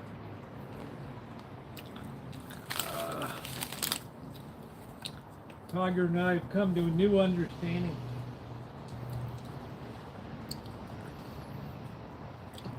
I wouldn't say we're pals, but we're doing all right.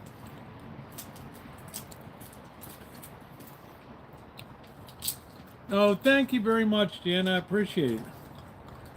Thank you. Thank you. People who take time to take the video and then leave a comment, thank you.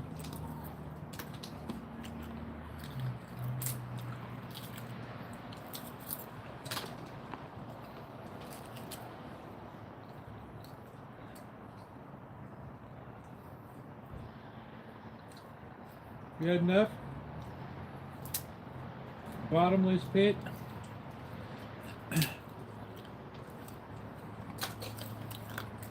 Yeah, it was actually the rectory. What passes is the rectory. But damn, what a sun baker that is. Woo!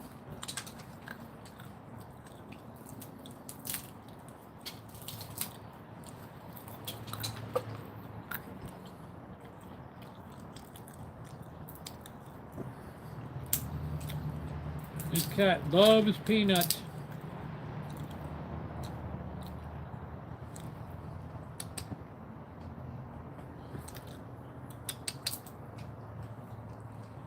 Come here, Dum-Dum. Look.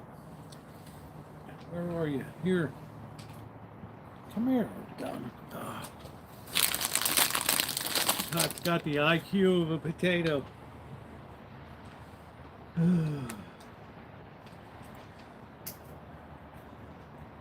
Got the IQ of a potato. He sure loves peanuts, though.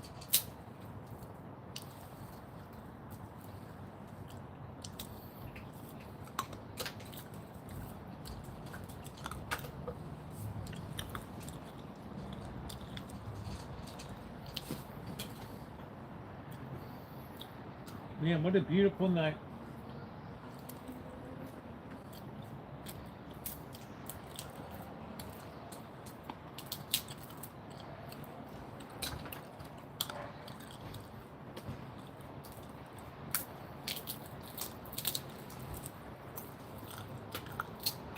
Hey Supernova, I'm doing great. Had a real nice live stream tonight. Just having a few peanuts.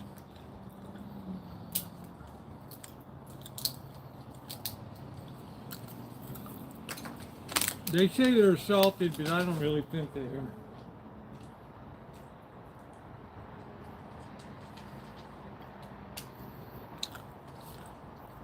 What's on the agenda, babe? I'm gonna have a beer. I'm gonna save that steak for tomorrow night.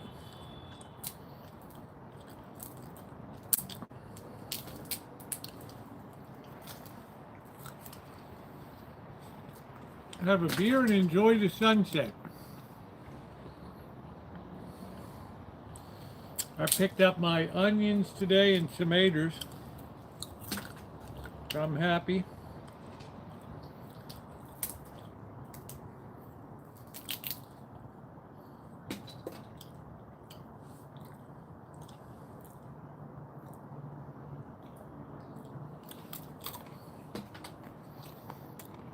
What's going on, Seal?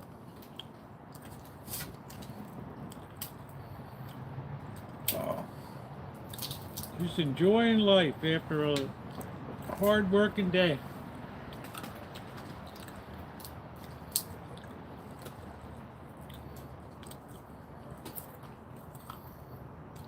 Yes, I was just down in Vegas.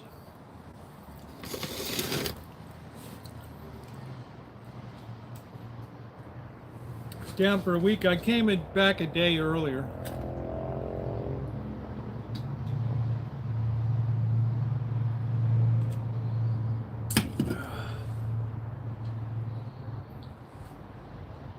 Goliath, you sure like peanuts.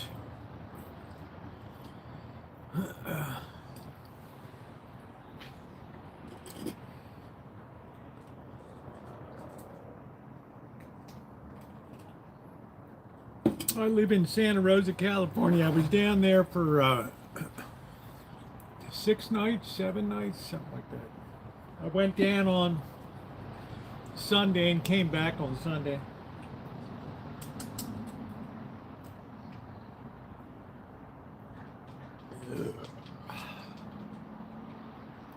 York, PA, nice area.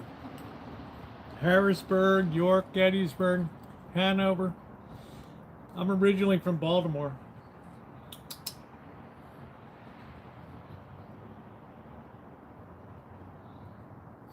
Better not.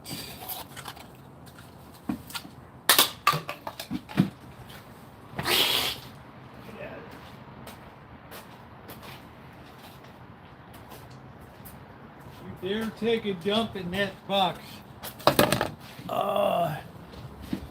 I've done the same, not much getting. Yeah, I'm not doing, I think I gambled $20 2 times, but you're wasting your money. You're wasting your money.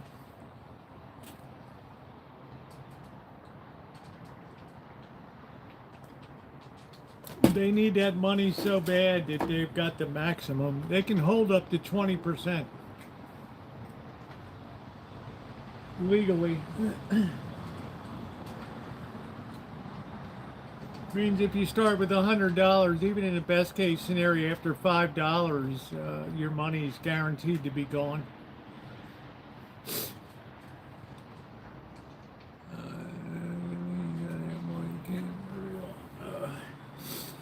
All right, guys. Well, I'm going to go ahead and close it out tonight. Thank you very much for a really good time. I had a blast. Thank you for the thumbs up. We didn't quite make 100, but it's a Wednesday night. I want to thank my moderators, Judy and Scottish Saren, as well as Ronnie. Thank you very much. Shimei has her meetings, so her stuff. So thank you for everything, guys. Thumbs up are appreciated.